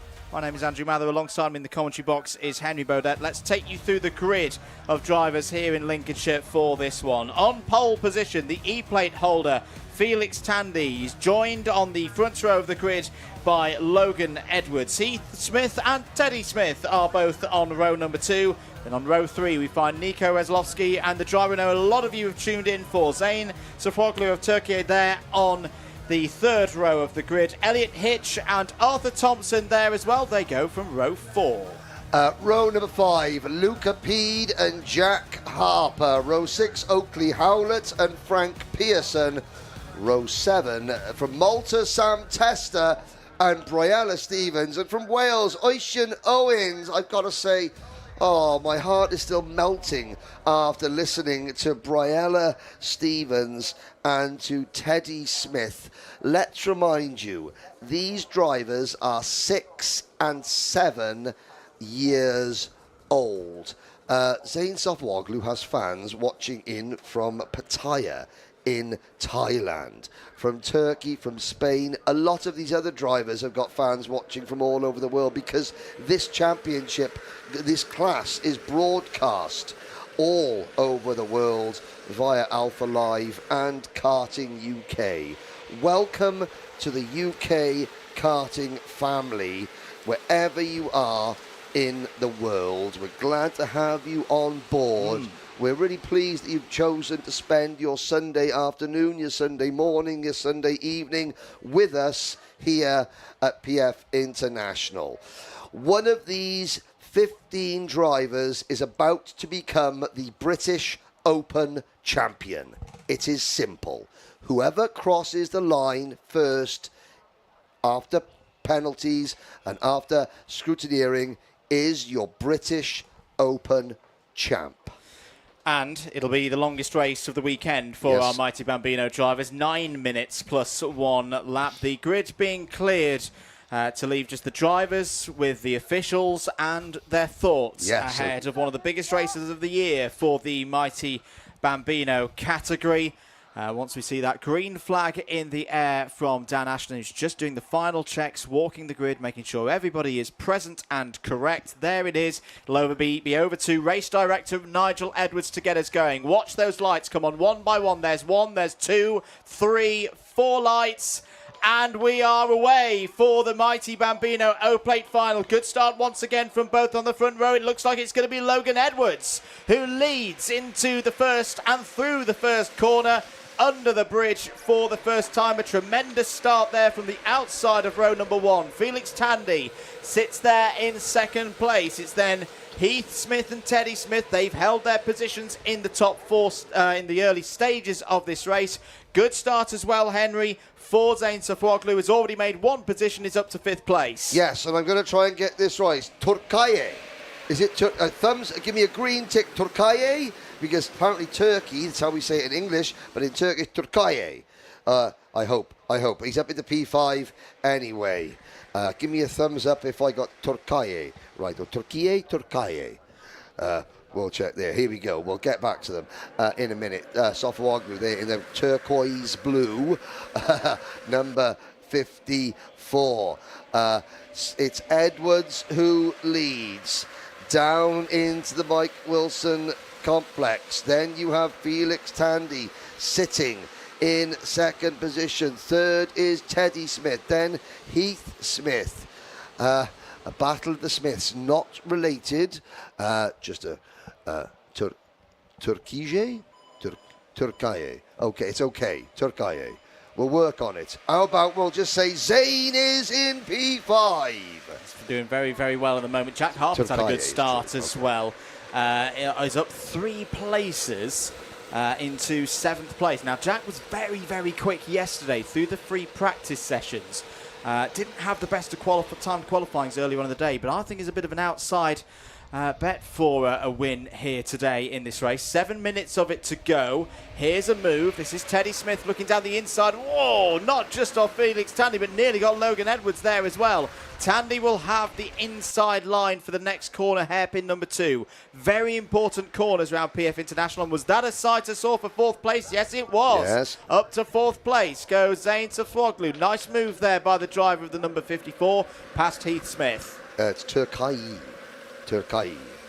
I will get it right eventually. He's up into P4. Felix Tandy in the Wera Tools, the sponsored kart. The E-plate holder runs second. Look at all those Richardson chassis engineering karts. 1st, 3rd and 5th. But what about, and of course, M Sport, Kieran Crawley helping to run Zane Safawoglu's kart. RCE running Nick Tandy as well. Another pound in the pot, 2-1 into the Felix Tandy.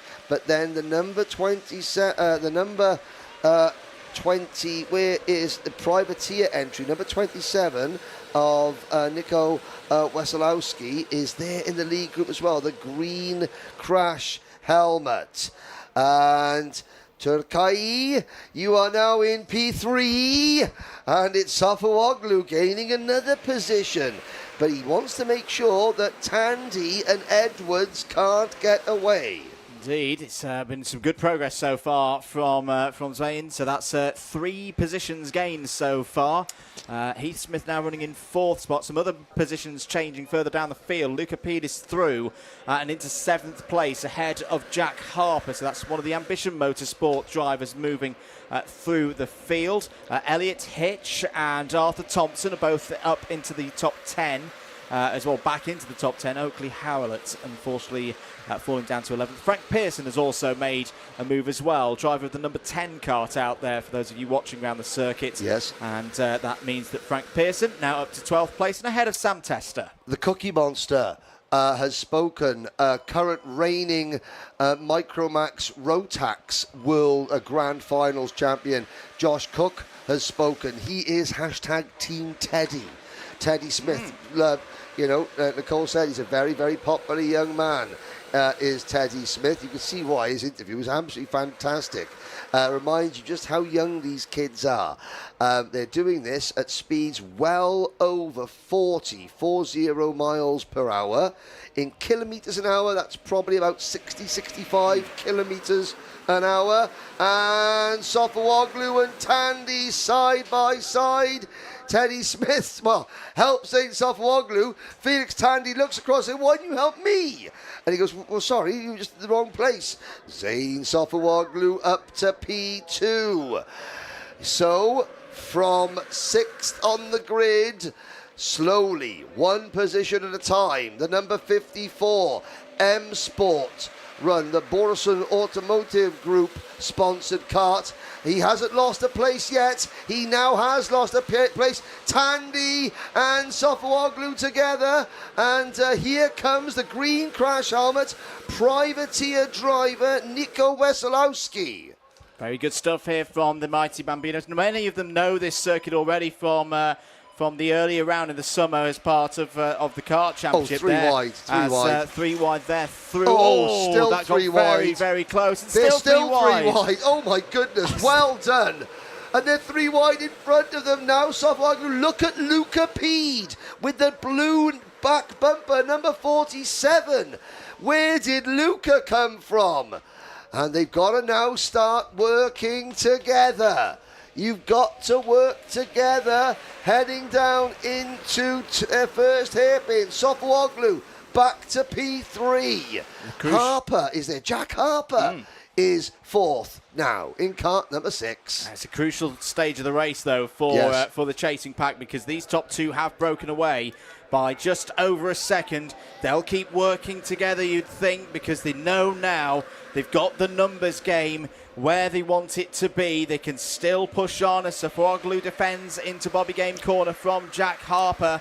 That is the battle for third place. These drivers, as I say, know this place very well. They had a round here as part of their British title championship back in June. It was won by Felix Tandy on that day in mid-June. It's a pretty busy weekend for the Tandy family on the 14th and the 15th. Yes, it was.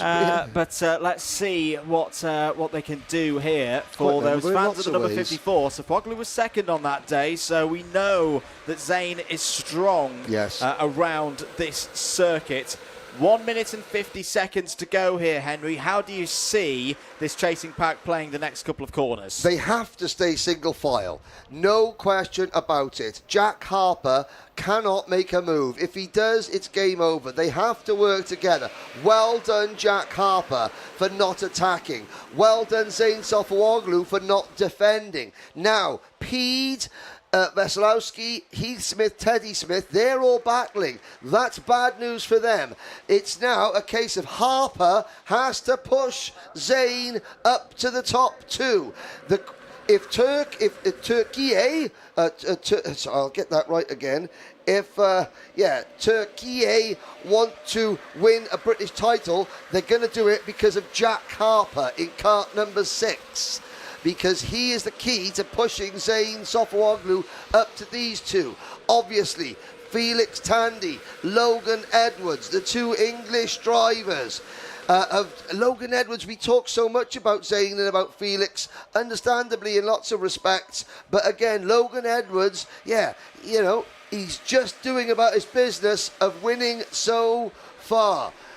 Turkey is still third place with Zane Sofawoglu. Felix Tandy, they're going to get the last lap board next time around. 25 seconds on the clock then. This is time now for drivers to start making their moves to get themselves in the best possible position for that final charge to the line.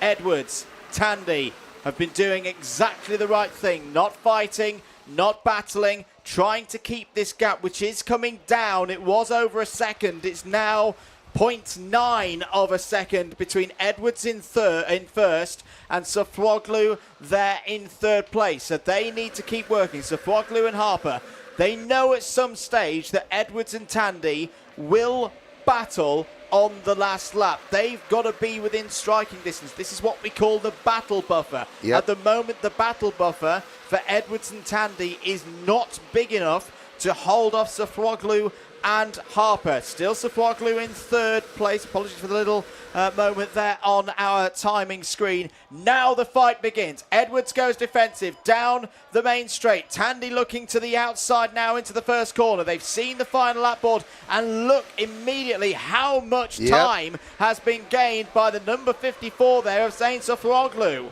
Now, Tandy to the inside. Tandy gets hooked on the rear bumper of Edwards. Sofawoglu takes advantage up to P2. Tandy's now going to have to fight back. Has that given Logan Edwards enough of a gap to win the British Open Championship? Tandy to the inside. They're 3 wide for second. And there goes Sofawoglu over and under with Tandy. But Logan Edwards has just, I think, done enough to take the O-Plate title. Anyone's guess who's going to come second. There goes Veselowski out of the race. But it is Edwards, Sofawoglu and Tandy. Your top 3. That's your podium with Pede in 4th. Brilliant stuff from Logan Edwards. Has just got to keep his head down now. Brilliant switch back as well from Tandy. Tandy back up to second place. But time is running out. Time has run out. The corners are ticking on by. Logan Edwards hasn't had a win so far this year in major MightE Bambino races. He's only gone and become British Open champion. Logan Edwards in kart number 21 takes race victory at PF International for the Richardson Engineering team. Logan Edwards, remember the name, is your new MightE Bambino British Open champion. Well done, the Richardson Chassis Engineering team. They prepare the team professionally off track. They give us the most professional media pack of all the teams here, which means we can talk about them more. Then on the track as well, Dave Richardson's son does so much of the coaching and the preparation as well. It's such a family organisation. They finished 1, 2, 5, 6, 7. Well done to Felix Tandy. He doesn't quite add the O plate to the E plate. And well done on the podium, Zain Sofuoglu from Turkey. Now, this is different to a championship round. It's a one-off event, which means it's even harder to get on the podium because nobody is thinking about the next round. It's one race, so congratulations, Zain Sofuoglu, as well as Felix Tandy for getting on the podium. Luca Pede, what a drive from young Luca Pede into P4. And then Heath Smith, Teddy Smith, Jack Harper, 5th, 6th and 7th. The leading privateer home, Elliot Hitch in 8th, followed by Arthur Thompson, Oakley Howlett. From Malta, Sam Tester, well done. Frank Pearson finishes behind Tester in 12th. Briella Stevens, well, Daddy said he wanted 6th, but he got 13th, but he's still going to be very proud of Briella. And then Oisin Owen, the Welshman, is next. And sadly, on the last lap, Nico Wesolowski fails to finish. And do you know what I love now? I love listening to the interviews because they put on a race like that, you know, and then they take their helmets off and you realise some of them cannot tie their own shoelaces yet. They are that young. Brilliant stuff from the mighty Bambinos. If you enjoyed that, do give our broadcast a little like with the thumbs up button. If you're new around here as well, do please subscribe if you can. Plenty more racing to go here at PF International, so don't go anywhere. We've got we've got another 6 finals to go. You can see the next drivers one's on its way out onto the track. Indeed, for the mighty cadets. Let's head down once again to Nicole Sutherland. We're in Parc Fermé then with our first final winner of today, and it's none other than Logan, who's just made himself our mighty Bambino O-Plate champion. Logan, that was an amazing race out there for you. You're a winner, you're an O-Plate champion. How happy are you? I'm really happy for what I've done. And Logan, can you tell us a little bit about the race out there? What went on? How did you take that win? Loads of people were pushing.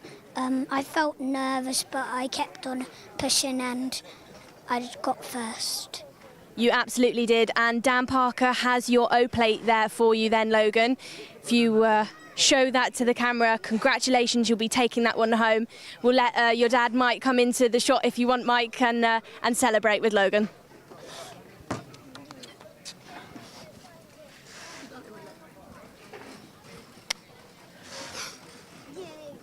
That's it from our Bambinos for now then, because it's our mighty cadets next. So let's see the highlights before we go into that racing. Absolutely. Thank you, Nicole. Brilliant scenes down there in Parc Fermé with our new British Open champion. These are the early stages of the race. Very, very tight and compact throughout the field, as we've seen through all of the races here today, through their 2 heats and this final. I think what was so impressive about that was how calm Logan Edwards was through the early stages of that race. Felix Tandy there as well for a good part of it. Zain Sofuoglu was always going to be a big part of this race and provided many of the highlights across the course of that 9-minute+1 final. The number 47 of Luca Pede as well, up 5 positions across the course of that race. Many 3-wide moments as well, up and down the order as the race moved into its second half. Jack Harper was a star as well. I'm going to say I think deserved a little bit more than 7th place today, but that's how motorsport works at times. You don't quite always get what we maybe deserve, but Harper has impressed me a lot this weekend. Back at the front of the order, it was Edwards and Tandy, 1 and 2. They were doing the magnificent job of keeping the rest of the field behind. They would inevitably have a bit of a battle. That would allow the likes of Safwaglu, Pede, the two Smiths, Heath and Teddy back into the game. By this stage, that was where we saw Nico Razulovsky, unfortunately not able to finish the race. Edwards had the race won at this point. That late move from Felix Tandy moved him back into second place. And what a celebration as well from Logan Edwards, who goes into the record books. He follows Henry Hales from last year as your British Open champion in MightE Bambino. It's been great to have them this weekend. And we're not done for the electric kart racing. Let's head down to the grid and to Nicole Sutherland, who's with our MightE cadets. Yes, I am then, Andrew. Back on the track then, this time with Ansel Murray. Ansel, good racing from you this weekend so far, starting on that second row. Expectations for this race, what are you thinking is realistic? Winning, and I think if I get a good start, I could get William or Harry into the bowl. And that race start then, I think every driver knows that's a really important part during the race, but how do you plan on pulling it off? Where are you going to put the kart on the track? I'm going to put it on the inside and then just stick it there. Well then, Ansel, we'll watch you do that and we'll see if you can pull that win off. Dan Ashton, our Deputy Race Director, is about to show that 1 minute board, so I will clear the grid. Good luck to our next lot of MightE drivers. Thank you very much, Nicole. There is the scene on the grid for our 15 drivers who will compete here in the MightE Cadet Final, race number 31 of our weekend here at PF International. And a really, really quality grid with some fantastic stories up and down the field.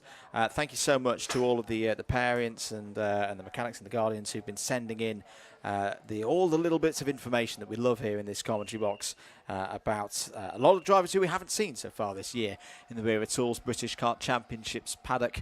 The clear grid instruction has been given. We are ready to go in a moment's time for what will be another 9-minute plus 1 lap final for the MightE Cadets, for the MightE Cadet Cup. We've not done this before as part of the Wera Tools Motorsport UK British Kart Championship.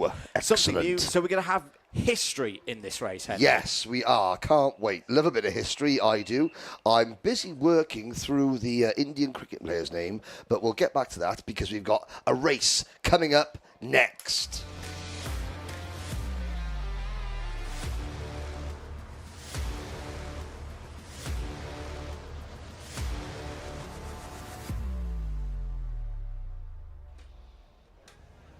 Time for our second final of the day. It is the MightE Cadet Cup final with William Crombie on pole position. He's joined by Harry Stinson alongside on the front row. Ansel Murray and Noah Wicklow go from the second row. It's then TJ Mackay and Will Beattie going from row 3. Junior Wright and Logan Jackson start on row 4.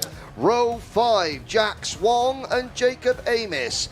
Alfie Hennell on the gold kart and Zach Parr. Next then Freddie Dye, Chase Wilmington and Ted Fry. 15 drivers, one of them is going to become the first ever MightE Cadet Cup winner. I am searching through a well-known knowledge-based website to try and find the name of Ansel Murray's grandfather, who played Test cricket for India. Now, I like a bit of cricket. I love the sound of Willow on Leather of a Sunday afternoon, listening to Test Match Special or on some of the older Aggers and Henry Blofeld and people like that. But I cannot, for the life of me, find anyone called Murray who played. I'm not saying he's right, but saying he may have had a different name. In maternal side? Exactly. Who knows? We'll find out. We'll tell you what, we'll ask later on, because I don't know, if he's hit a century, then his grandson may be about to hit a bit of history himself. Indeed. So, red flag at the front of the field, just to indicate to the drivers to hold for a moment until we are ready and set to go for this final for MightE Cadet. There is the green flag in the air. Drivers' eyes will move to the lights to wait for them to come on one by one. When they go out, we'll be racing once again at PF International. Away we go for the MightE Cadet Cup Final. Good start for Harry Stinson from grid 2. Immediately sweeps into the lead of this race, but there's a challenge coming in from William Crombie. Couple of drivers running out wide towards the back of the field, but that's okay. All 15 of them running over the bridge now. William Crombie in that bright green helmet takes the lead back, immediately points forward, but here, once again, comes the number 78, does it not, of Stinson? Yes, it is. So through into the lead once again. We've already, Henry, had 2 lead changes and we've not even done half a lap. Excellent. There's nothing like creating a bit of history. It's going to be a competitive history. There's Murray in P5 at the moment. A look back. That red nose cone at the back of the field. I think that was Ted Fry. Looks like it's got half a Gillard on the front. Well, it is a Gillard, but it's got Gillard front bodywork. And miscellaneous side pods, as we somebody has asked me how to pronounce Turkey on ChatGPT. Well, if you know me, ladies and gentlemen, I'm allergic to ChatGPT. AI, I don't do artificial intelligence because I've got no actual intelligence. So we've got our third lead change. However, William Crombie back to the front, ahead of Stinson. Then it's Wicklow, Murray and Mackay next in line. Down and towards the back of the field, Jacob Amos and Zach Parr, which means that junior right, well, let's have a look. Chase Warmington up into the top 10. Freddie Dye into 12th position. And we head down the short chute towards the Fullerton S's. 7 minutes to go in this race. Still early stages for this one, but it's a breakaway of 5 at the front of the field with Stinson, Crombie, in the other order now, though, because, of course, Crombie took the lead earlier on this lap. Wicklow, Murray and Terence TJ Mackay there in the red suit and the white helmet out of the final corner to complete the second lap. Crombie scored as your new leader, but it's Wicklow who's got the pace right now. New fastest lap of the race, 1 minute 6.38. These karts, these drivers, running very similar lap times to the other cadet categories. As Ansel Murray has a look down the inside, beautifully takes third place there. Fantastic stuff from Ansel Murray, particularly in these cool, slightly cooler conditions. They're still warm, it's still 24 degrees Celsius out there, but after the heat of yesterday and Friday, once again showing that the parity that these power units have and the combination of the tyres that they use as well I hope we see more of this in the future and more cadet racing alongside the Hondas and the IAME Waterswift Restricteds. Yeah, and of course this is one of the events that the category has to go through to gain official Motorsport UK, not approval, but recognition before it becomes homologated into an official Motorsport UK class. You see this with a lot of categories that come in. They have to do some guest rounds. They do rounds in other championships to make sure that, again, the class is professional, the equipment, the material, the drivers, the organisation around it in terms of the supply chain of the power units are all up to snuff, as it were, before it becomes an official. The MightE Bambinos had to go through the same thing, and they became an official Motorsport UK class last year, and so hopefully next year, or 2026, 2027, this will be the latest, the newest Motorsport UK class to award a official British championship. Another leader. It's now Harry Stinson back into top spot. We have got 5 at the front, and again it's the 2 privateers topping and tailing, but it's the Richardson Chassis Engineering team once again in the middle. Now, of course, the RCE chassis, that's a British built and designed chassis. I believe that RCE have got a background in stock car racing and hot rod racing and sort of short oval racing. That's where Dave Richardson sort of cut his engineering teeth, as it were. Now they've moved into karting and they've embraced the smaller categories. You know, you've got an RCE chassis in Micromax, you've got it in the Bambino category, you know, you've got it in this category now. Haven't moved on to the big karts yet, I don't believe. But again, let's walk before we can run. You know, they've got a fantastic team. They've got a really good team spirit amongst them. I noticed that Dean Pahal's dad, Kuyat, was tuning in and watching. He's not racing here, but he drives the team, supporting the drivers from afar. Of course, then you've got the MightE, those blue, green and black and white graphics kits as well. They're the MightE, the sort of the works MightE graphics kits run by privateer drivers, and another lead change, Andrew Mather. Another lead change, but it effectively already happened. This is not good news for William Crombie. First notification from the race, a +5 second penalty. No. So that means that William Crombie, if he's going to become the first winner of this mighty Cadet Cup, has got to first get past Harry Stinson and then get up 5 seconds. And to be honest, Henry, in cadet racing, that is very hard. Sorry, we haven't had any of these races decided by more than 1 second, let alone 5. Now, there will be a board. There's going to be a large board, digital display board over the start-finish line that will tell the drivers what happens. By now, Williams' team, his mechanic, will know that he has been given an in-race penalty. To help his team now take the win, he needs to start pushing. He needs to either attack. Ansel Murray goes. I don't think William has seen yet. He hasn't seen it's going to come out this lap. Ansel Murray to the inside. Wheel to wheel. Mackay follows Murray through. Crombie. Well done, drivers. Great, respectful racing. There's Noah Wicklow behind them. Now, okay, this is the hound and the hare. Harry Stinson is the hare. Ansel Murray is the hound. The hound has got to hunt that hare down and try and catch it. Crombie battling side by side. He will now have seen on the digi display board the in-race penalty that has been given. He's still signalling forward, but it's down to that driver, the black race suit, white crash helmet, was the RCE race suit. It's got a bit of orange on the side. Ansel Murray, the Anglo-Indian driver, has got to now catch and try and pass Harry Stinson. Harry Stinson, the son of MightE, owner, constructor, brainchild. It's his brainchild, Johnny Stinson, who of course worked so hard to create this and to become the leading electric karting platform in the United Kingdom, and you can see why. And there is a look at just how high some of those curbs are. Let's look at the lap times, Andrew Mather, because Ansel Murray's closing in. He is indeed. 1 minute 5.62 last time around for Ansel Murray. Is a new fastest lap in this final. It was 0.3 quicker than what Stinson did, so 2 more laps at that pace. And Murray is going to be, well, maybe not even 2. It could just be 1 lap needed for Ansel Murray to close in on Harry Stinson.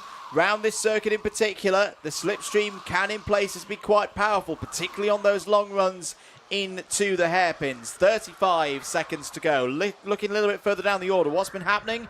Jack Swong up 2 spots to 7th place in the number 76, the driver flying the flag for Hong Kong this weekend. Alfie Hennell is up 3 spots as well, as here's a move. That's the number 53 of Wicklow down the inside of William Crombie. That's for 4th place on the road. Crombie right now with that +5 would drop down to probably around Logan Jackson Jr. right, 9th, 10th is on the board there. Was that number 78 under investigation? Yes, under investigation, Harry Stinson.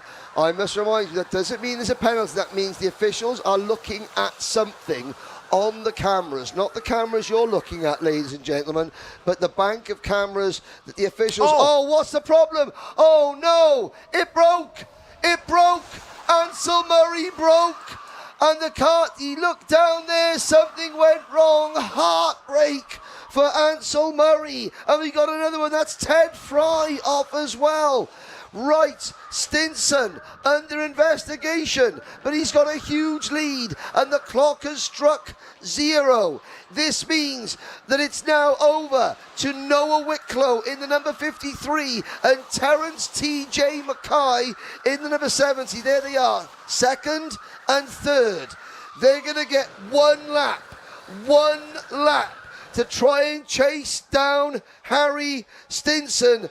The gap is 9/10. It's almost too big, Andrew Mather, but you can never say never. And you can never say never in a final here at PF International. We've seen many of them in big races over the years change on a final lap out of nowhere. Stinson heads off of the bridge for the last time in this mighty Cadet Cup final in towards hairpin 1. They'll go past the stranded kart of Ansel Murray. He is out of this. Ansel is sadly out of this race. What a shame. Murray thoroughly deserved to potentially be on the podium, but it'll be 14th in this final. Down towards the Fullerton S's for the final time. Stinson still has the gap over Mackay, Wicklow, Crombie. Crombie out of it really with that +5 penalty. So it looks like it'll be Stinson, Mackay and Wicklow for the podium, but in what order, we'll find out in a moment's time, because out of the final corner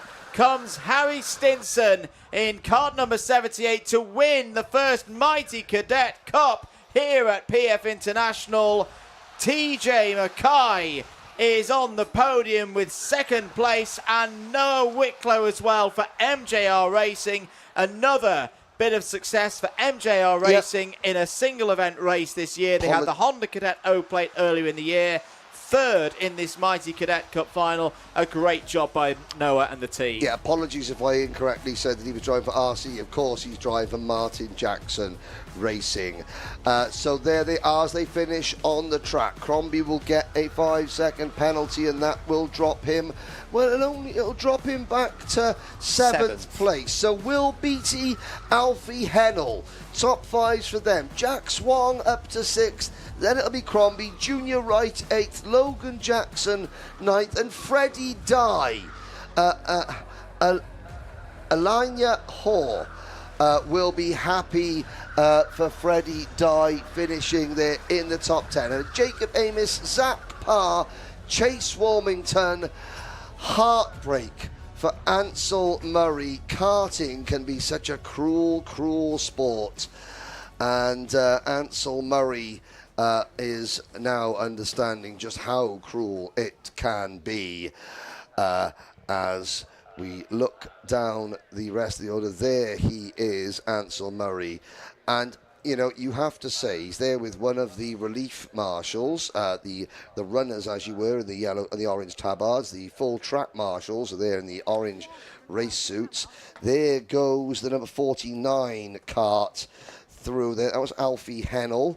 And there's the number 11 going through. That's Junior Wright.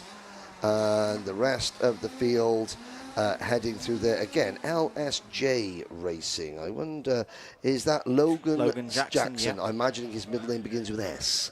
There is the Gillard. Well, you know, with half the Gillard bodywork and then half the other bodywork. And that is Freddie Dye. He pulls into 3rd place. Well done, Freddie. Hey, you might be moved, but and look at karting teaches these young men and women that life is not fair. And it's a very valuable lesson that they carry through with them the rest of their lives. Andrew Mather, yes. I always try and finish on the positive in this scenario for Ansel Murray. Well, he was within a lap of taking the fight to win a cup. There's another driver that I'm thinking of right now who in recent times we have seen make a breakthrough but be pressing on for a long time and thinking, when's it going to come? When's it going to come with the big results? It's also in the same team, Yeah. Dean Singh Pahal. Dean Pahal, Dean correct. had so many close moments over the last year, made that breakthrough win at Dunk as well, and has gone stratospheric ever since. So Ansel, It'll if you happen. want a bit, it'll happen, but think of the inspiration in that same team as you. Let's go down, though, to Parc Fermé and to Nicole Sutherland. Harry Stinson, provisional winner then for the MightE Cadet race. That was a good race out there. You left the rest of the field. It was a good gap. Tell us about how you pulled us off. Yeah, I managed to pull away because everyone behind me was battling, and I had good pace throughout the race, and I just managed to pull away from everyone. And Harry, big achievement. You know, this was a big deal, but what comes next for you? What's the goal long term, do you think? You're still young, you've got a long way to go in your racing, but what are you thinking? Well, whenever I'm older, I would like to do Formula E or Formula 1, and I hope to get there when I'm older. Well, for now, Harry, you're a champion today in the electric cadet race. Congratulations, big result. We'll head back up then to the next race, but not before this. Yeah, let's have a look at some of the highlights from that MightE Cadet Cup final. These were the early stages. William Crombie taking the lead. A great first lap. We saw a number of overtakes back and forth between the likes of Stinson and Crombie. Ansel Murray in there as well in the number 96 kart. Went for the move not once, not twice, and eventually got through past William Crombie there as well, running very, very strongly. TJ Mackay. It's been great to have TJ with us here this weekend. And I've got to say, the racecraft from the mighty Bambinos and the cadets today here, Henry, has been exemplary. It has been. The media savvy as well. Harry Stinson, and again, that low camera shot there. You can see the marbles.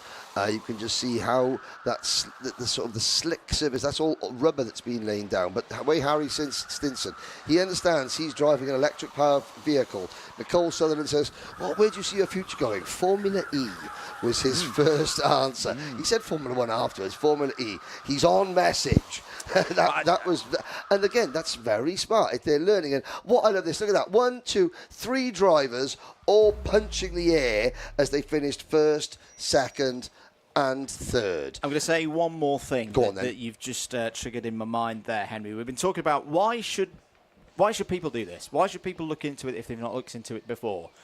You touched there on Formula E and Formula 1. Yep. Who knows how much electrification you're going to have in Formula 1 in the future? Another one of the engineering challenges being taught to the drivers here, battery management and things like this. These are all things that are going to be big in the future of motorsport, and this is where it's being taught to young drivers. Very good stuff from the mighty categories.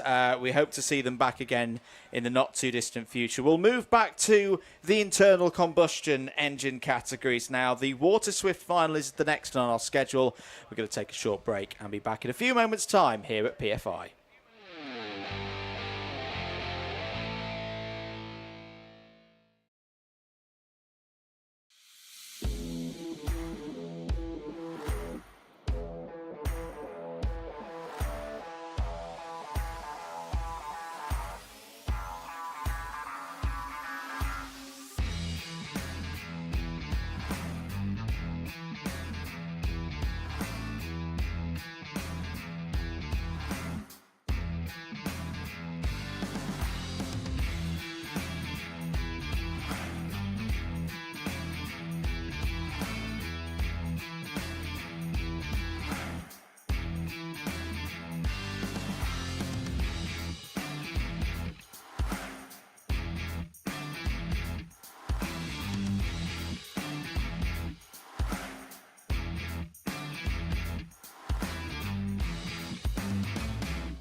Motorsport is naturally a fast-paced and dynamic environment. Dealing with a specialist insurance advisor helps to ensure that your specific needs are covered. We have access to a complete portfolio of products including personal accident, on-track damage, property and event liabilities and cancellation. We can help drivers, teams and manufacturers, event organisers and circuit owners and venues. Visit marshsport.co.uk/motorsport to find out more.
Here at Demon Tweaks, you probably know us for our massive kartwear range. We've got everything from suits, boots, gloves and helmets from the biggest brands in the business. But we are so much more than that, because if you're looking for kart parts, well, we've got you covered too.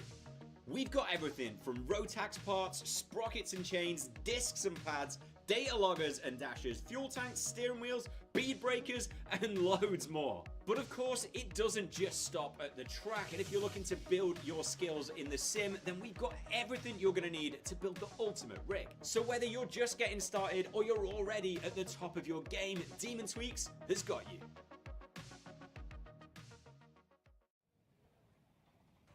Welcome back, everybody, to live coverage of event number 6 for this year's Wera Tools British Kart Championships. We move back to our main championships now.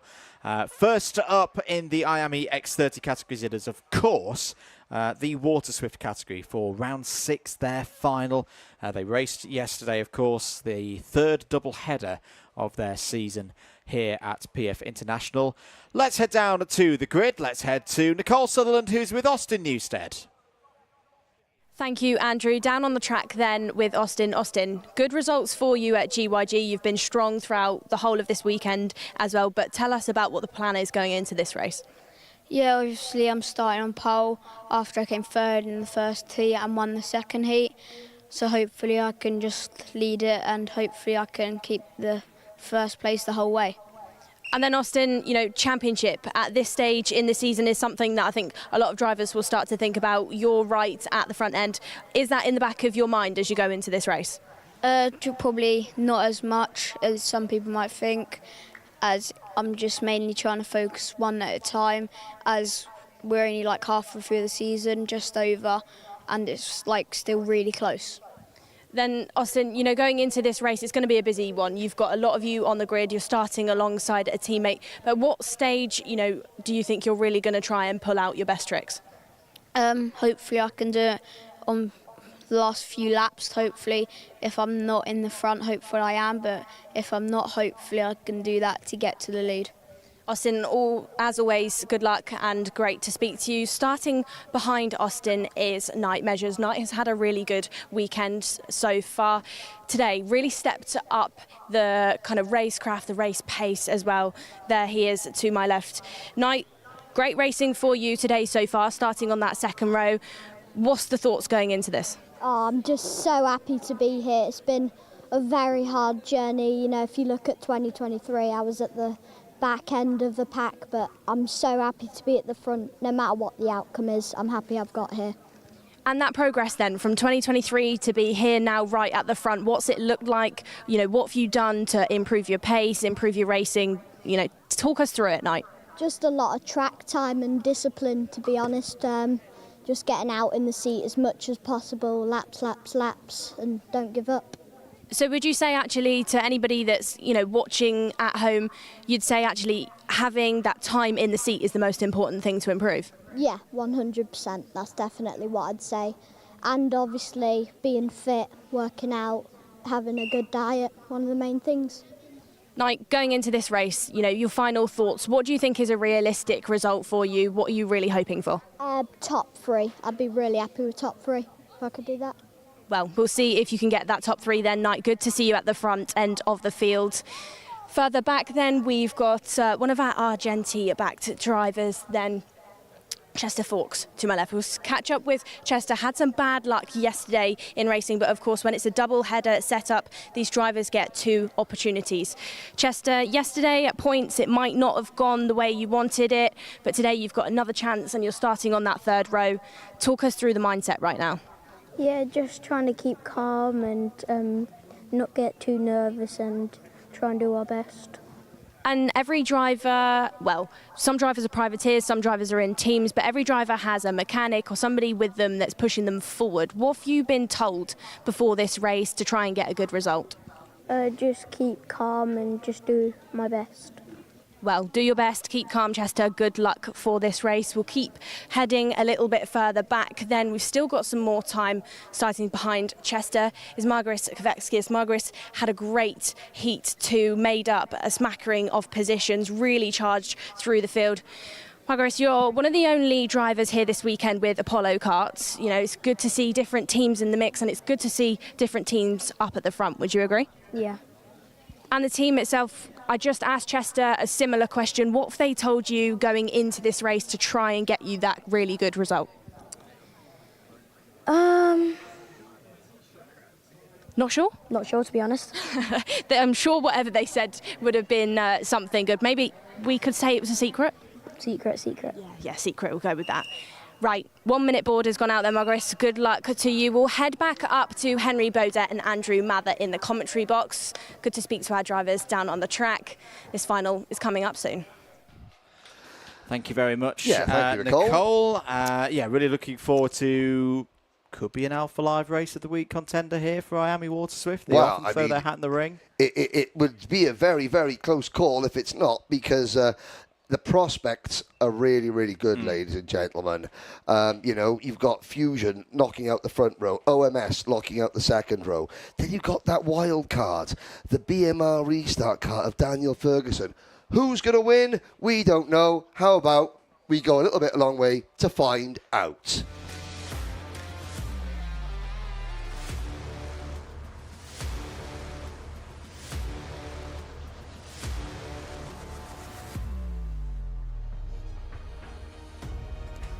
Time for the round 6 final for IAME Waterswift. Here's how they line up for it after their qualifying heats. It's a Fusion Motorsport lockout at the front row. Austin Newstead, championship leader, is joined by yesterday's final winner, Austin Gibson. Knight Measured and Oscar Kenny in a reformed OMS racing team. They've been brilliant today. They're on row 2. Daniel Ferguson now with the BMR squad, and Chester Fawkes. They had great fights in the restricted finals last year. They're on row 3. Mason Hibbert and the improving Margaret Kvekskis are on row 4. George Clark and Colby Patterson round out your top 10. It's been a quiet day for Colby. Can he improve in the final? Then it's Charlie Clough and George House. Alfie Davidson hoping for a little bit better luck this time, and Henry Clark on row 7, Jensen Ackerman, Christian Colby on row number 8. Row 9, Andy Stewart and the out of luck Luca Narroway. Sophie Campbell on row 10 alongside a similar driver with no luck, Mason Brooks. Positions 18 to 20, they won't finish there, that's for certain. Alessandro Salas and Ruben Sagu, Nathaniel Hodges and Ifan Owen. Then it's James Roots, Johnson Stewart, Joseph Davis, Jack Harney, and the final drivers Danny Dempsey, Orion Meta, Ida O'Brien and Ethan Robinson. 32 drivers. How many minutes, Andrew Mather? 12 minutes plus 1 lap to decide who's going to be the final winner. Not quite yet, though. This is too quick of a start for Nigel Edwards to be happy. The lights do not go out. We go for an extra formation lap. Right. When we do video briefings, that camera angle there from Laura will be perfect to show what does not constitute a good start. Formation was bad. Acceleration was too soon and too heavy. They didn't wait, so when the drivers ask, we're getting Garakustava. What time is Zain Sofawoglu racing? Unfortunately, you missed it. But you haven't really, because you can go back and look on the Alpha live stream and the Karting UK live stream to see how Zain Sofawoglu got on in the MightE Bambino O-Plate. We will not have any spoilers. We will not ruin it for you. I tell you what, why don't you sit back and watch some of the drivers that Zain will be racing against when he's old enough. This is the next class for Zain Sofawoglu as he moves up the karting ranks. Andrew Mathers just thrown a Trent Valley Kart Club pen at me. Thank you, Andrew. Right, let's try that one again. Yeah, let's try that one again. 12 minutes plus 1 lap on the timer for IAME Waterswift. No, I think we're going to go around again because it feels to me like the speed is coming from the middle of the pack a little bit quicker. You can see Knight measures there. He's not just waving his hand around doing some aura farming and all of that stuff. He's trying to get the field and the drivers behind him to slow down until they've all got round the final corner, got to that acceleration zone, and then put your foot on the loud pedal. Well, very quickly then, it's not often we get a challenge from the audience. Mabub Yaman says, I can teach you in 2 seconds how to say Turkey. So, go on then, Mabub Yaman. I've got one opportunity. You teach me now. Put in the comment section straight away before the start of the race. How do I say Turkey properly now? I've got one chance. Give me a thumbs up or a thumbs down. Here we go. I'm waiting. I'll have a go. Yeah, we'll both have a go. Turkey. Why did Lewis Bird retire from his race? Don't know, Paddy Halligan, but he hasn't gone out for his final yet. Okay, sorry, Mabub Yaman. Your chance is over. Now we're going to have to go back to the racing. Third time of asking, or else we'll play a game of shut up and listen. If we see the clipboards moving, then we know that there's some bother. Right, okay, out of the final corner, into the tram lines. Watch those lights. Do they go out? Yes, they do. At the third time of asking, we're good for a start here in Waterswift. Good start for those on the pole side of the grid. Ozzie Gibson shuffled down the order of quite a way there. I think down to possibly 4th place. Is that Daniel Ferguson up to 2nd place? That is a tremendous start for Ferguson from 5th on the grid. It's Newstead leading down towards the hairpin for the first time. Knight measures defensive on the inside. I think it's been a good start as well for Mason Hibbert. We know he likes the finals here at PF. He won 7 days ago at the Trent Valley Kart Club meeting. 11 minutes and 20 seconds remaining in this one. Plenty going on in the midfield. I think there's been problems for Ruben Sagu. Sagu has not registered through the first sector. That normally indicates that there's been some form of problem out there for a driver. Has now come through. Might be okay. I think it was maybe just a bit of transponder being a little bit slow to the party, but not for Ruben driving out there. 11 minutes to go, end of lap 1. Newstead is your race leader. Daniel Ferguson now with the BMR team has switched teams. Was with Fusion at the start of the season. There is a move from the 124 flying through the order. That's Colby Patterson. It's a big race this for Patterson. Gibson and Hibbert there get together. Just coming onto the bridge. Knight Measures is now ahead of them in 3rd place. It's all going on out there, Henry Beaudette. It absolutely is. That's the first time we had 2 heat races, and in both heat races there were incidents on the first lap. Not so in the final. All 32 starters safely round the opening lap with no issues. There's Ozzie Gibson in kart number 5. Chasing down Knight Measures, who for me has been the most improved driver from the last time I saw Knight racing to this time. Outstanding. What about Daniel Ferguson? The BMR Restart team must be going absolutely radio rental in the grandstand. You know, can Daniel pull off, can he pull off an upset win? Because he's been there or thereabouts. But I've got to say, XL Motorsport had a fantastic day yesterday. They've not really had a great day today. And BMR Restart, the only driver for the BMR team. Oh, and there's a DMS car out. That is Sophie Campbell. And who was that jumping up over the back? It was Gibson has lost ground. Measures had a go at Ferguson. Gibson had a go as well and didn't get that one right. He's still circulating, but down, I think, in 5th place now. There's a warning flag for the 151 out there. That's Charlie Clough for the Excel Motorsport team. As Christian Kobe has a little look there at Oscar Kenny for 9th place. This is a frenetic final, as it was expected to be in IAME Waterswift. And here comes Knight Measures. Knight Measures now up to P2, challenging the race leader, the championship leader. Austin Newstead, in terms of this title bid, I would say doesn't necessarily need to win this race. It's a similar situation to yesterday's final, where he was 3rd on the podium. But Austin Newstead, he's going to want to win this race. He's going to want to maximise this opportunity at the front of the field, take pressure off for later on in the season. No move from Measures yet. They're trying to stretch the gap to Daniel Ferguson behind.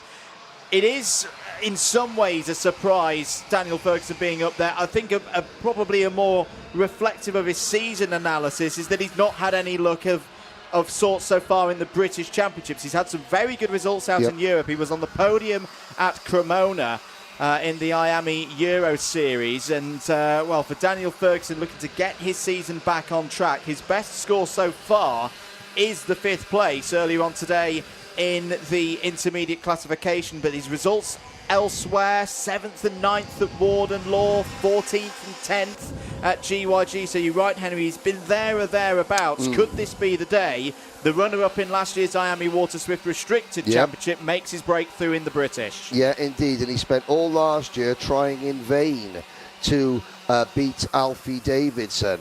And you look there at the moment, Davidson is 8th. The top 6 are clear. Colby Patterson is the leading XL Motorsport driver in 7th position. Alfie Davidson 8th, Christian Kobe 9th. Oscar Kenny rounds out your top 10. Then it's George House. Chester Fawkes has gone backwards. He is in 12th. Nathaniel Hodges has made a good start up into P13. Now, Mason Brooks, we said he was going to move up. He is up from 20th to 15th place. Luca Narroway's only gained 1 place for Evolve Motorsport. He is up to 17th position. So, you know, not making as much progress as we hope. Now, this is the key part of the race. 2 different drivers, 2 different teams, Newstead and Measures, working together as a cooperative at the moment down the hill. Ferguson is going to have to get help from Mason Hibbert. Now, it's somebody in Mason Hibbert's family's birthday today, whether it's his or his mum's, we're not sure, but a podium at the British Championship would be a very welcome birthday present for whoever's birthday it is. We haven't had word from Cape Verde yet as to who his birthday is. It's Mason's or his mum's. Because I know his mum's parents are in Cape Verde at the moment. Let's have a look. But before he can get onto that podium, he's going to have to pass at least one of these 2, Newstead and Measures, or the 115 cart of Daniel Ferguson. Harry Platten, as usual with Ben Platten, helping the BMR operation. And this young man, Daniel Ferguson, is doing so well. He's keeping his cool at the moment. Austin Gibson in P5 could about to turn it from a duo to a trio, the chasing pack. Clark still runs 6th. Davidson is up into 7th, but it's really any one of 5 can still win it. There goes Hibbert up into P3. It's now Fusion 1, 3 and 5, OMS 2, BMR Restart 4. And it's changed again because Gibson's got through past Ferguson, so Gibson, spotting that move by his teammate Hibbert, thought, yep, got to get on with this. Should note as well that Ozzy Gibson is currently the fastest driver out on circuit at 1 minute 3.01 last time around. Further down the order, Andy Stewart and Danny Dempsey are on the move. They're up to P22 and P23 respectively. Ethan Owen has followed through a bit of a tough race with Jensen Ackerman, who is going in the opposite direction. 4.5 minutes to go. Newstead leads if he can hold on to this position. Pending Colby Patterson's progress through this race, could be looking at a 25-point championship lead for Austin Newstead. Remember, it's 65 for a race win. This would be a tremendous haul of points for Austin Newstead. I reckon it was well. If he was able to get to the end of this one, it'll be his biggest haul of points over a weekend that he's had so far this season. But Night Measures, they're in second place. Yes, it says Graham on the back of his suit. He's borrowing another driver's suit for this weekend. Callum Graham's probably. Yes. But for Night Measures, Henry, you touched on it earlier, the big improvements. I don't think we've ever seen Night Measures on a podium in a British Kart Championships race before. We have not. He is not one of the 399 drivers who have secured at least one British Championship podium in any category in the modern era. Of course, this is the first sort of... So who is going to become the 400th driver? 400th different driver. Newstead obviously has a number of podiums and a number of wins. Ferguson has been on the podium a number of times as well. Measures hasn't. In fact, looking at the top 9, the only driver in the top 9 who hasn't had a podium in the British Championship is that driver, number 119, Night Measures. Will he become the 400th different driver since 2019? And all the classes that we have run here in the modern era of the Wera Tools British Championship to stand on the rostrum, to soak up the applause. Well, we've got 2.5 minutes plus a lap to find out. And Daniel Ferguson retaking 3rd position. Hibbert and Gibson on his tail. And I think that is, Davidson, Patterson, Kobe, Clark, Kenny, Fawkes, House, all in a pack from 6th back to 12th. Then it's Narroway in 13th now, followed by Roots, Clark, Hodges, Clough, Davis, Brooks, Salas, Kovekis. Evan Owen has gained a couple of places. Then it's Danny Dempsey, Jensen Ackerman, Andy Stewart, Johnson Stewart, Ethan Robinson, Orion Meta, Jack Harney, Ruben Sagu, Ida O'Brien and Sophie Campbell, all 32 starters still running. Measures he's been very measured in his approach, has Knight. I have to say that, all joking aside. It's quite easy for a driver, but of course this is where the coaching of Danny Curl will come into play. World champion, 2017 FIA World Karting Champion Danny Curl. That's where it comes into play. And of course, if you don't know anything about Danny Curl, he ran out of money. His family ran out of money in junior TKM. And Mark Allen and Scott Allen and Ross Allen, who ran the J team, they would literally go through the parts bin to bolt bits on to just give him something to race.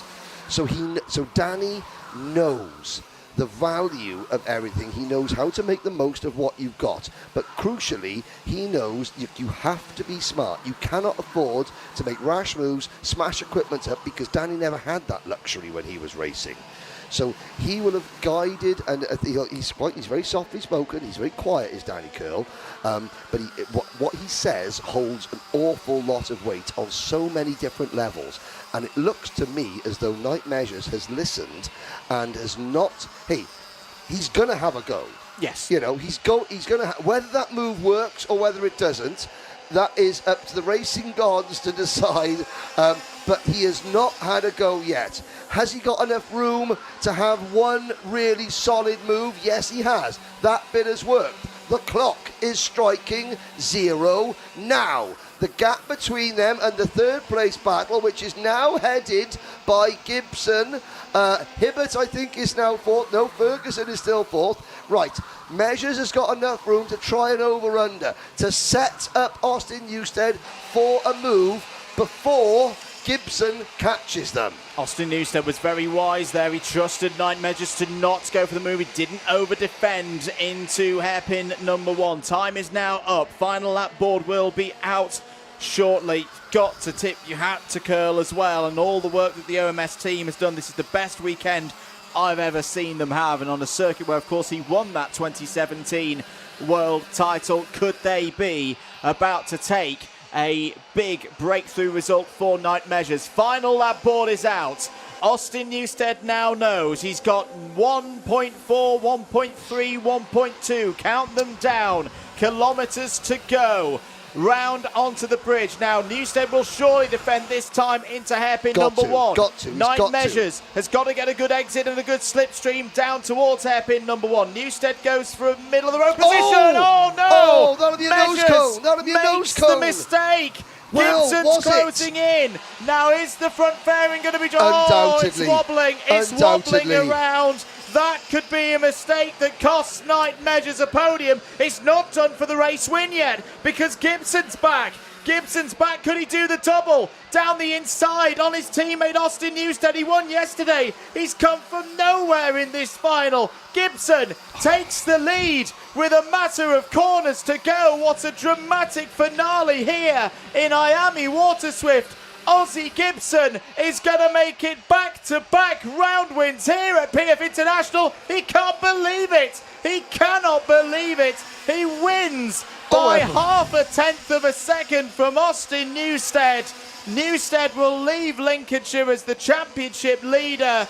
Knight Measures third on the road, but now that awful wait on the road. It's a first podium for Knight Measures, but that was a big hit, Henry, to the rear axle of Austin Newstead. It's quite possibly dropped the front fairing. I think it has, but you know something, and this is, you said what a mistake for Knight Measures. I don't think it was.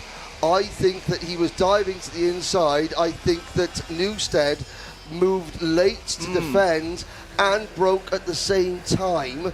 I'm not saying that was wrong. I'm just saying that Measures, he went to the outside. He was trying to cut under to the inside.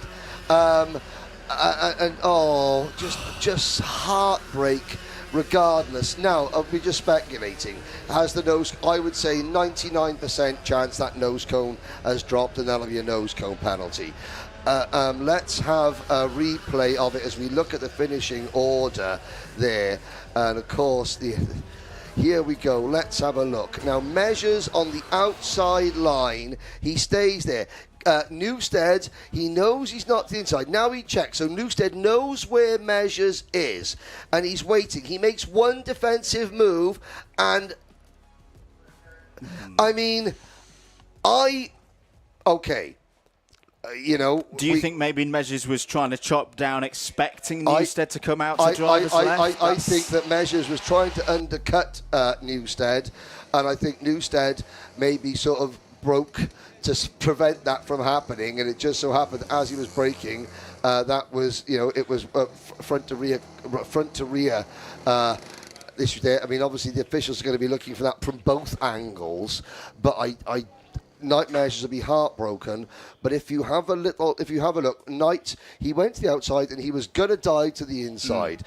As he moved across to dive to the inside, you saw that, one kart was travelling a lot faster than the other when it happened, and the main thing is the drivers are all okay, but that nose cone, wow. I think that was Knight just walking off the camera there. Let's have a look. There's a couple of drivers there. There's Henry Clark in kart number. There's Charlie Clough. I do like looking at the emotions afterwards. Sometimes with these youngsters, the emotions can be good, but let's take nothing away from Night Measures. That was a career best performance. It was. And it was a career best team performance.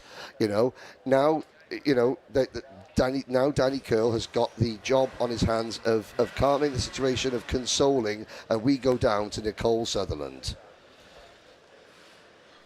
Austin Gibson, that is how you win a race. I'm pretty speechless. You must be so happy. Yeah, it's mad. I never lost out. When they pulled away, I knew they were going to battle on last lap. They sort of over-defended it, and luckily I got through and then won the race. And yesterday, that result, you said it was a long time coming, and then today you replicated it and you've done the exact same thing. The feeling and all of the help. Tell us a little bit more about that. Yeah, it's been amazing, to be honest. The team's done really well. My dad's done really well. My mum has also cheering me on, and all my family watching at home. Just over the moon, we haven't had a win in ages. To win it yesterday and today, it's mad. Yeah, it's just mad. And Alfie Davidson's just celebrated with you a little bit then, but what are the other celebrations going to look like, Austin? I don't know. Very happy celebrations. Just can't believe it. Congratulations. We'll head back up then and see these highlights and see how Austin pulled that one off.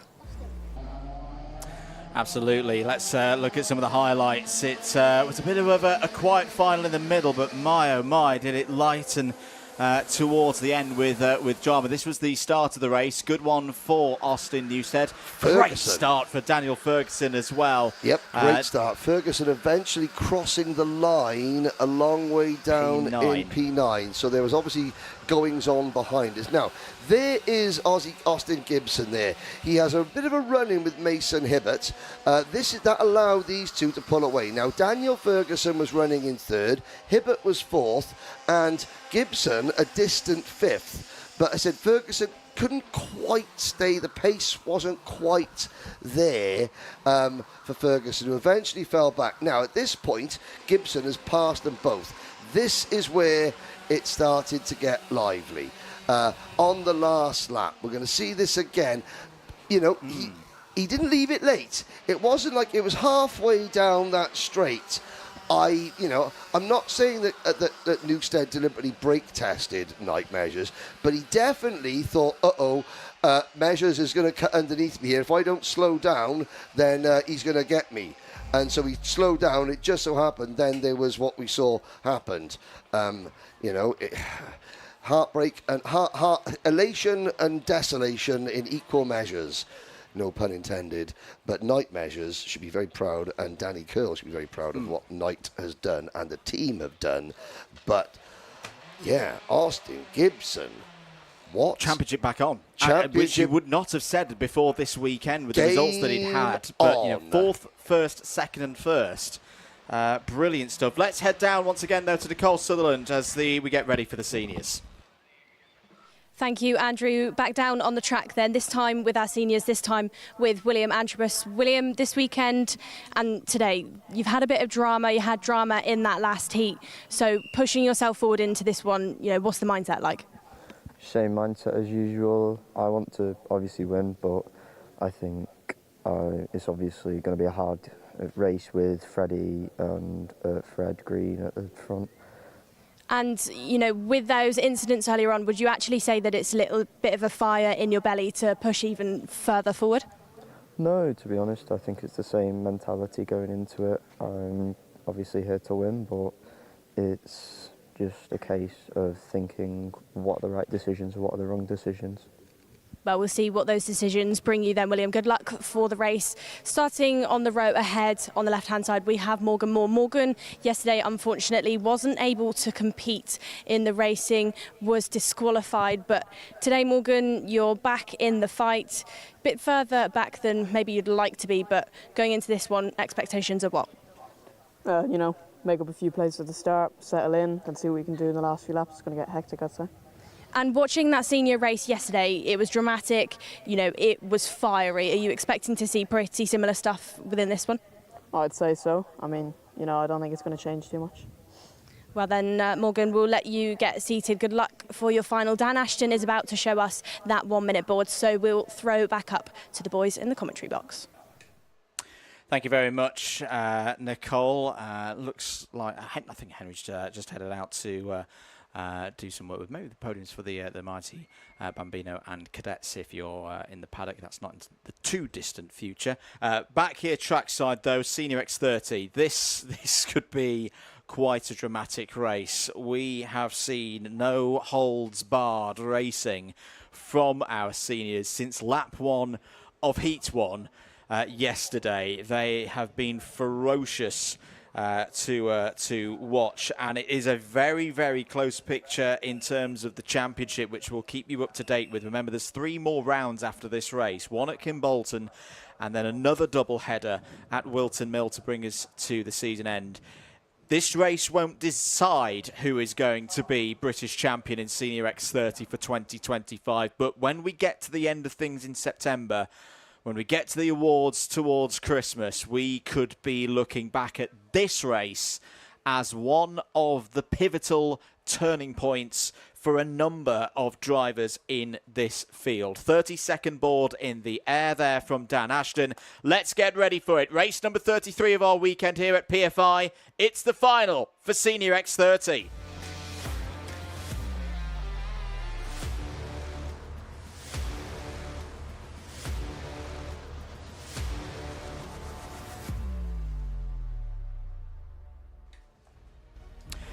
"12 minutes plus 1 lap to find our round 6 winner of this year's Wera Tools British Kart Championships in Senior X30. Zach Green has pole position, has been perfect so far today, but he's going to have opposition in the form of Freddie Lloyd on that front row of the grid. Harrison Mackie and Gus Lawrence go to war once again from row 2.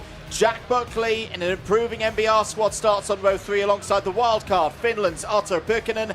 Harrison Whitcomb and Morgan Moore go from row 4. Harrison Mackie with the added oomph of Nanny June chiming in online. Then it's William Antrobus and CJ Bennett, Aaron Brown and Sam Lewis. For Evolve Motorsport on row 6, Archie Tillett, the veteran, and Joey Brown are next. Gabriel Stilp, always spectacular, from row 8, and Theo Lestrange. Round 9 is a quick one. It's Jack Nettleship and Roxanne Lantinger, another of the wildcards, getting ready for Kart Masters. Reece Newman and Lewis Bird will look to go through from row 10. Oliver Harris and Harry Cottrell start on row 11. Sam Branston and Laith Khan have had tough weekends. They start on row 12. Row 13, João Castro on the Praga kart from Brazil, and H. Harrison Morrow. Thomas Gray and Luca Mann are next, followed by Dylan Patel, Michael Gray, Liam Karabelov, and from Bahrain, Mohamed Hilal. Tristan Powell is watching this race from the mechanic stand. Dad took tyres out of Park Ferme this morning, made the same mistake that Morgan Moore's dad made yesterday. It happens. Tristan was saying, look, we're quick this weekend. Let's see what we could do. It's going to be a false start. And, it's so nice to see in a way that, Tristan is stayed to watch. He obviously is devastated, but is cheering on his teammates. And he's like, was he standing with the engine tuner for Brown Power? As well, watching now. We've got some grids here. Oh, look at that. So that's final classifications, Waterswift restricted grids. There we go. This is nice. Whilst you're doing that, unfortunately we won't see Lewis Bird in this race. So Lewis Bird very, is very not sorry. taken to the start. Well, I hope that Lewis is fine and everything is fine with Lewis. He could come out today, and we'll hopefully see him and his family next time. Our best to Lewis. Don't know why he retired. Somebody's asking why did Lewis retire. We don't have that information on it. So, but obviously it was a problem that, was an end of day problem. So we will have 31 drivers take part in this final, and as I say, it is very, very close in the title picture. And even more complicated for the likes of Whitcomb, Lloyd, Lawrence and Mackie, that neither of them are pole sitter, and that Zach Green has really brought his A game here today for this second round of the weekend. The grid is formed then. for this final. Into the tram lines. This is looking good. Zach Green from pole position has the lead in the early stages. Freddie Lloyd immediately relinquishes second place to Mackie, slots into third. That could be a wise move. He limits his losses from the outside of row one. Good start for Buckley as well, up to fourth place. Lawrence is shuffled down to fifth. Whittaker, a decent start, holds inside the top six. It's a quick start, it's a clean start so far, Henry, as they head down to hairpin one. The question mark is Freddie Lloyd. We saw it from that very low camera shot there. Oh no, Laith Khan has gone out again. The MDL Kart has retired on the banking. But now we saw from that very low camera shot of the start how quickly Freddie Lloyd moved across from the outside tram line to the inside. Has that been impeccable timing? Emerson McAndrew-Uren is watching on before he sets off to Le Mans for the International Trophy next week. He's wishing Freddie and the Premium Boys good luck. Fast Freddie is up into P2. Nanny June, then Fast... oh, dear. Yeah. Nanny June's grandson, Harrison, leads. Emerson McAndrew-Uren's mate, Fast Freddie, is second. And Zach Green with the glasses is third. And Gus Lawrence, fourth. Jack Buckley in fifth position. Then a gap back to Morgan Moore, Otto Pickenden. Oh, somebody going off there. Is trying to see who that was. Somebody just broke down, and I've got a horrible feeling. Was that Nettleship? It was the rocket ship. It's like one of Elon Musk's one. It's broken. The solid rocket boosters have stopped. And there's somebody else in the tyres there. That's a big hit. That is a big hit at the end of the straight going into hairpin number one. Driver up and out of the kart. Driver is up and out of the kart. I think that was that Mohammed. It might be Mo Hilal has not come through sector number two. That's good to see that Mo is up on his feet. So we've got a few retirements in the early stages of this one. Unfortunately, Roxanne Lantinga's fallen down the order. Meanwhile, back in the front of the order, Mackie versus Lloyd. No quarters given there on the run onto the bridge. Mackie holds onto the lead. We've already seen one double round winner here so far this weekend. Yellow flag was out at Marshall Post 5 there. So race is neutralised for those at the front. It's gone away now once the barrier repairs. Brilliant work again from the Trent Valley Kart Club. They are one of the best teams on kart circuits in the world. This is why they were selected for the World Championships last year. They've got the repairs done down at hairpin one without the need for slow procedure, without the need to neutralise this race and keep the entertainment flowing. Mackie leads from Lloyd. Green there in third. Fourth there for Lawrence. All the big players are still there. Morgan Moore, who's kind of got nothing to lose after what he had yesterday, has changed for the lead. Freddie Lloyd goes through and past Harrison Mackie. Now, Freddie Lloyd was in this position a few weeks ago at Glanny Gores. He took both final wins.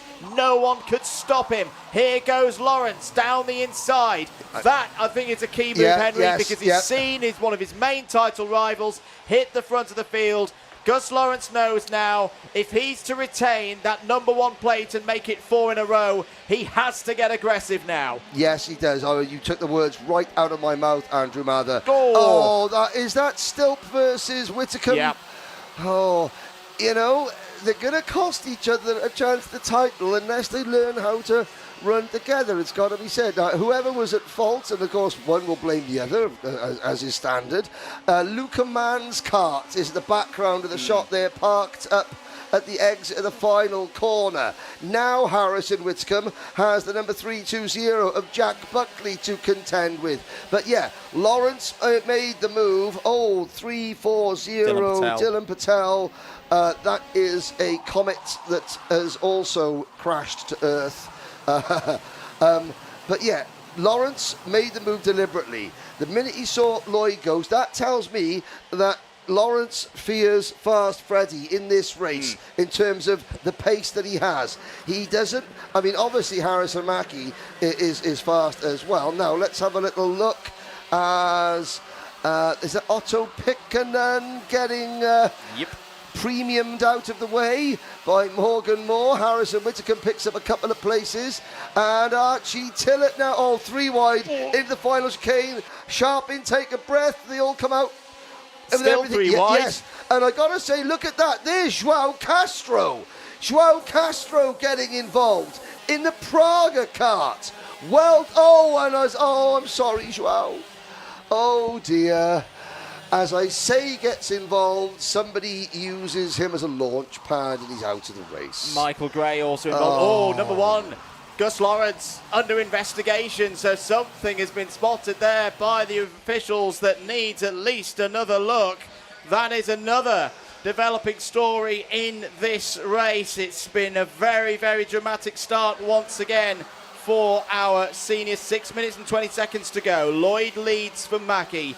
Lawrence there in third. Zach Green going backwards here. 2.2 seconds is now the gap. That, I've got to say, Henry, is a bit of a surprise. Yeah, indeed. Now, I'm trying to think, what could Gus Lawrence be under investigation for? Potential, Morgan Moore, 5 second. Well, maybe a start line issue, maybe a start infringement. I thought the move for third was there's no issue with it.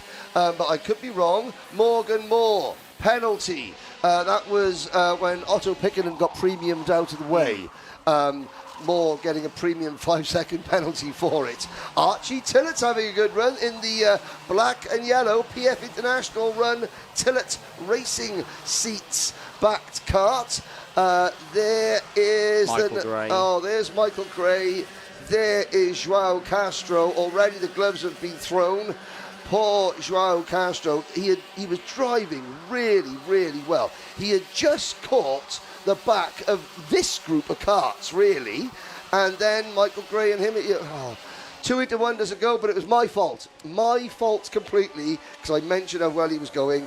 I did give him a bit of the, who was the driver that we commented on before? It was young Mr. Bowers. Arthur Bowers. I give him a bit of a Bowers treatment, and he went off. Change up at the front. Here we go.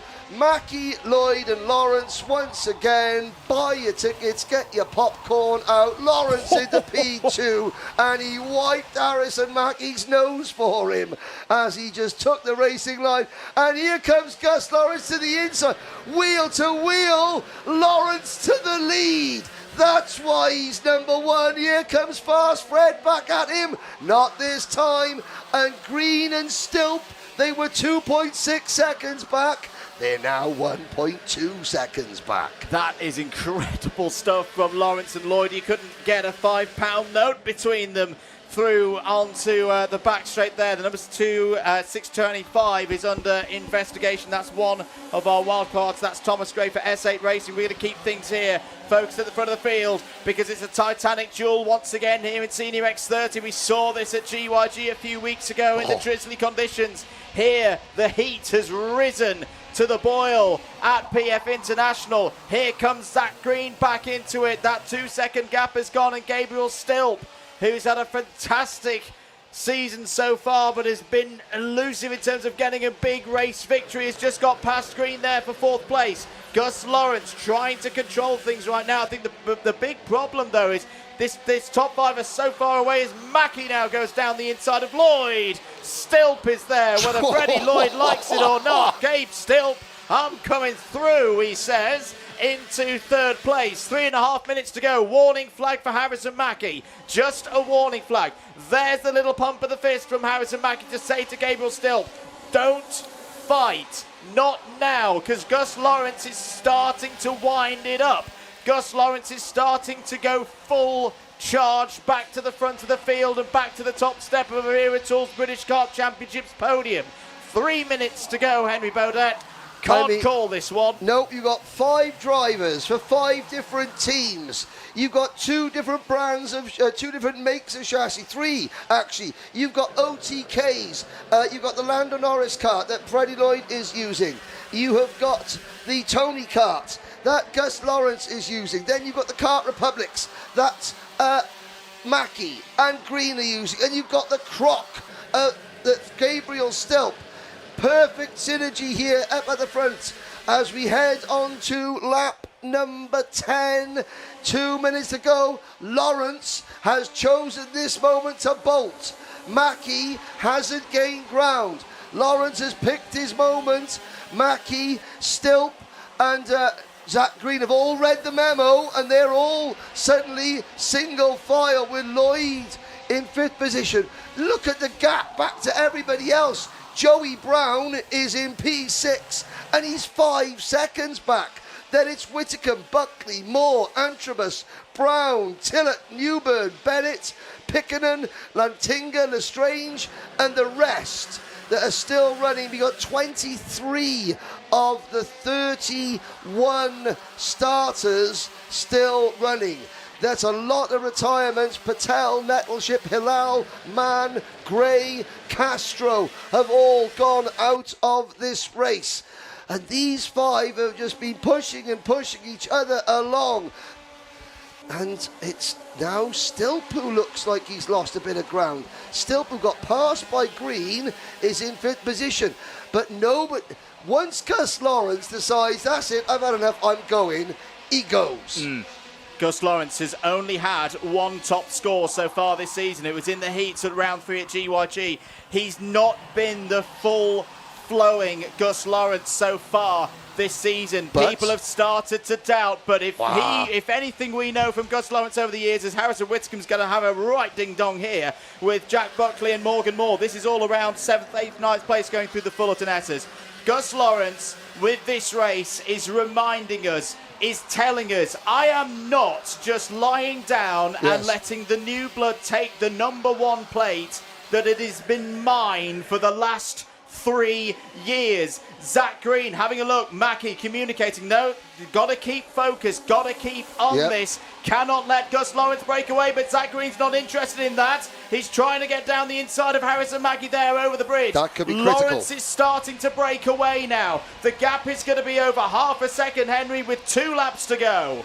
That would be critical. You mentioned about how we haven't seen full Gus Lawrence mode, but the way Gus Lawrence drives, where would Gus Lawrence be in the championship if it ended now? He would be leading the championship because he's smart, because he has got that experience, because he knows when to go and he knows when to hold, and he's gone, and it's all kicking off, but it's kicking off for P2 because they've left.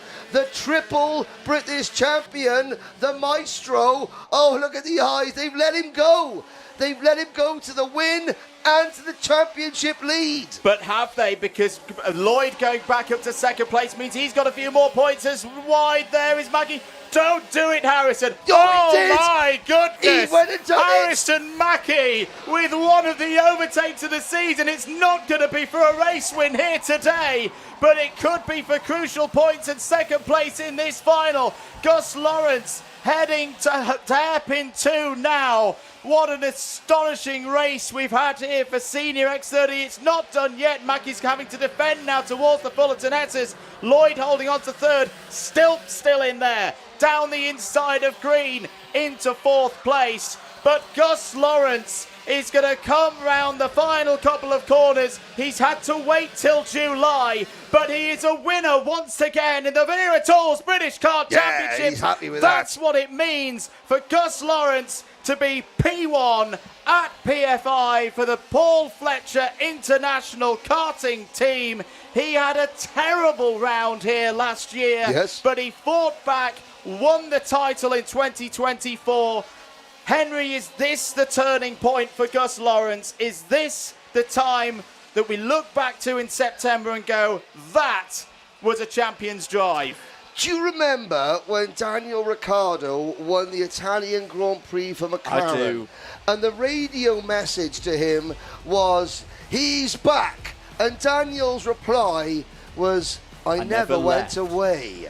Gus Lawrence never went away. He never left. He's back. He's back on top of the championship unofficially by 1 point over Freddie Lloyd. And between Harrison Mackie, Harrison Whitcomb, Freddie Lloyd and Gus Lawrence, there are 13 points in the championship. You couldn't write a better script if you tried.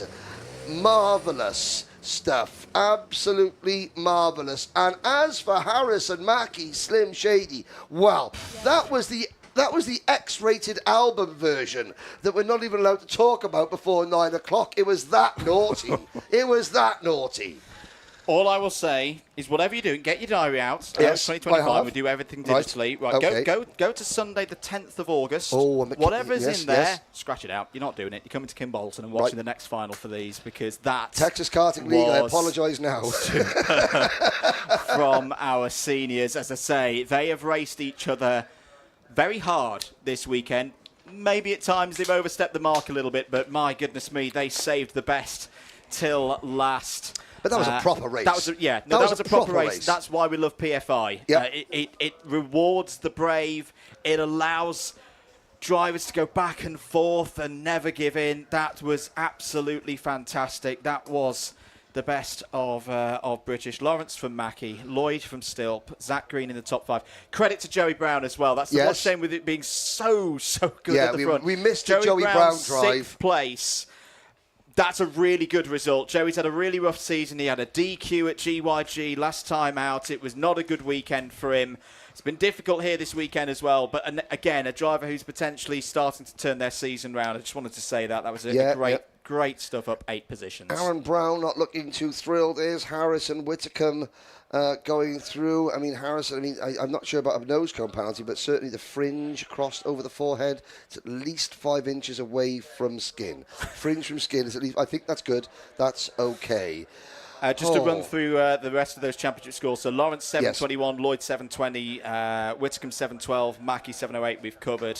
Antrobus 659, Brown 656, Stilp 643, Buckley, Moore and Nettleship all into the top 10 as well. Keep an eye on all of those stats over on the Motorsport Timing website.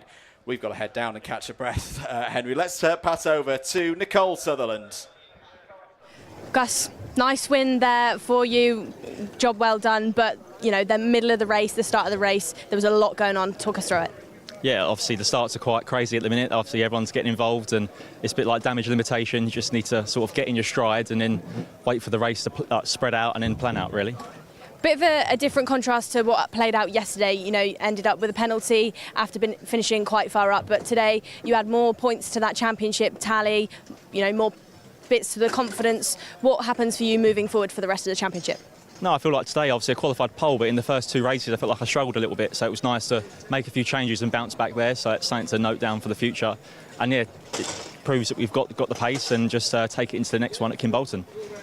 And Gus, championship, if you can get another one, you know, on the tally, what comes next for you? You know, you've been in the game for a little while. It might be a bit premature to be asking this question now, but probably ask you again later on in the year. What's the mindset at the minute about, you know, the whole setup?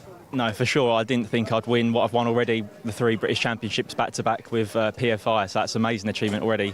Obviously, we're in the hunt for number 4, so we just need to keep focused on that for the minute and then see what comes around the corner for next year. Well, Gus, great to speak to you. We'll head up to the commentary box then to see how Gus pulled that off. Let's not forget, he is under investigation for that early lap drama, but let's see how that all unfolded. Well, I think he might be under investigation for crimes, for not having his hair completely on point there. Great start. Well, Harrison Mackie taking the lead here. There is the reason for why Gus is under investigation for that sort of reactionary defensive move. But, you know, him and 100 others. There was Morgan Moore's penalty and the demise, well, the departure from the leaderboard of Otto Pickenen, who eventually struggled home down in, I want to say, 18th position, just in front of Harrison Morrow. Top 20 for Harrison Morrow. Well done, Classen Motorsport, Harrison Morrow. Yeah, well done, top 20. Now, Harrison Whitcomb and Gabriel Stilp, they had their 4th engagement of the year on track. Now, that was where I thought Zach Green probably, if he hadn't made that move and he had another little nibble at Harrison Mackie, that allowed Freddie Lloyd to go through. This this. Just tremendous. I mean, watch this there. He went, no, don't do it. Nanny June had a heart in her mouth. She would have been, Nanny June would have been throwing a gin and tonic all over the place watching that. Fantastic. And Slim Shady there. And I know we said in live comms it's not for a win, but if there is something from that investigation, it will have been for a round victory. There you go. You're absolutely right. A lot of looking over your shoulders, stilp to the inside on green at the last lap, but imperious Gus Lawrence. And, there is the Triple British champion already. Seeing him celebrate like that, you know how much, number one, that meant. Number one, how important that was. He knows. Gus Lawrence will look you in the face. I'm not thinking about the championship, and he's lying by. He's lying to you. Of course, he's thinking. He's like a computer. Is Gus Lawrence. And okay, results provisional. We'll see what's coming. But I think another thing that proves is that even if there is a change, Gus is not out of this. Gus can still beat all of these. Of course, he can still do it on his A-Day. Let's pass down before our next race. Let's pass down once again to Nicole Sutherland. Thank you, Andrew. Starting this grid walk a little bit further back with a driver that I personally think is quite far out of position. We saw Aaron yesterday had great success in the final. For today, though, he's got to start this one further back in the field. So let's speak to Aaron about what the mindset is heading into this. Aaron, yesterday you had that great result, so I'm sure you feel confident, you can get back up there, but you're not quite starting where we'd expect to see you. It hasn't been very good day. First one DNF, second one we got a penalty. Hopefully we can make some more points. Obviously we dropped a place in the championship, unlucky, but hope we can get up more. And picking off those places then, the game plan to do that, where do you plan on trying to, really get yourself forward? Is it at the start or is it, picking people off one by one? Well, it's a long race, 12 minutes. Just got to be calm and relaxed, patience, and then just pick off one by one. Well, we'll see if that gets you to the front then, Aaron. Good luck for the final. Starting in front of Aaron is Cian Bernard, driver that we don't typically see in X30 racing, is in the British Kart Championship in the road tax category, supported by Wera Tools for 2025. Has struggled a little bit so far this weekend, but is a driver that's capable of getting himself further up the order. Cian, this weekend's looked like a difficult one for you. What's played into that? Struggling a bit with pace, but the classes are actually quite good, to be fair. The tyres are really grippy compared to the Mojos and Rotax, but overall it's a lot of fun, but it's just annoying how we've been struggling a lot, but just gave it everything for the final. Yeah, it's one last opportunity this weekend. You've not got anything to lose as a bit of a wild card entry, so would you say actually you're going to try and play off of that going into the final? Yeah, definitely. There's no pressure. Just push as hard as I can, make as many moves, just dive bombs, and just go for it. Well, we'll watch you go for it then, Cian. Good luck. We'll see how you get on. That 1 minute board has been shown to our drivers. Then we'll head off because they're about to go racing. Thank you very much, Nicole. This is got all the potential again, Henry, for another really good race in the juniors. Yeah, great. Yeah, I love the Iridium visor, the Fiber King logo on the Iridium visor that Cian Bernard is using. However, every race director is now going, okay, what was the number of that driver that said he was going to do loads of dive bombs? Let's keep an eye on him. Unfortunately, we couldn't have a Nat Stappen interview. There's Dan Ashton showing there. Isaac Barker, welcome back to the live chat. I'm not going to say that obviously you're looking at some previous results with penalties. We're not going to give any spoilers, but this one, we don't want to spoil anything. It's Junior X30, the final. It's up next.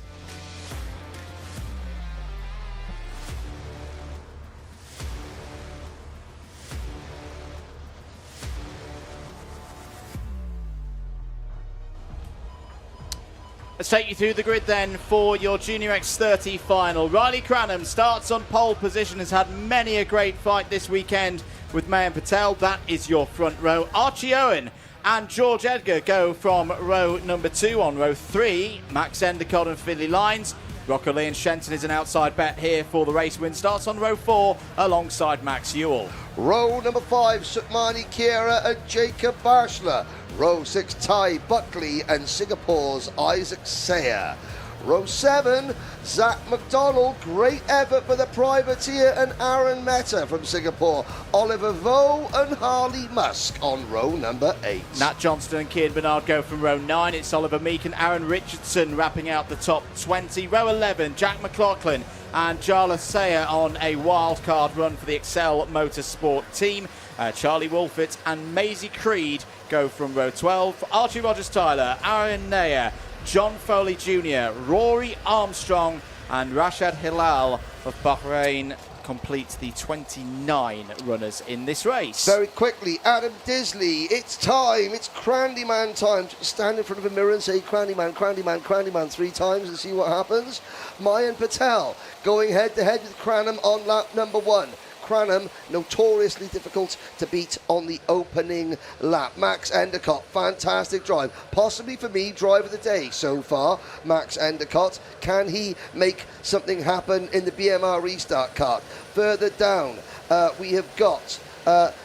Nat Johnson starting 17th, Gillian Bennett supporting Aaron Richardson in 19th place, 20th place. Yesterday's winner's going to try and go from P20 to P1. Let's see, through the Bruno Ferrari chicane and out into the bowl for the first time in Junior X30. It is a clean start, and it's a great start as expected from Riley Cranham. Good start there from Cranham. He got it perfectly done on the lights. Endicott second. Is it Endicott? Is Archie had a very good start from 3rd place. Initially took 2nd place away from Patel. It must be Archie Owen. Yep. Sorry, Endicott is in 4th position. BMR restart running in 2nd and 4th early stages. We'll keep an eye on yesterday's winner. Number Shenton. 2, Shenton's a wild, you know. You don't need to ask Rocco Leon Shenton twice to make a move. Are we going to get a privateer victory? Still the only Junior X30 driver, privateer, to have ever won a final. It happened here in the rain. It was Rylan Eschberg. 10 minutes and 50 seconds to go. Still early stages. Here's your fight for 2nd place. Archie Owen, Mayan Patel. Mayan Patel.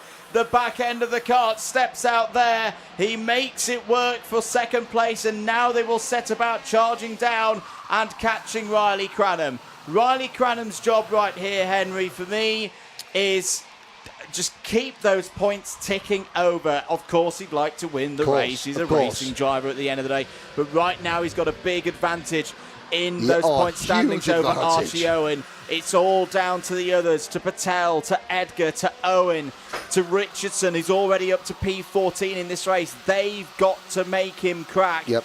And so far this season, it's very doubtful that that's going to happen, because what has impressed me with Riley Cranham throughout the course of this karting season, whether here nationally or in Europe, is his calmness. He's being caught at the moment by Mayan Patel. Are we seeing the shoulders go up? No, he's keeping his eyes forward on the prize. He knows it's a long race, 9 minutes and 45 seconds to go. Shenton down the inside. P3, takes job done. 3rd place away from George Edgar. Edgar has to defend to keep himself in decent nick. Is that Sukmani Kira coming? No, she's a little bit further down, but Max Endicott is definitely on the move. Fastest driver on the circuit. Yes. Max Endicott, who's got an uncle, of course, at the age of 12. They just, he's got a much older sibling that has just had a child. So Uncle Max is up into P5 at the moment. Riley Cranham, you say about how the maturity, contrasting with what the start of the year out in the United States, in Florida, at the Winter Trophy, the Rotax Winter Trophy, where Riley Cranham was not necessarily as calm and cool as collected. He's learned some very valuable lessons from those 2 weeks in Florida. And it's interesting how if you would drive at the level of Riley Cranham and you have a bad first race of the season. Zach McDonald was just going for a move there. It didn't quite work. So carry on, Riley Cranham. I tell you who that reminds me of from last year. Harrison Mackie. Harrison Mackie did not have a good weekend at the IAME Winter Cup in 2024. Nope. And look what he went on to. He went on to be a double champion nationally, continentally, could have been a triple champion, but IWF was a little bit beyond him on that particular occasion. 8 minutes and 15 seconds of this race to go. Still very much up in the air. Who's going to be on the podium today? This is a good competitive race. We're looking at the battle with Harley Musk in the middle of that. How's Harley getting on? It's around 15th place at the moment. Bit of a quiet weekend so far for Harley. It's gone wrong again for Gold Chain Charlie Wolfett, who had a penalty, I think, that dropped him back. And now the Greg's on legs. Kart is slowing down at the back. Hey, it's a teething weekend, a tough opening weekend. We have a new leader. His name's Rocco Shenton. And what the dickens has happened there, because Cranham is back to 5th. Privateer Rocco Shenton, MDL Motorsport, Mayan Patel, and BMR Restart, Max Endicott. Now run 1, 2 and 3. Mick Barrett Racing. George Edgar is 4th. Cranham for Fusion down to 5th. Then it's Buckley Owen and Premium Cartage Finley Lines in 281. Is he still? Premium Cartage Finley Lines. Next in line. Then it's Bachler and Ewell. Sorry, it's Finley Lines has moved to the BMR team. So BMR Restart have got 3 weapons at the front of this field. 6 minutes and 45 seconds to go. This second act of this race is turning into... Cranham! No, he's gone wrong! Cranham went for a move. That was a mistake. There is Charlie Wolfett out of the race. Well, that move was more like the old Riley Cranham in the final, dropping back.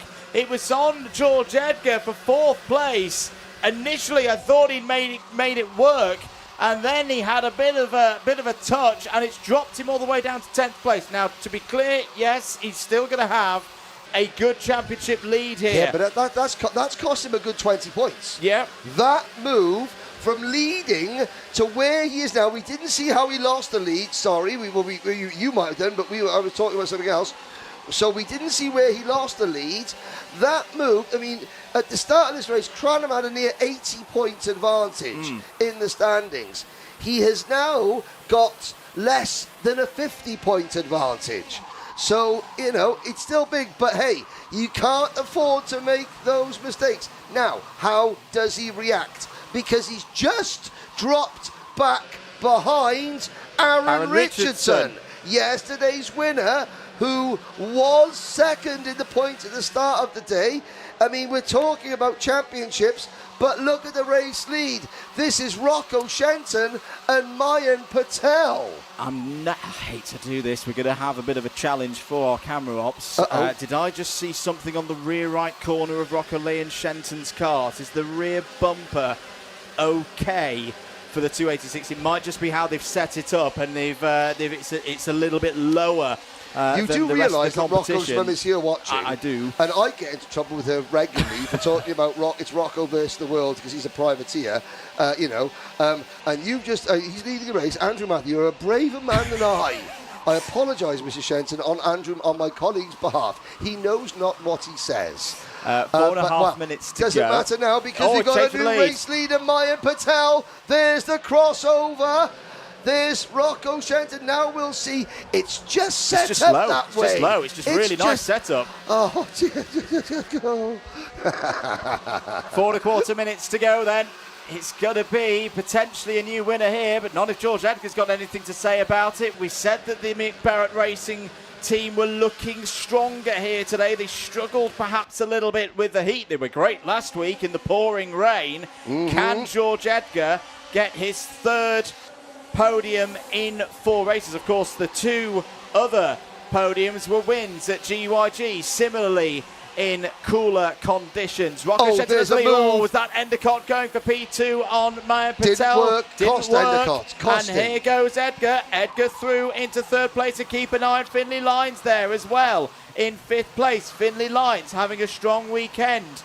Has had some good results in Europe in recent months, but is yet to really have that breakthrough, particularly in finals. As Good there's move. a change for the Patel lead. leads. Through goes Patel. Patel back into first position. Here but comes Shenton's Rocco. not having any of that. Rocco Leon Shenton retakes the lead. Rocco Leon Shenton, you know, this is not a negative thing. He can make things hard for himself. Yesterday, he had an incident.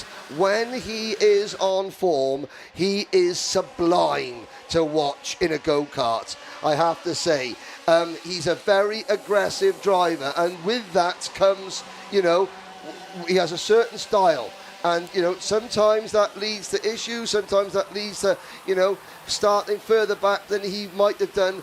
But that's the way he drives. You can't teach a driver this experience to drive suddenly differently, because look at him. When he's on form, he is unbeatable. Now, what does he do? Privateer entry. Rocco Leon Shenton holding off 1, 2, 3, 4, 5, 6, 7 of the best in different teams. MDL, Mark Dave Litchfield. You've got Mick Barrett Racing. You've got BMR Restart. You've got Fusion Motorsports. All in there. Chasing, you've got drivers backed by the Argenti Academy. And yet, leading the way. Who's that at the back of the field? That's the Jamie Green Jacob Bachelor. racing kart of Jacob Bachelor. They're all lining up to take their shot at the lad and dad team of Rocco Leon Shenton and his family. Okay, Rocco, I know your mum didn't like me saying it, but it now is you versus the world, because the world's breathing down your shoulders and you've got 90 seconds plus a lap to make your own piece of history in Junior X30.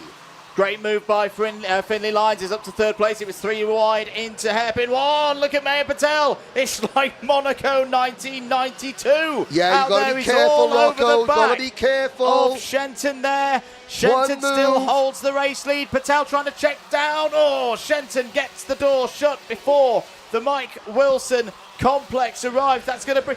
Aaron Richardson is up to third. Brilliant. Aaron Richardson from 20th on the grid was in damage limitation mode, could get a double round victory here. This is a remarkable drive from one of the breakthrough drivers of 2025. Nat Stappen's on the cusp of the top 10 as well for his fan club. Gillian Bennett's just fallen off her chair back home, cheering for Aaron Richardson. Max Endicott now defending what is fourth position. Shenton's going to have to he's going to have to tread very carefully here. Yes, he's got to defend. No, he can't weave around. And he's hugging the inside line. Richardson might still win this race from 20th. Patel's got to use his patience. Here comes Uncle Max in fourth. Lines is fifth. Then you've got Edgar. Oh, what a move from Richardson. They're side by side. It's not going to be the last lap yet. Close the book on Race of the Week.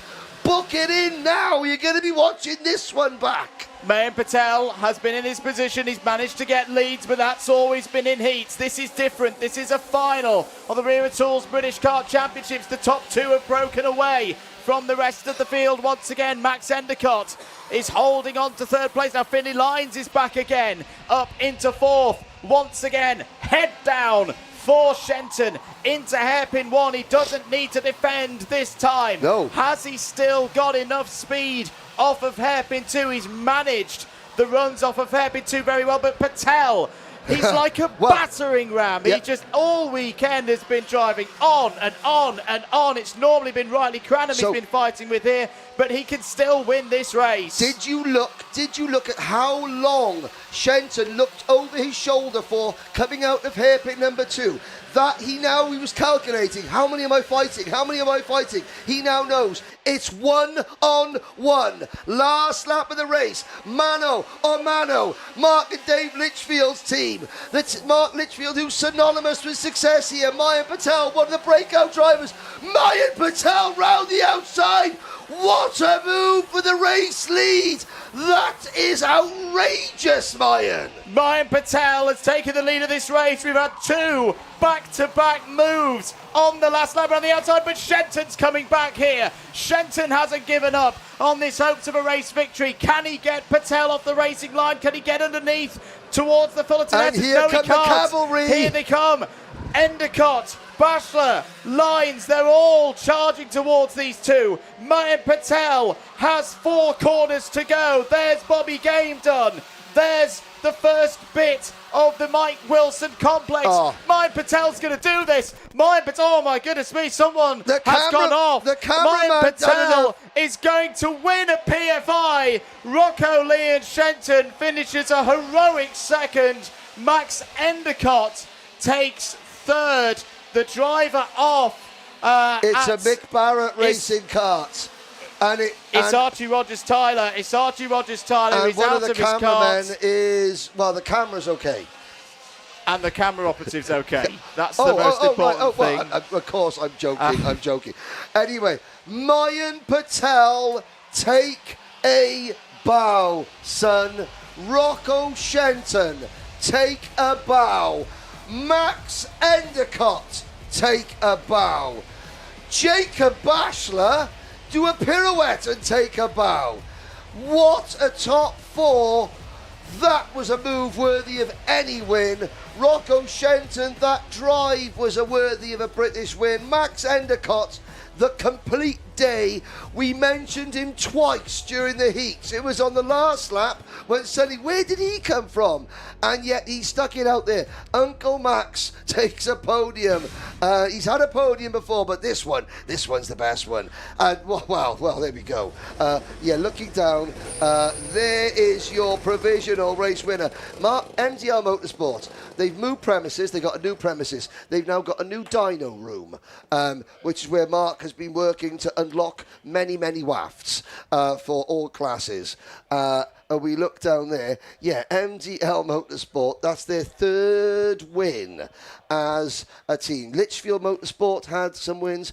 MLR, well, Litchfield Racing has some wins, but they were different organisations. As a team, that is their 3rd win. And we should mention as well, for MightE Patel as an individual, that's his first win. Yes, it's his first indeed. ever win in the Wera Tools British Kart Championships, and what a way to do it. David Whitehouse in the chat is absolutely spot on. Can we do 2 races of the week? Is that allowed? Well, what would the other one be? I mean, the seniors was quite good. The seniors was very good. Waterswift was quite good. That's going to take some beating. You know, that is going to take some beating. As you look there in the background, that is, who is that? It was Archie Rogers-Tyler. Archie Rogers-Tyler at the Fullerton S's on the last lap. Just to confirm, Archie is okay. Our cameraman is okay. Camera person is okay, sorry, and the camera is okay. Did I mention the camera's okay? Yes. Oh, okay. Just check. Yes. Yeah. But that was a very dramatic finish. Cranham, by the way, let's talk championship just before we go down to Nicole. 9th place for Cranham, 754 points. Edgar now goes into 2nd place, 692. But let's stop talking, Henry. Let's get down to Nicole Sutherland to hear from our latest race winner in the Wera Tools British Kart Championships. Mayan, I think the first thing I've got to say to you is that move around the outside, around the bridge, you absolutely have to tell us about it. Yeah, well, I saw him go tight to the apex and I thought it's the last lap, I might as well go for it, but obviously not too risky. Thought knew he slowed down enough, so thought I might as well carry the speed around the outside, and luckily it paid off. And to be, 1 versus 1 against a driver like Rocco Shenton, who, will do everything, he will try everything to make his way around a driver. How did you manage to deal with that? Because you were under a lot of pressure, and the race must have felt like it was going on forever. Yeah, Rocco's a very good driver, so it was very hard to know where to go or when to make the move or how to make it stick. So I'm very happy that I managed to do it in the end. And, we can't help but talk about this as well. As a career result, this is a massive deal for you. You must be on top of the world and ecstatic to be winning a round of a British Kart Championship. Yeah, so I'm very happy, especially at PF. You don't really get many chances to do that, so I'm very happy to do that. Well, congratulations. There's a lot to be happy about. We'll see on the podium later on. But for now, let's see how that move was pulled off for the race win. Let's see the other moves that in that dramatic junior race. Let's do so indeed. This was the early stages. One of the moves from the midfield. Rocco Leon Shenton took the lead from MightE Patel. And I've got to say, I've had the pleasure of watching Rocco race since he was in Honda Cadet. And he was a novice at Wilton Mill Kart Club. that's one of the best performances I've ever seen from him. Yeah, you know, he'll be devastated in some respect, but he'll be very, very proud. He should be very, very proud of that as well. But, of course, this is taking nothing away from Mayan Patel. Now, Riley Cranham, who led initially as we're watching this fantastic battle unfold between them. Again, there was respect. There was hard racing, of course.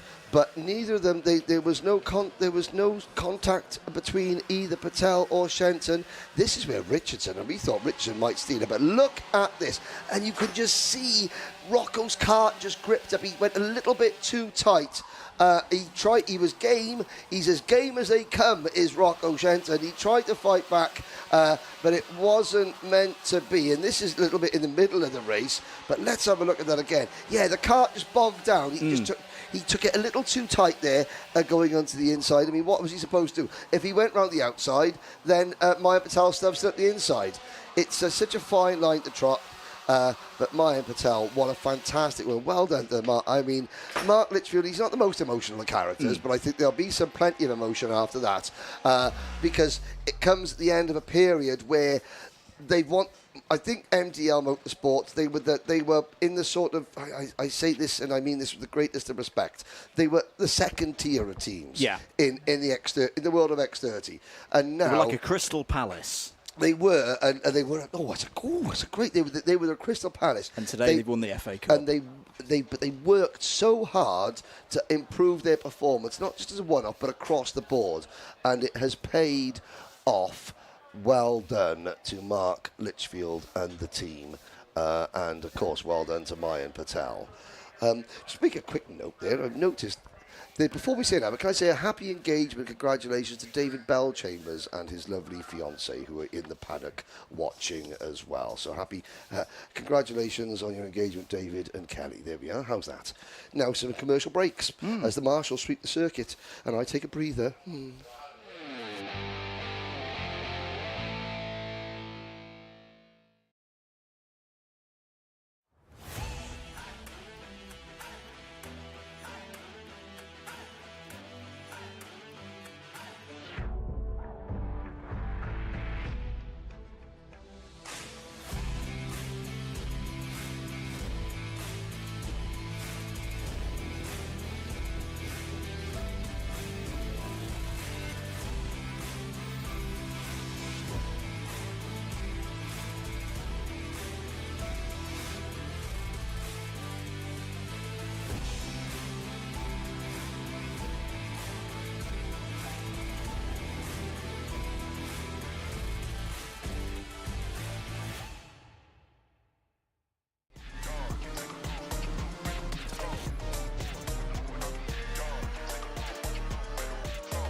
Here at Demon Tweaked, you probably know us for our massive cartwear range. We've got everything from suits, boots, gloves and helmets from the biggest brands in the business. But we are so much more than that, because if you're looking for kart parts, well, we've got you covered too.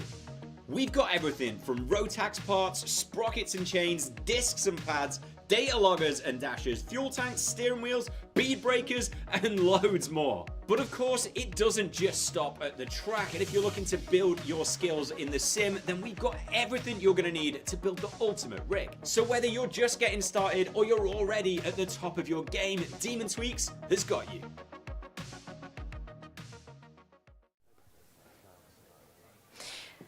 Right then, penultimate race of today, and this time we focus once again on our younger classes. It's restricted time. We started on the front row with Albie J. Stubbs and Harry Chapman. Both drivers had success yesterday. Chapman took the win on track, but after a penalty it was given to Stubbs. Chapman though, confident driver. I'm sure that he feels like he can replicate that on-track result once more, but we'll hear it from him. Harry, good racing so far this weekend. You've had success in heat, success yesterday, but this one, what's the plan?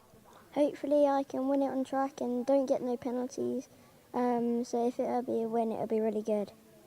And the battle between you and Albie, and you know you've got Bodie Batch back there as well. How's that, you know, going to unfold? How are you going to make sure that you're faster and that you're better in the racing?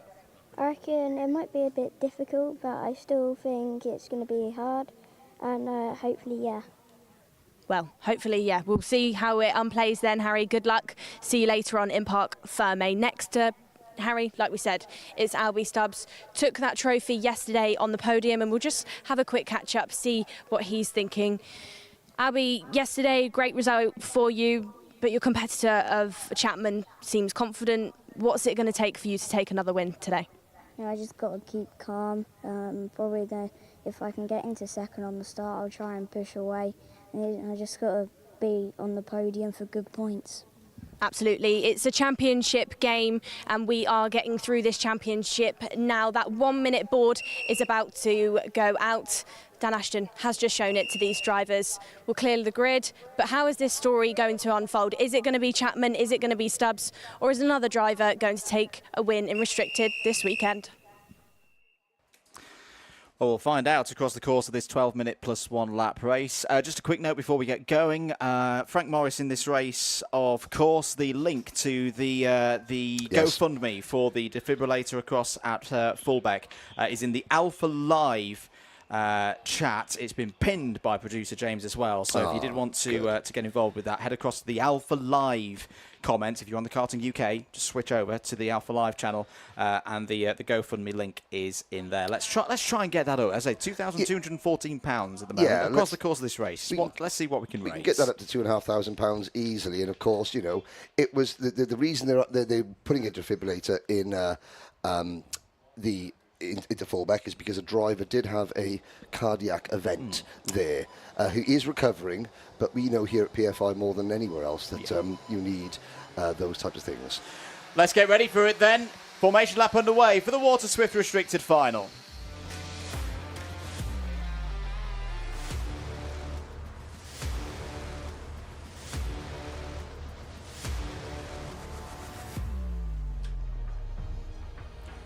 Let's take you through the grid then of 17 drivers for this 6th round final of the year.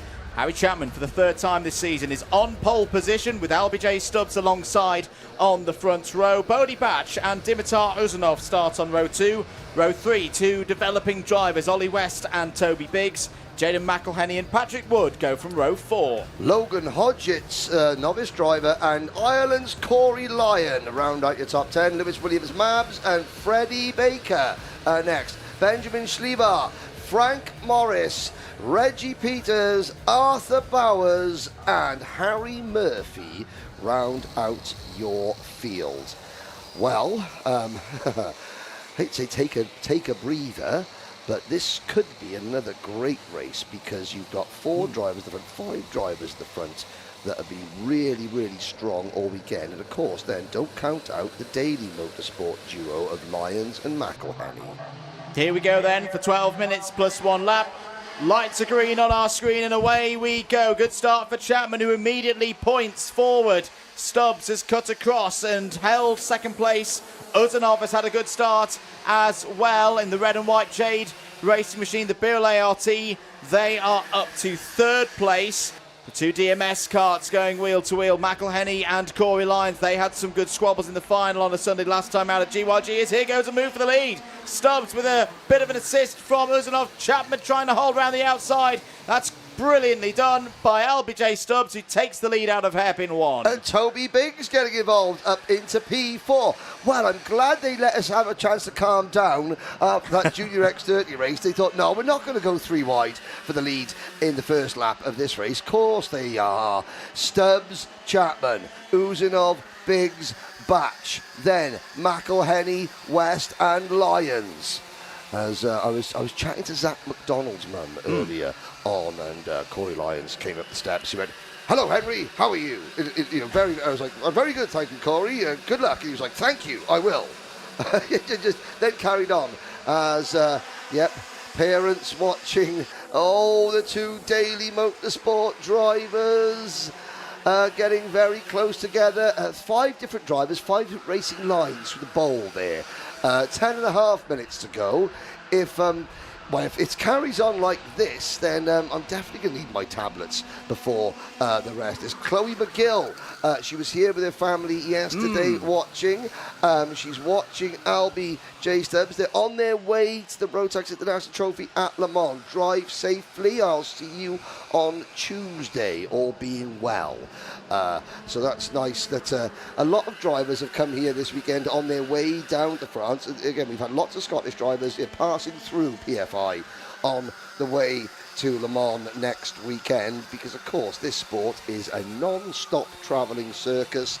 Even though drivers compete in different classes, they know each other, they've raced with each other before, they travel together around the country, around the world, around the continent, travelling as families together, yeah, it's a great spirit, and there's so many people. We've had so many drivers who are on their way to the next event, watching this event and supporting their friends in their cars and their motorhomes as their hard-working, long-suffering parents transport them to the next round of go-karting madness. One of those drivers indeed is your race leader, Albie J. Stubbs, who was in Rotax action last week at Lark Hall.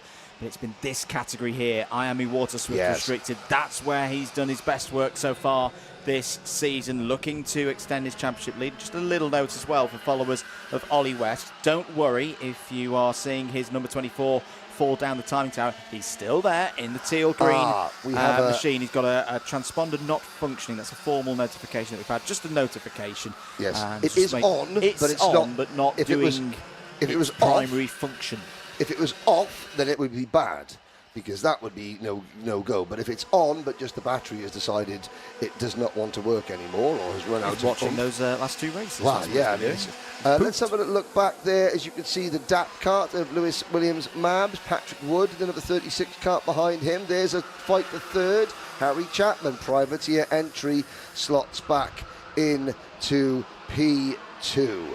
As we look up, Harry Chapman earlier this year took the 150th podium in the British Championship by a privateer entry. I forget which round it was. I think it may have been at Warden Law. Yeah, first round at Warden Law. Yeah, second. that was the 150th podium in all classes for privateer entries. There's only one team, Fusion Motorsport, well actually Fusion Motorsport and Dan Holland Racing have got more podiums than the combined efforts of the privateers. And in this day and age where of course people say, karting's not like it used to be, and of course no, it's not. It evolves like everything. There is a look of the Honda drivers waiting to go out for the last race of the weekend. But of course, it goes to show that, it takes time, it takes hard work, it takes dedication, it takes sacrifice, but you can still compete, even at this. And say they say karting is grassroots motorsport. This level of karting is not grassroots motorsport. This is the pinnacle of karting in this country. Your club events, your rental kart events, your clubbies, that's grassroots motorsport. You need a lot to step up to this level, but you don't have to be rich to do it. You have to work hard, like the Chapmans, hone your craft, make do with the best equipment that you've got, and just work hard, and you can still compete. Out of the back, we used to call it transit. You say, out the back of the van, get the transit, put it down and send it. You can still do it. 150 plus privateers have stood on the podium across all the classes in this championship in the last 6 years. It's going to be a number that will increase here today with the results we've already seen so far. Not good news for number 55 of Frank Morris. The mechanical flag is out. Also for the number 99, plus 5 seconds for a false start. Arthur Bowers. So to add 5 seconds on to wherever Arthur finishes at the moment, that would drop him to the rear of the field. Is Frank Morris's mechanical flag, which he's carrying around a defibrillator in his cart, ready to take the fullback after this with all the money he's raised? I don't know, but that is a real commiseration, because again, there's another family, doing this all as privateers. And I'm just looking at Frank, where to see is Frank. He's gone in. He has already retired. But again, so please go to the GoFundMe link that is on that is on the Alpha Live YouTube chat. It's pinned to the top, and a pound is different. You know, we had an issue here at PFI last year. We did. You know, which we won't talk about, but you know, it's not just the drivers, it's the families, it's the people who are at the circuit. A defibrillator is quite simply a lifesaver. Fun fact about Reggie Peters' dad, Courtney Williams. I think we might need a fact check on that. We'll do a BBC fact check. Yes, is Reggie Peters' dad called Michael Schumacher Peters? Question mark. That's one fact check. His uncle is Emerson Fittipaldi Peters. Another fact check. And the other uncle is Ayrton Senna Peters. Thanks to his nan Katrina, who is watching now.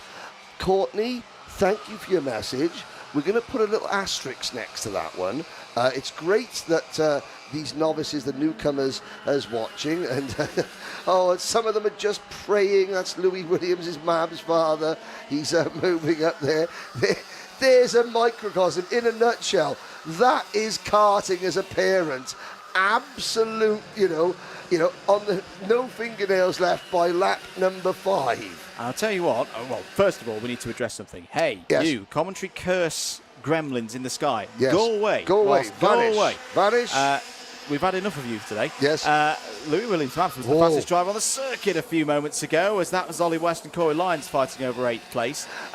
There's good reason for Louis' dad being like, come on, because at the moment he's on course. He's on course for a best result of the year so far. Round 1 was 7th place in the final at Warden Law. Arguably, this battle, my goodness, that's the kind of day it is. A bolt's just fallen out of the chair in the commentary box. Oh, well, we haven't been sitting down all day. We've been on the edge of our seats. Yeah, we've been jumping around. I'm going to argue this is already a better 7th place than the one at Warden Law because there's more drivers in the field. Yeah, exactly. Now, Chapman still following Stubbs. They're pulling away from Bodie Batch in 3rd. Uzinoff runs 4th. Toby Biggs. I want to go back to Courtney Williams.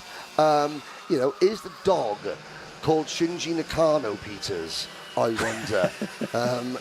So how about that? Alex Young Peters. How about, is the hamster called Hub Rotengatter Peters?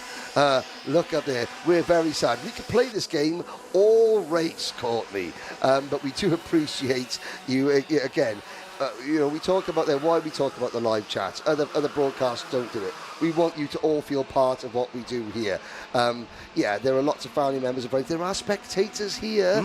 You can't come in, but watching at home, it's fun because these drivers, they'll watch the Alpha Live broadcast back. In the days to come, in the months to come, in the years to come. There will be people in 20, 30 years' time watching this back with their children and remembering, oh gosh, yeah, so-and-so who's commenting in, it's just a memory. These drivers, they all want a future in motorsport. It's all possible. It's not going to be all possible behind the wheel. But then there's engineering, there's media, there's the safety aspect. This industry is a multi-billion-dollar industry, so giving them a platform, they all want to be drivers. I wanted to be a driver when I was young, and look at me now. Living the dream. 2 minutes to go in this one. Fairly quiet final so far. There's a few movements in the middle of... No, it's not. It's Ollie West's transponder, or just resetting back into 9th place. So Stubbs still leads from Chapman. Here's the battle for 3rd place on your screens. Just coming off of the bridge now for those of you around the circuit. Down towards hairpin number 1. Batch, Uzanov, Biggs, McElhenney. As here goes Uzanov down the inside for 3rd place. Gets the back end of the kart out there. Nicely done from Dimitar. And that number 62 machine is back onto the podium once again. Yes, indeed. Again, Jason Dredge and the Jade Racing team working with Dimitar Uzanov, working on, you can't hurry racecraft and race smarts. Only been driving for 16 months as Dimitar. So he's got the speed. He's got a level of racecraft, and now it's a case of just when to use that racecraft. He's made a good move there. Now, it's not beyond the realms of possibility that this quartet of drivers can catch the 2 leaders. Are we going to see a first Sunday podium for the Daily Motorsport team? Jaden McElhenney runs 6th, and Lewis Williams Mabs is catching the second chasing pack. Stubbs is starting to defend. 30 seconds to go. The gap between these two and the next driver is 2.5 seconds. Oh, Reggie Peters' mechanical flag. That's going to be the end of the race for Reggie Peters, unfortunately. It's been a good effort on the first weekend here in the Wera Tools British Kart Championships. Not long to go then on the clock. Yeah, they're going to run it out on this lap, so it's going to be final lap board in a moment for LBJ Stubbs and Harry Chapman. They went wheel to wheel yesterday in the final. We're going to get it again here at PF International. Chapman's just set the fastest lap of the race. It's all about the timing now in IAME Waterswift Restricted. We've already seen 2 round the outside. Chapman's going for the inside line. The door is shut there by LBJ Stubbs. Beaudette, I think, is through once again, back into 3rd place. No, Uzanov's still got it as there, out of the race. Oh, now that's a very hot, what was that was being kicked off? I didn't quite catch that one. It looked like half a pigeon, if I'm being perfectly honest. Stubbs still leading. Where are you?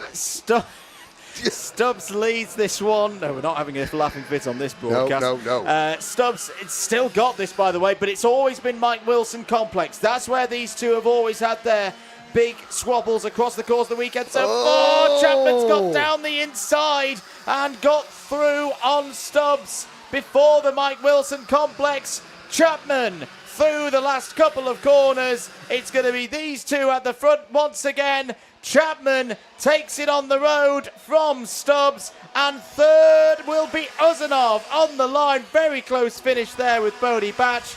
Toby Biggs 5th, McElhenney 6th. Louis Williams-Mabs equals the best result we've seen in the final so far this year for the number 22 in P7. Corey Lyons in the top 10 again, ahead of Ollie West and Patrick Wood.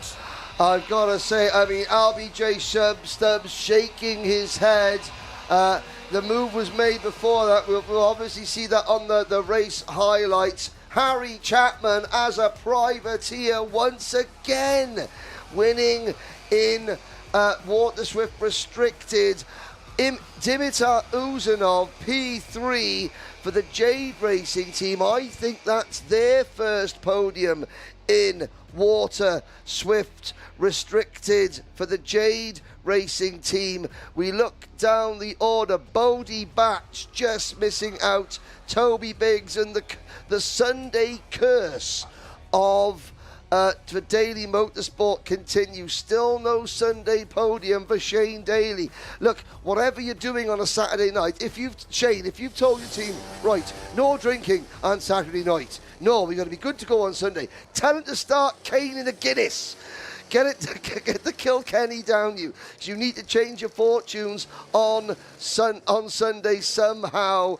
Then it was Lewis Williams-Mabs equaling his best ever result, but he was less than 4 seconds behind the winner at the end.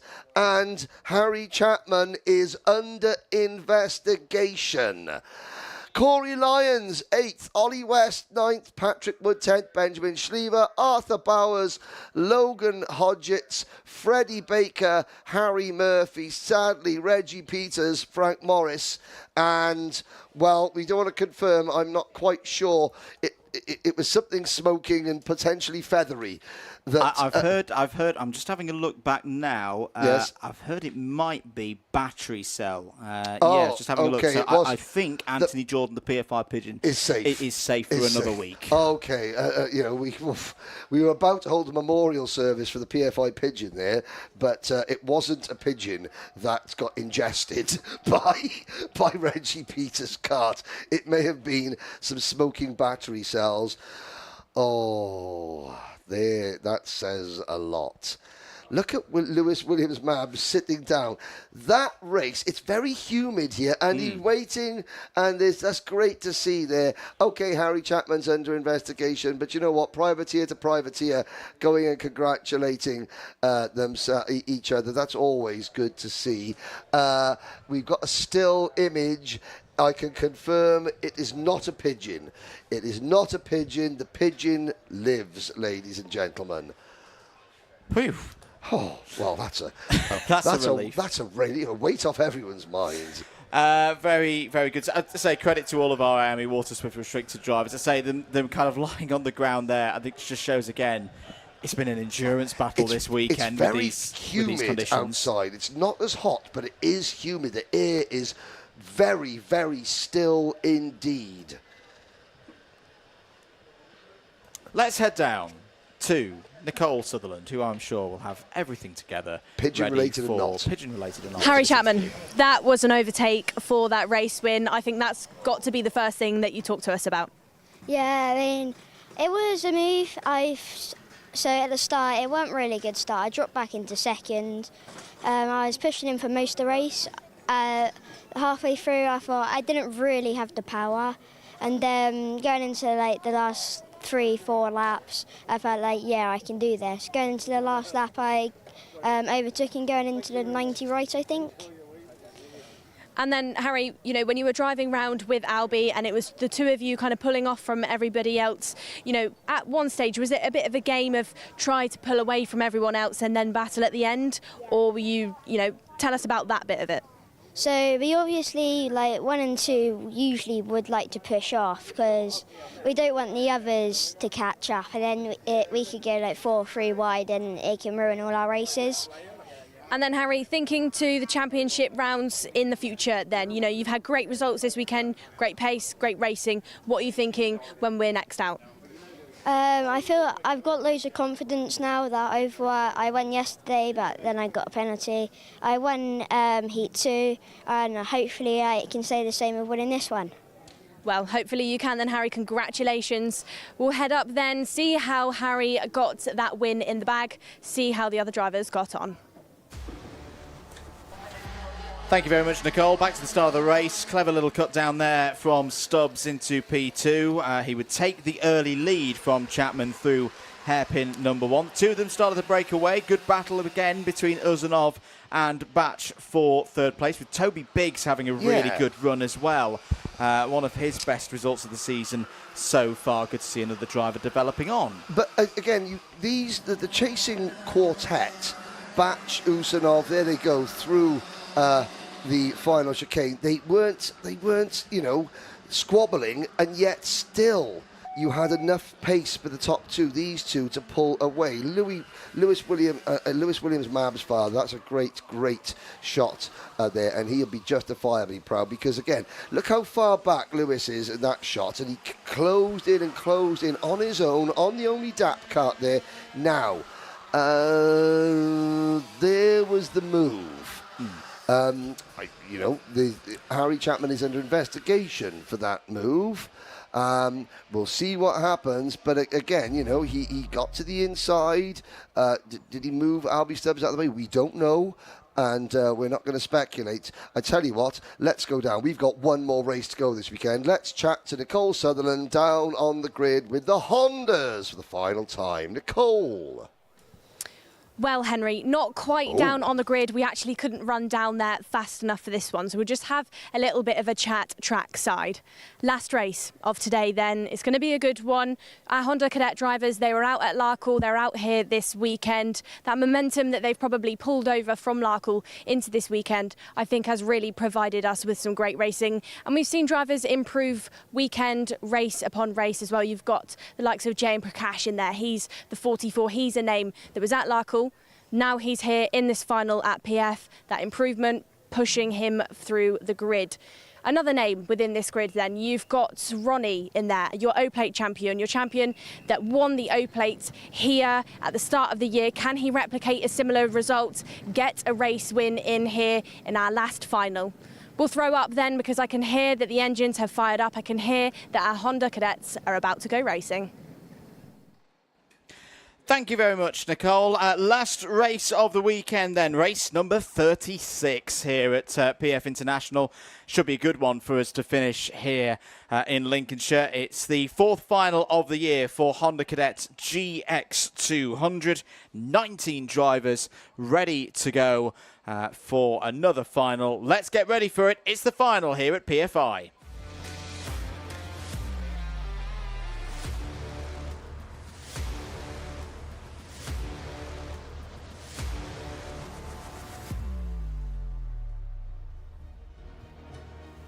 Last race of this doubleheader weekend at PF International. It's Honda Cadet GX200 for their 4th round final of the year.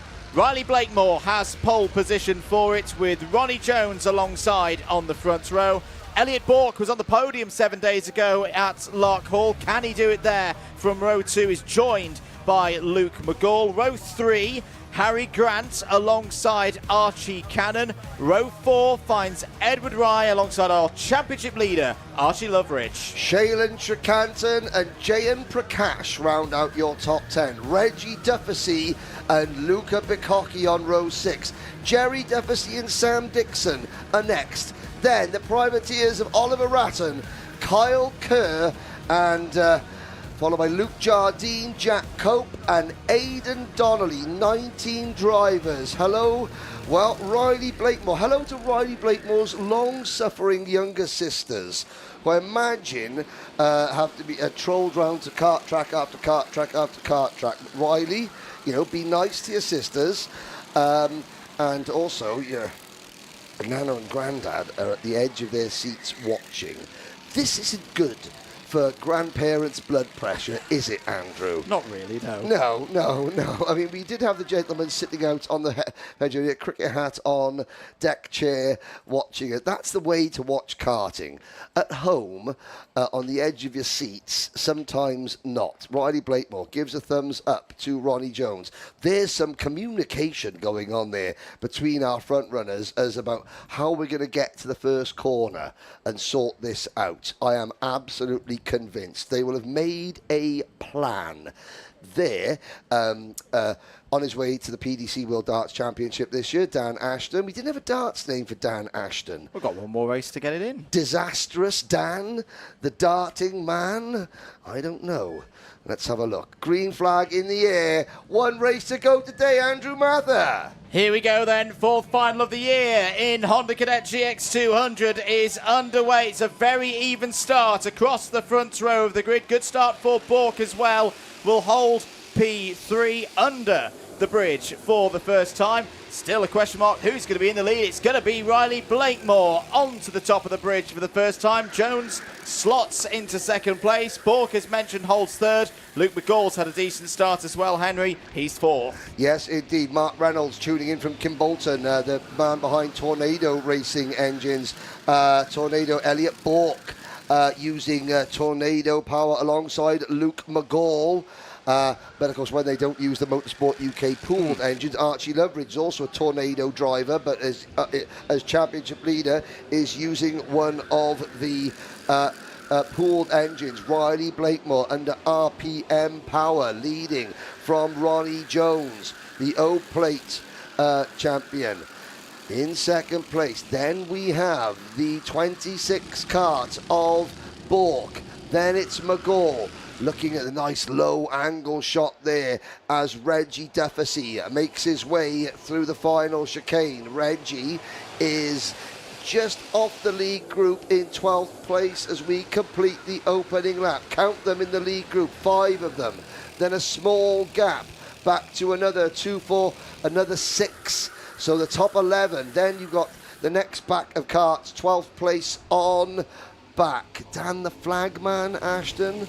Oh, no, it can't be the flag. That's too nice thing. We haven't thought of a theme tune for his walk-on music for his darting yet. Under the watchful eye of the marshals here, who have been on point and superb every single moment this weekend. The Trent Valley marshalling, the Trent Valley Kart Club marshalling team, once again showing why they're the best in the business. We've had maybe one, 2 slowing down, 2 full course cautions. The amount of karts, we've had Barry, you can see them in action within a lap of every incident. The karts, the barriers have all been repaired, removed, and drivers made safe.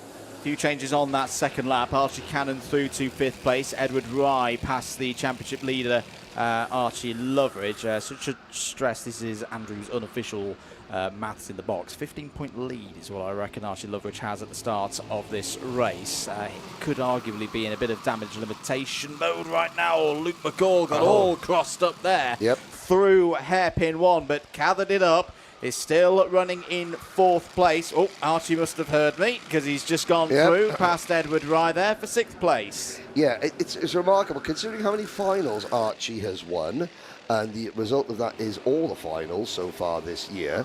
You know, to have only a 15-point advantage, it shows how close his competition, how consistent his competition have been. Because, again, every time Archie, and again, the heat races today weren't great for Archie. 8th place only in the points. That has kept him, again, this is Andrew Mathematics. That's a good one, isn't it? Mathematics has a 15-point advantage. I'm not one to question mathematics at any point in time at all. Further down the order, J.M. Prakash has gained a position up to 10th place past his Ambition Motorsport teammate Luca Bicocchi. So that's the rest of the changes still in these early stages. Whoa, look at that. Archie Cannon going wheel to wheel with Luke McGall. That's over 4th place. I think McGall has been able to hold on to it for now and there. Again, that number 73 of Archie Loveridge, who I'm sure will not be panicking at this stage. Warning flag out for J.N. Prakash, which means he's trying. Yeah, exactly. But you look at this, you've got the same group of contenders at the front, but then at the back of this lead group, Edward Rye and Harry Grant, 7th and 8th. Now, they have been able to hang with the leaders for some of the race distances in the heats. This is a longer race. They're going to have to work really hard to stay attached, to stay in the slipstream. Edward Rye on the MS Kart. We know the name of the owner of MS Kart now, Marco Simic. You know, that's the Czech Republic. There is Edward Rye. He's not the last kart. That's the orange kart and the red kart. That is Harry Grant. Edward Rye just set the fastest lap of the race. They're doing a fantastic job. Behind them, the gap to everybody else is growing. Shailan Shukantan is there in 9th. J.M. Prakash, 10th. Then the number 77, Luca Bicocchi. Then Reggie Duffy, Oliver Ratton having a good run. Kyle Kerr having a good performance as well. Then it's Jerry Duffy, Luke Jardine, Jack Cope, Aidan Donnelly and Sam Dixon. And still 8 seconds covers the field. No one's had a moment. Okay, we've got a separation amongst the lead group of 8 and everybody else. Blakemore continuing to lead. I think I'm right in saying that the only drivers, I think Cannon has had a win. No, he's had a couple of podiums. I think the only driver here that's had a win in the British Championship is Archie Loveridge. I shall check Andrew is checking the statistics. Archie Cannon, he's definitely had a couple of podiums. Yeah, a couple of podiums previously. Ryan Cannon, of course, has won races. Ryan Cannon's won championship in KZ2. But Blakemore hasn't had a win. Neither has Bork, neither has McGall. Jones is at the O plate, but not a win in the British Championship.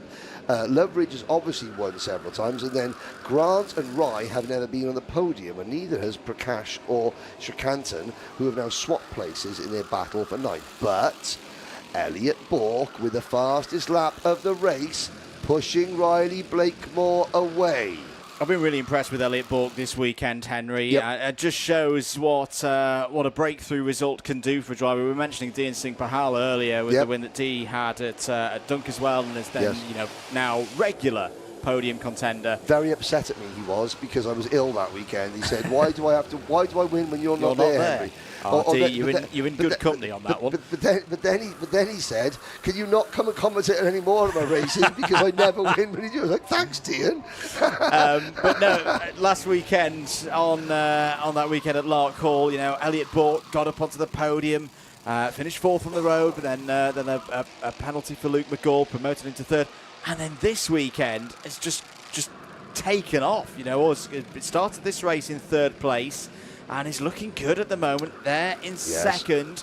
Could it be one better, though? Can he find a way past Riley Blakemore? Riley Blakemore we've seen at the front of these races a lot in 2025, but it's always been in the heats. Yes. Something has always happened in the finals before yesterday. So Riley at least got onto the podium, got that monkey off of his back. Oh, yes, the art. Thank you.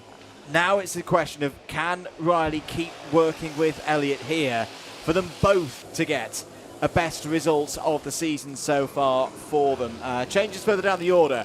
Archie Loveridge up to 4th place. Don't count him out. Do not count him out yet.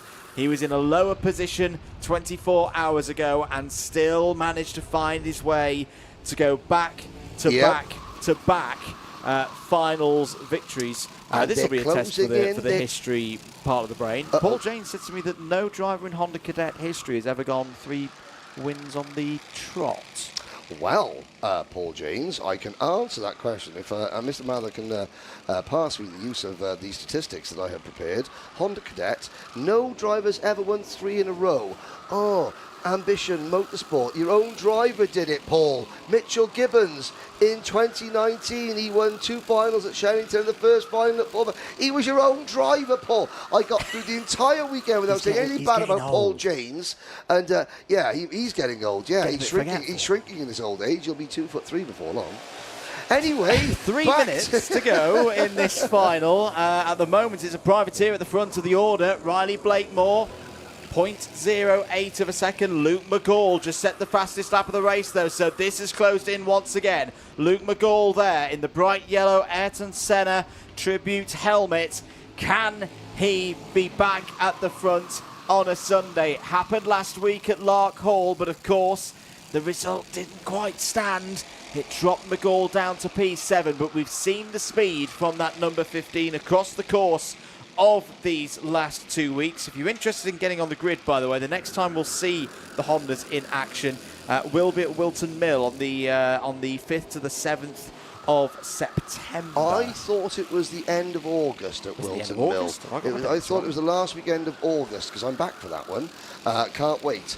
Will be interesting. We've got a couple of South African drivers coming over for that, including my co-commentator from the Rotax Grand Finals, Kyle Lawrence, is coming to the UK to run a driver. So and now let's have a look. 1 minute and 50 to go. Edward Rye and Harry Grant. They have done better than they've ever done before. They've stayed with the leaders, but it's now crunch time. Don't lose the lead draft now. The last 2 drivers in the pack. It's Blakemore.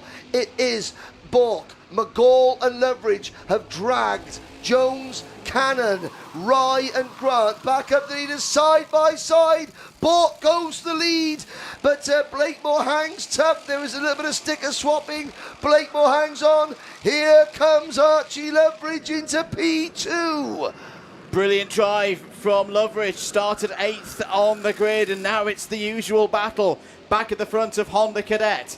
Blakemore versus Loveridge through Bobby Game Corner into the Mike Wilson complex, and there's still all the way to 8th place are part of this lead group. It's not thinning out yet. Nope. We've seen some good performances from the likes of Edward Rye and Harry Grant, but normally by this stage they've started to drop back. Not today. Well done not to the today pair in of this them. final. They are keeping in the fight for the podium places. 40 seconds to go.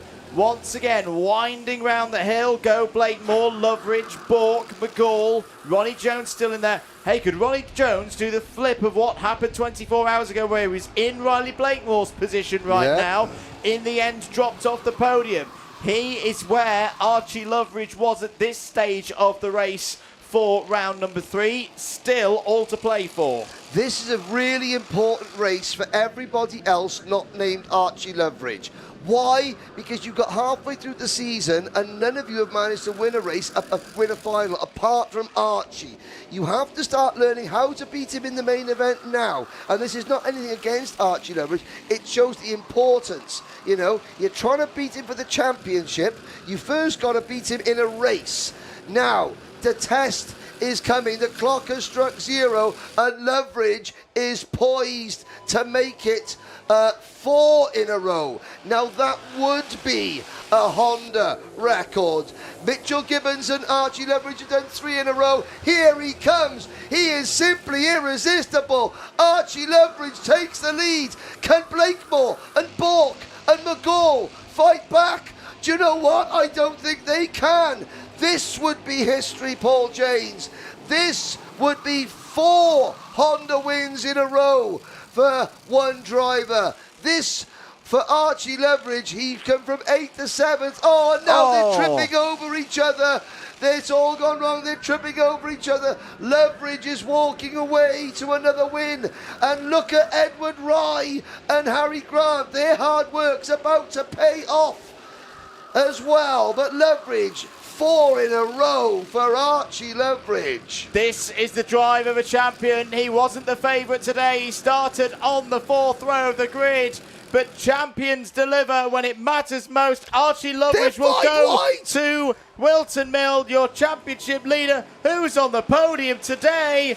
McGall, Blakemore, 3rd, 4th, 5th. It's a tie. It's a photo finish between Edward Ryan and Ronnie Jones for 4th place. Harry Grant, look at those times. 1.9 behind Blakemore, 1.96 for Ryan Jones, 2.1 for Grant, 2.15 for Cannon. Wait, we're not done yet. 2.2 for Bork. 0.3 of a second, covered 3rd to 8th.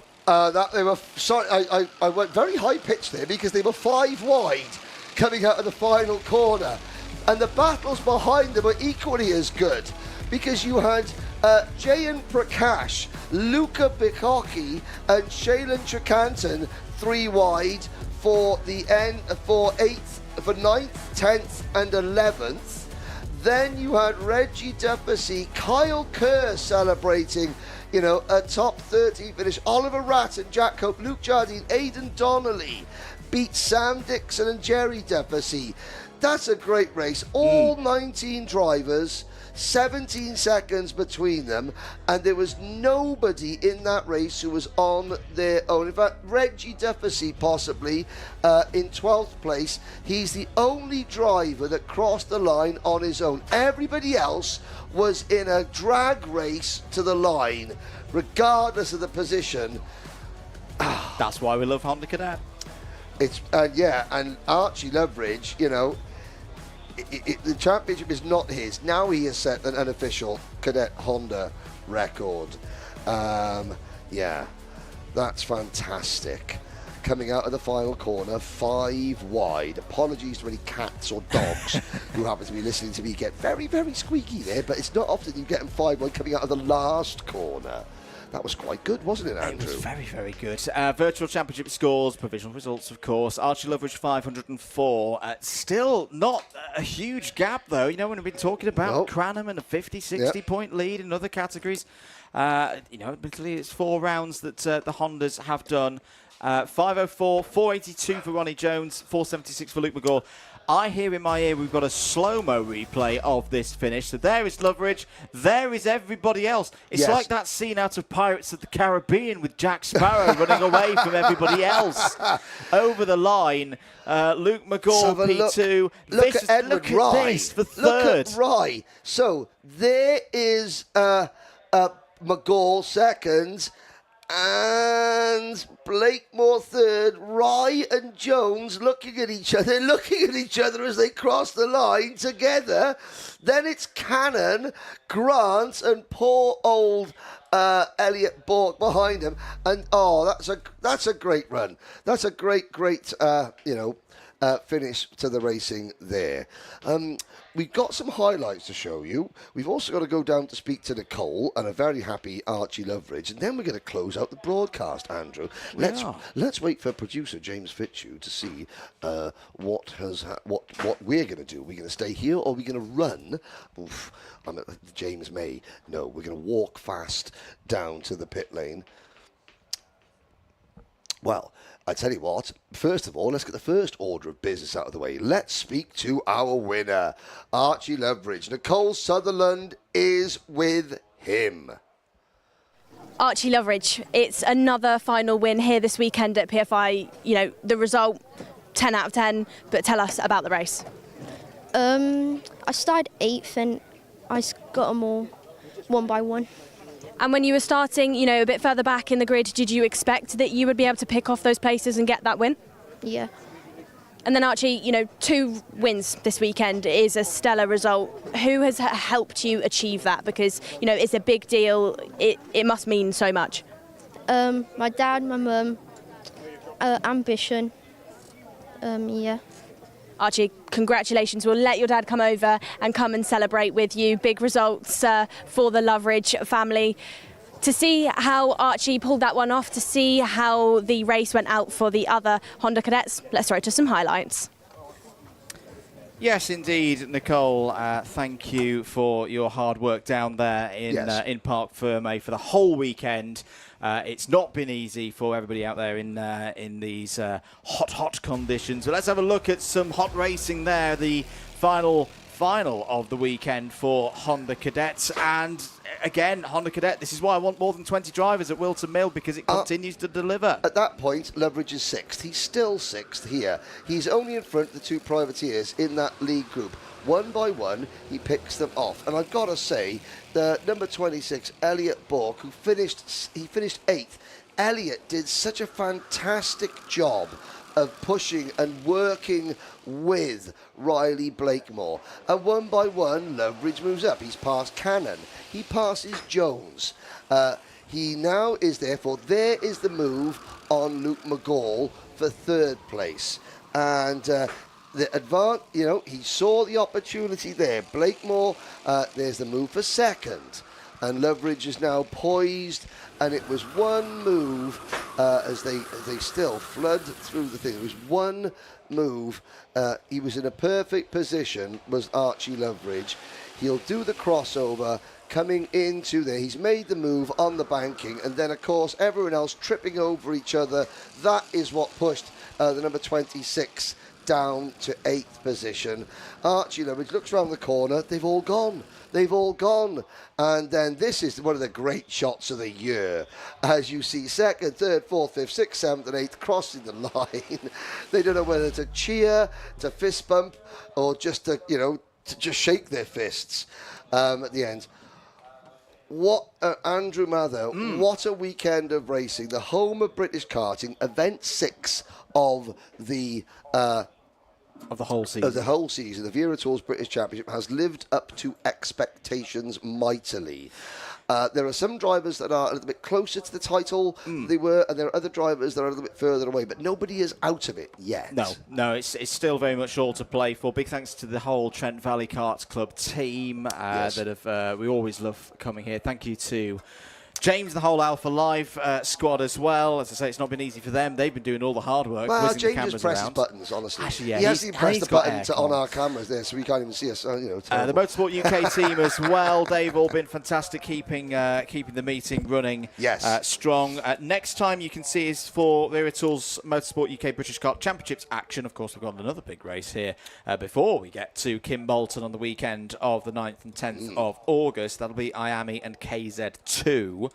The confusion with Wilton Mills is because we were at Wilton Mill back-to-back weekends just after the summer bank holidays. So the last weekend of August is when we've got event 8. Yes. The next time you will see both IAME and Honda together, it'll be another double header for event 9 at Wilton Mill. And then the next time we'll have British Kart Championships action here at PF International will be another big weekend for the finale of the Rotax Championship on the weekend of 20th and 21st of September. But of course, the first Wilton weekend over the August bank holiday weekend is Friday and Saturday. True, yes, it is. Yes, we're going racing Friday night and the lights. It's the right time, baby. What a weekend. That's it from us up in the commentary box, but it's not it from us altogether. So from Andrew Mather and myself, let's have one final word from Nicole Sutherland to close the show. Thanks for joining us. That's it then from me down in the paddock this weekend, and what a race weekend it has been. We've confirmed our round winners both yesterday and today, and we've confirmed our mighty Bambino O-Plate champions. It's been a hot one, but the drivers have pushed through, the teams have pushed through, so congratulations to all those engine builders out there as well. Thank you to our marshalling team, the team of Motorsport UK, the team of the Wera Tools British Kart Championship, because without these groups of people, this wouldn't be possible. The same goes for our championship sponsors, PWR, Marsh, Wera Tools, Demon Tweaks and Kart Sim as well. Make sure that you re-watch the action provided by Alpha Live throughout this week. Your race highlights will be available on the Karting UK YouTube channel, so tune in. And you can also keep up to date with our social media challenges, because we'll have a number of those going out over the coming weeks. I'm Nicole Sutherland. It's been Andrew Mather and Henry Beaudette in the commentary box. We'll see you next time.